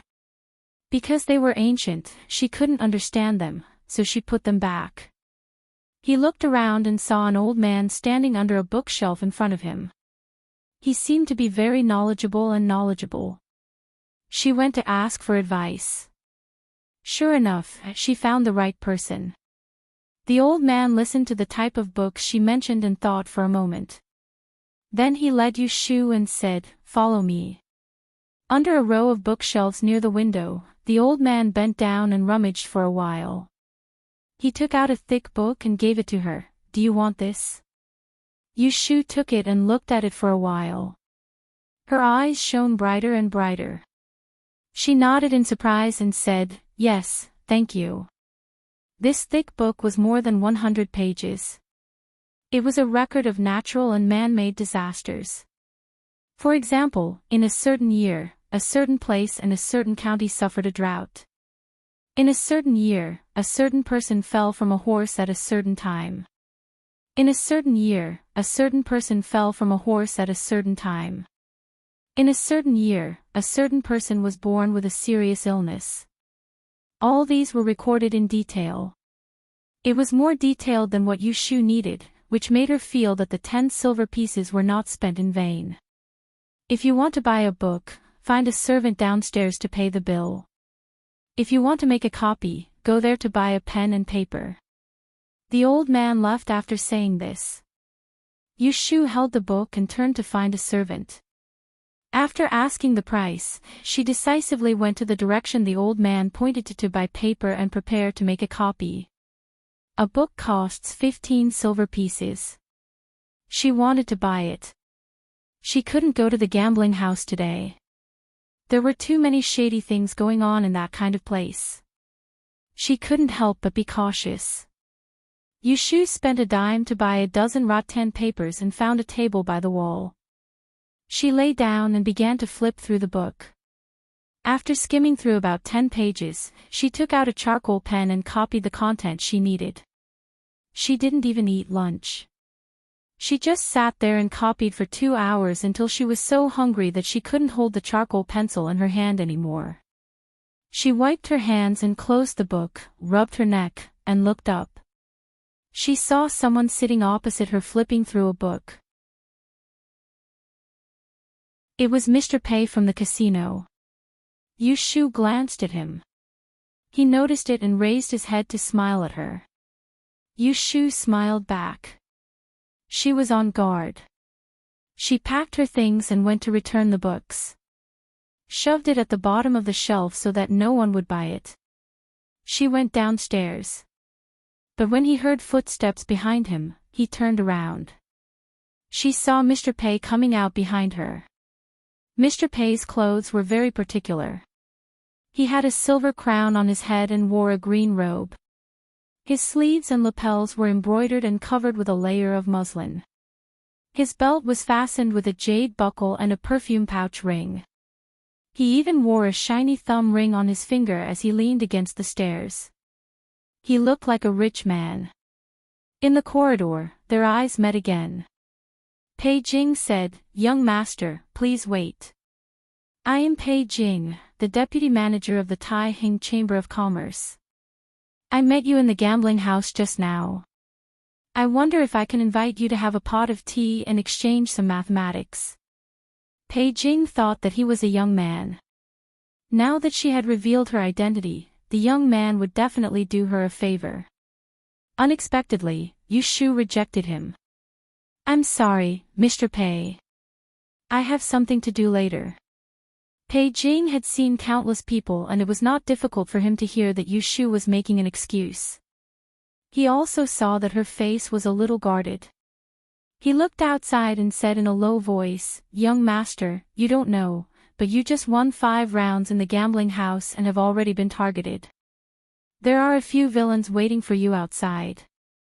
If you don't have anyone to rely on and you are followed by them, they will definitely threaten you to help them gamble. If you don't agree, you will inevitably suffer." Yushu was secretly frightened. She had been careful and held back a few tricks. She did not expect that she would still be targeted. Yushu's silence confirmed Pei Jing's suspicions. This outstanding young man was unorthodox and had no family. "I still have some reputation. If you come with me, those lowly people will have some misgivings and won't make things difficult for you. Young master, are you willing to drink a pot of tea with me and have a chat?" Yushu looked at the good-natured middle-aged man in front of her. She thought for a while. Then she nodded and agreed to go with him. The commerce of the De and dynasty is prosperous. In order to better occupy the market, distribute resources, and exchange what they need, merchants with shops and suppliers with resources have joined together. Thus, a few civil commercial organizations have been born. These organizations are called Chambers of Commerce. The Taiheng Chamber of Commerce is the largest one in Yiyang City. It is also one of the most famous chambers of commerce in the south. These large chambers of commerce are the economic backbone of every region. They control the trade of grain, oil, cloth, salt, sugar, horses, and other important goods. Antiques. Although the trade of jewelry and other luxury goods is regulated by the imperial court and has to pay a large amount of tax every year, they enjoy preferential treatment that small merchants cannot enjoy. In terms of status, they are a level higher than others. Pei Jing was the deputy manager of the Taiheng Chamber of Commerce in Yiyang City. He was born in a merchant family. When he was young, he learned At the age of 20, he was recommended to become a fortune teller. A few years ago, he passed the Diyan examination in the capital. He was highly respected by his peers. When he was close to 40, he successfully occupied a position among the managers of the Taiheng Chamber of Commerce. The Chamber of Commerce itself does not make a profit. But every month, it needs to handle a large number of accounts. As one of the deputy managers of the Taiheng Chamber of Commerce, Pei Jing is most praised for his ability to calculate. A quarter of the Taiheng Chamber of Commerce's accounts have to go through his name. In order to prevent any shops from falsifying their accounts and reporting their profits and losses, the Chamber of Commerce will often hire some experienced accountants. Last month, an accountant who worked at the Yiyang Taiheng Chamber of Commerce returned to his hometown. Pei Jing asked around but could not find a suitable candidate to replace him. As a fortune teller, he had high standards. In his opinion, a good accountant was not a good one. What he wanted to find was a fortune teller who could learn and put to use. Today, at the gambling house, he secretly paid attention to Yu Shu. When he found that the 5 questions she won were all practical questions, he couldn't help but be excited. He also noticed that she did not have any family background. She was still young, so he wanted to train her to be his subordinate. So, he followed her to the Kong family's trading house. If he was interested in this talented young man at the beginning, then when he saw her using the 10 taels she won to buy the Kong family's book tablet and copying books upstairs, he was very interested. If he remembered correctly, this young man won 5 rounds in the gambling house in the morning and won a little more than 11 taels. He knew that she had planned to buy the book tablet, so she did not gamble too much. She only won what she deserved and then stopped. This showed that this young man was careful, not greedy, and knew when to advance and when to retreat. So, he patiently accompanied Yu Shu in the library for the whole afternoon. When she was about to leave, he went to talk to her. In a tea house a little far from the Kong family's trading house, Pei Jing and Yu Shu sat down and ordered 3 kinds of tea and a pot of biluakan tea. Pei Jing poured tea for the 2 of them. Yu Shu took a small sip and went to eat the tea.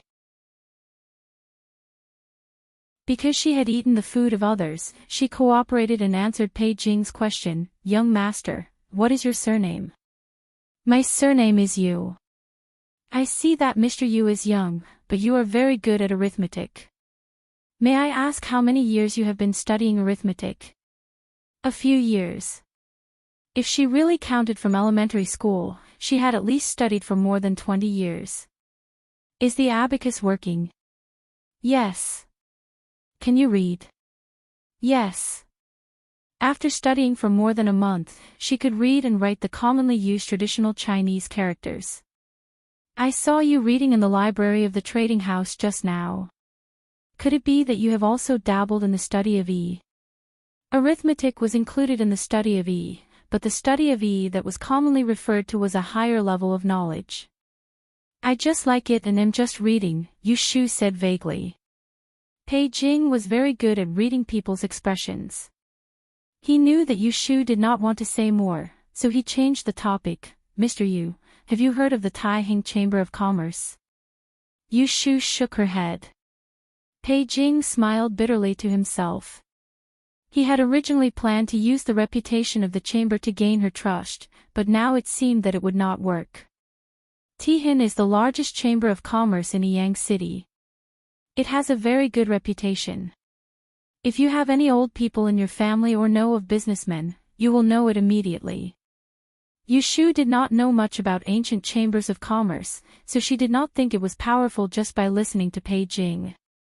She did not know that the Taiheng Chamber of Commerce in Yang City was respected by the Kong, Ji, and Lu families. I am ignorant and inexperienced. Please don't laugh at me, Mr. Pei. Yushu ate a few snacks and drank a cup of hot tea. After her stomach felt better, she asked bluntly, "May I know why you are looking for me?" Pei Jing was waiting for her to ask, so he answered unhurriedly, "I am looking for Mr. Yu to come to our Chamber of Commerce and help me manage some accounts. I will pay you some money every month. Would you be willing?" Yushu stared blankly. Only now did she realize that this person wanted to recruit her. She could not help but feel that this person was being too hasty. She said, "Mr. Pei, forgive me for speaking bluntly. Your family is such a large chamber of commerce. If you really wanted to find an accountant, how could it be a child like me? Moreover, do you think that at my age, I would know how to manage accounts?" Pei Jing smiled. In his heart, he had a good impression of Yushu's straightforwardness.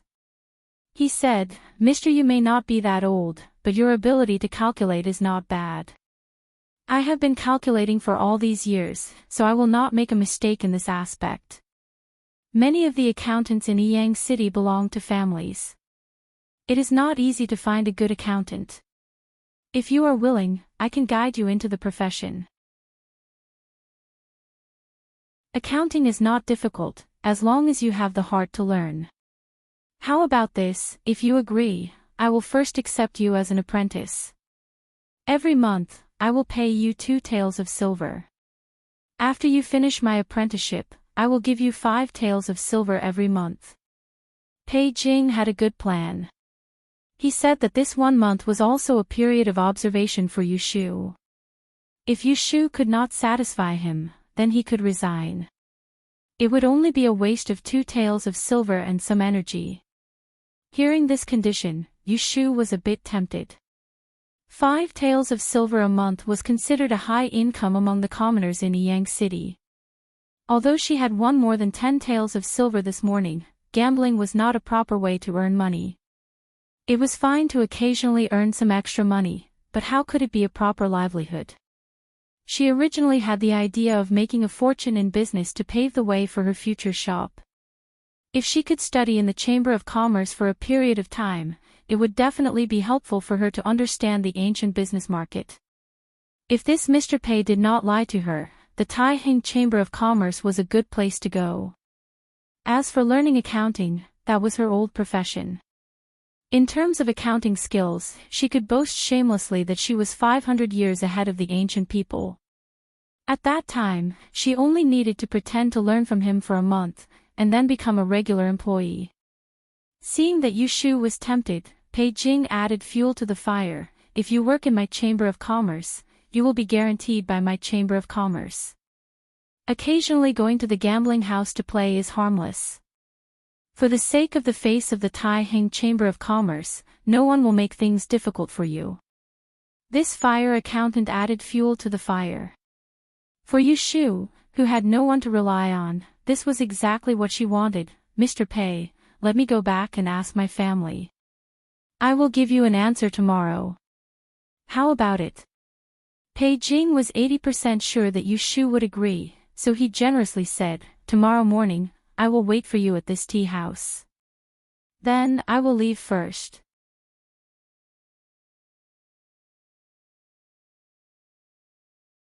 Chapter 67. At dusk, Shishu was carrying a kilo of meat and a few packets of pastry under her armpit. On her way back, when she passed by a secluded alley, she found that someone was following her. She remembered Pei Jing's warning in the Kongzi house and became vigilant. Why was there still someone following her? Could it be that they did not give up when they saw her and Pei Jing together? The footsteps behind her suddenly became hurried. Seeing that the alley was in front of her and the bustling market outside, Yushu, who was walking slowly, suddenly ran forward with a piece of raw meat in her hand. There was also a series of footsteps behind her. Someone was indeed chasing her. Thump, thump, thump. Thump, thump, thump. Her eyes lit up. She ran out of the alley, ignoring the soft groans behind her. Like a fish, she slipped into the crowd and ran towards the bustling Changmenpu street. She did not even dare to look back, so she did not see that a moment after she ran out, a tall figure wearing a bamboo hat strolled out of the alley and quietly watched the direction in which she disappeared. In the alley, beside a muddy ditch, there were two people lying motionless in a puddle of water. A rough dagger fell beside the wall. In the Mianzhai, Chao Zixin was sorting out the papers on the bookshelf that were messed up by the customers. He saw a figure rushing in from the corner of his eyes. He turned his head and saw Yushu in a blue shirt with a headband on her forehead, leaning on the counter and panting. He quickly put down the things in his hand and walked over to ask, "What happened? Why did you run in such a hurry?" Yushu swallowed her saliva and handed over the raw meat in her hand to him. She said with uneven breath, Just now someone chased me. Fortunately, I ran fast." "Phew." Chao Zixin frowned and said in a low voice, "Who was chasing you?" Yushu put the pastry under her armpit on the counter and sat on the high stool behind the counter. She poured herself a cup of tea and drank it in one gulp. She wiped her mouth and waved her hand. "It's okay, just a few thieves." "Oh, by the way, Brother Chao, have you heard of the Taihing Chamber of Commerce?" Chao Zixin was still thinking about who was chasing her. When she asked about the Taihing Chamber of Commerce, he did not have much reaction. He just casually said, "It is the largest chamber of commerce in Yang City. Several big commercial firms in the city have a part in it. It has a good reputation." Yushu turned the cup in her hand and asked, "Have you heard of a deputy manager called Pei Jing? He is a bit older than 40 years old and is very good at calculating." "You are talking about Mr. Pei." Chao Zixin was attracted by her words. He went behind the counter and put the meat on the nail on the table. He said, "There are only 5 great fortune tellers in Yang City. Pei Jing is one of them." "What is that?" Yushu heard a new word. Chao Zixin explained, "In order to select talents from the field of the imperial court holds a Diyan examination every 3 years in the capital. Among the subjects of there is the field of mathematics. Those who rank in the top 100 will be crowned as the great master of arithmetics. Those who rank in the top 3 will be crowned as the master of arithmetics. There is also the field of astrology and feng shui. Those who rank in the top 2 will be crowned as the great master of arithmetics." That impressive. It was not the first time Yushu heard of the imperial court's great yen examination. But it was the first time she knew that there were so many subjects involved. There is something even more impressive. Chao Zixin's eyes brightened. He said with admiration, "If someone can pass the top 3 in all 3 subjects, he will be respectfully called fortune teller. The name will be added by the emperor himself. However, it is very rare to pass the top 3 in all 3 subjects. In the past 100 years, there have only been 2 people. One was Qingyang fortune teller 60 years ago, and the other was Yunhua fortune teller 20 years ago. These 2 people are outstanding in the field of They are really able to judge life and death and determine fortune and misfortune. It is a pity that they are short-lived and gone with the passing of time." Yushu listened attentively. She could not help but ask curiously, "Why do you say they are short-lived?" Chao Zixin sighed and said, "Back then, Yunhua fortune teller and the late imperial princess royal were fated to be together. However, not even 2 years after their marriage, the imperial princess royal died of illness. Yunhua fortune teller actually died together with her. Their story is sighed by future generations. There is even a touching love story here. Yushu smacked her lips and said, "This Yunhua fortune teller is a person who values relationships." Chao Zixin nodded. He probably felt that the atmosphere was a little heavy. He laughed and said, "I have told you so much, but you still haven't told me why you want to ask about Pei Jing of the Taiheng Chamber of Commerce." Yushu scratched her chin. "I met him today. He invited me to the Taiheng Chamber of Commerce to help him with the accounts." Chao Zixin said in surprise, "He asked you to help him with the accounts?" Yushu could hear the disbelief in his words.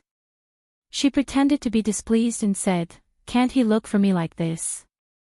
Chao Zixin shook his head. "I mean, why did he invite you? Do you know him?" "I just met him today." Yushu thought for a moment. She told him about the gambling in the morning and how she got to know Pei Jing. When she finished, she noticed that Chao Zixin's expression was not good. "Brother Chao." Chao Zixin endured it, but in the end, he could not help but scold. "You are a girl, why did you go to that kind of place?" This was the first time she saw the good-tempered Chao Zixin angry, so Yushu shrunk her neck. She knew that she was rash today, so she said in a weak voice, "How would I know that it was a gambling house? I only found out after I went in. I saw people gambling, and I know how to solve the questions, so I gambled a few times. I didn't dare to win too much, but I didn't expect that I would be targeted." If someone else was angry with her, she might not care, but Chao Zixin was different. This person helped her when she was in the most difficult time. He helped her time and time again. She did not say much, but her heart was full of gratitude. She called him Brother Chao with sincerity. Chao Zixin frowned. He remembered that she ran back in a hurry. "You said that there were people chasing you because of this?" Yushu nodded and said with dissatisfaction, "That Mr. Pei said that if I was with him, those rascals would not make things difficult for me. Who would have thought that they would still target me? It seems that he does not have that big of a face." Seeing that she did not reflect on herself and blamed others, Chao Zixin said impatiently, "Don't go to that kind of place in the future. Next time you go to Wanxiang Street, call me." "Oh." Yushu agreed on the surface, but no one knew what she was thinking in her heart. "I am going to clean up the shop and close the shop. I will take you to Aunt Huai's place to eat wonton later," Chao Zixin said.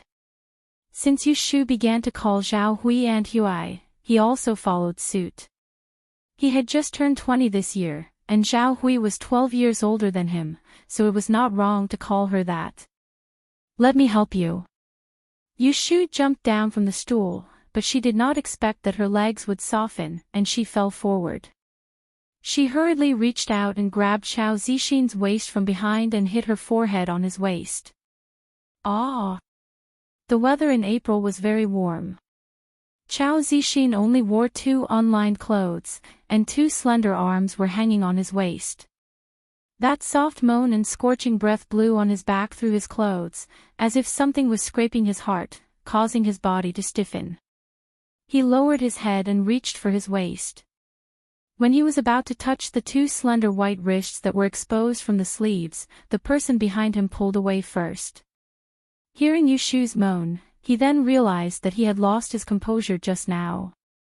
"Brother Chao, is your back made of stone? I almost died from the impact." Yushu held the counter and straightened her back. She lowered her head and rubbed her forehead, complaining in a low voice. Chao Zixin coughed and said, "Sit down and wait for me." "Okay." Yushu responded. After waiting for Chao Zixin to go around and put up the door, she put down her hand on her forehead and revealed a hot red face. She turned her head and peeked at Chao Zixin's straight back. She secretly scolded herself for her embarrassing behavior just now. After closing the shop, it was just getting dark. Chao Zixin and Yushu went to Zhao Hui's wonton stall for dinner. Without needing to be told, Xiao Hui brought them a bowl of wonton soup with chicken soup. Yushu opened the paper bag of the pastry, took out a piece and handed it to Chao Zixin. She broke off another piece and fed it to Xiao Hui, who was boiling in the pot. "Aunt Hui, try it. This is the pastry sold on the street in Vientiane. It is still crispy after being kept for a long time." Xiao Hui smiled and looked at her. She turned her head and took a bite. The crunching sound in her mouth made her heart feel sweet. She had been alone for a long time. Ever since she had this child as a companion, the tiring days became interesting again. She had someone to accompany her when she went out in the morning and night. She was there when it was rainy or windy. She didn't mind her nagging and often made her happy. It was as if she really had a daughter by her side, obedient and sensible. "Aunt Hui, I bought some meat. It happens to be raining tomorrow. If you don't go out, I will call Xiaoshu to come. Let's eat at home, okay?" Xiao Hui asked curiously, "Where did you get the money to buy meat?" Although most of the wonton that Xiao Hui bought was filled with meat, she didn't often eat meat. The chickens that she raised at home were all used to make soup stock. She didn't really eat meat very often. Yushu suddenly stuttered. She didn't want to lie to her, but she was afraid that she would worry if she told others that she gambled. "I gave her a salary," Chao Zixin said. "She often comes to the shop to help me. I can't ask her to do it for free." "Yes, Brother Chao gave me a salary," Yushu quickly said. She secretly gave Chao Zixin a look of praise. Chao Zixin glanced at her with a smile. He pointed at her bowl of wonton with his spoon and said, "Hurry up and eat it. It's going to get cold." "Okay." Yushu was afraid that Xiao Hui would ask again. She returned to the table and said to Xiao Hui, who was sitting next to the stove, "Aunt Hui, I will help you wash the dishes after eating." Xiao Hui nodded. Although she was somewhat confused, she didn't ask again. While eating, Yushu asked Chao Zixin about the Taiheng Chamber of Commerce. She told him about Pei Jing's invitation in detail and asked for his opinion. Chao Zixin thought for a while and said, "If you really want to learn, the Taiheng Chamber of Commerce is a good place to go. However, I'm afraid that he has other intentions when he suddenly asked you to do the accounts. How about this? Tomorrow I will accompany you to see Mr. Pei and help you find out the depth of the water." Yushu was more than happy that he was willing to help. Chao Zixin knew a lot and knew a lot. With him there, she shouldn't be at a disadvantage. However, he didn't have a waiter in the shop. If he went with her, how could he open the shop? Yushu hesitated and said, "Then you won't open the shop tomorrow. You're tuning in to the LoveLore Library YouTube channel. We're so grateful for your support and don't forget to subscribe to join us on this incredible journey through captivating stories. Your generosity through donations truly makes a world of difference, as it's the primary source of revenue that allows me to expand and enhance this channel for you. Thank you from the bottom of my heart for being a part of this adventure.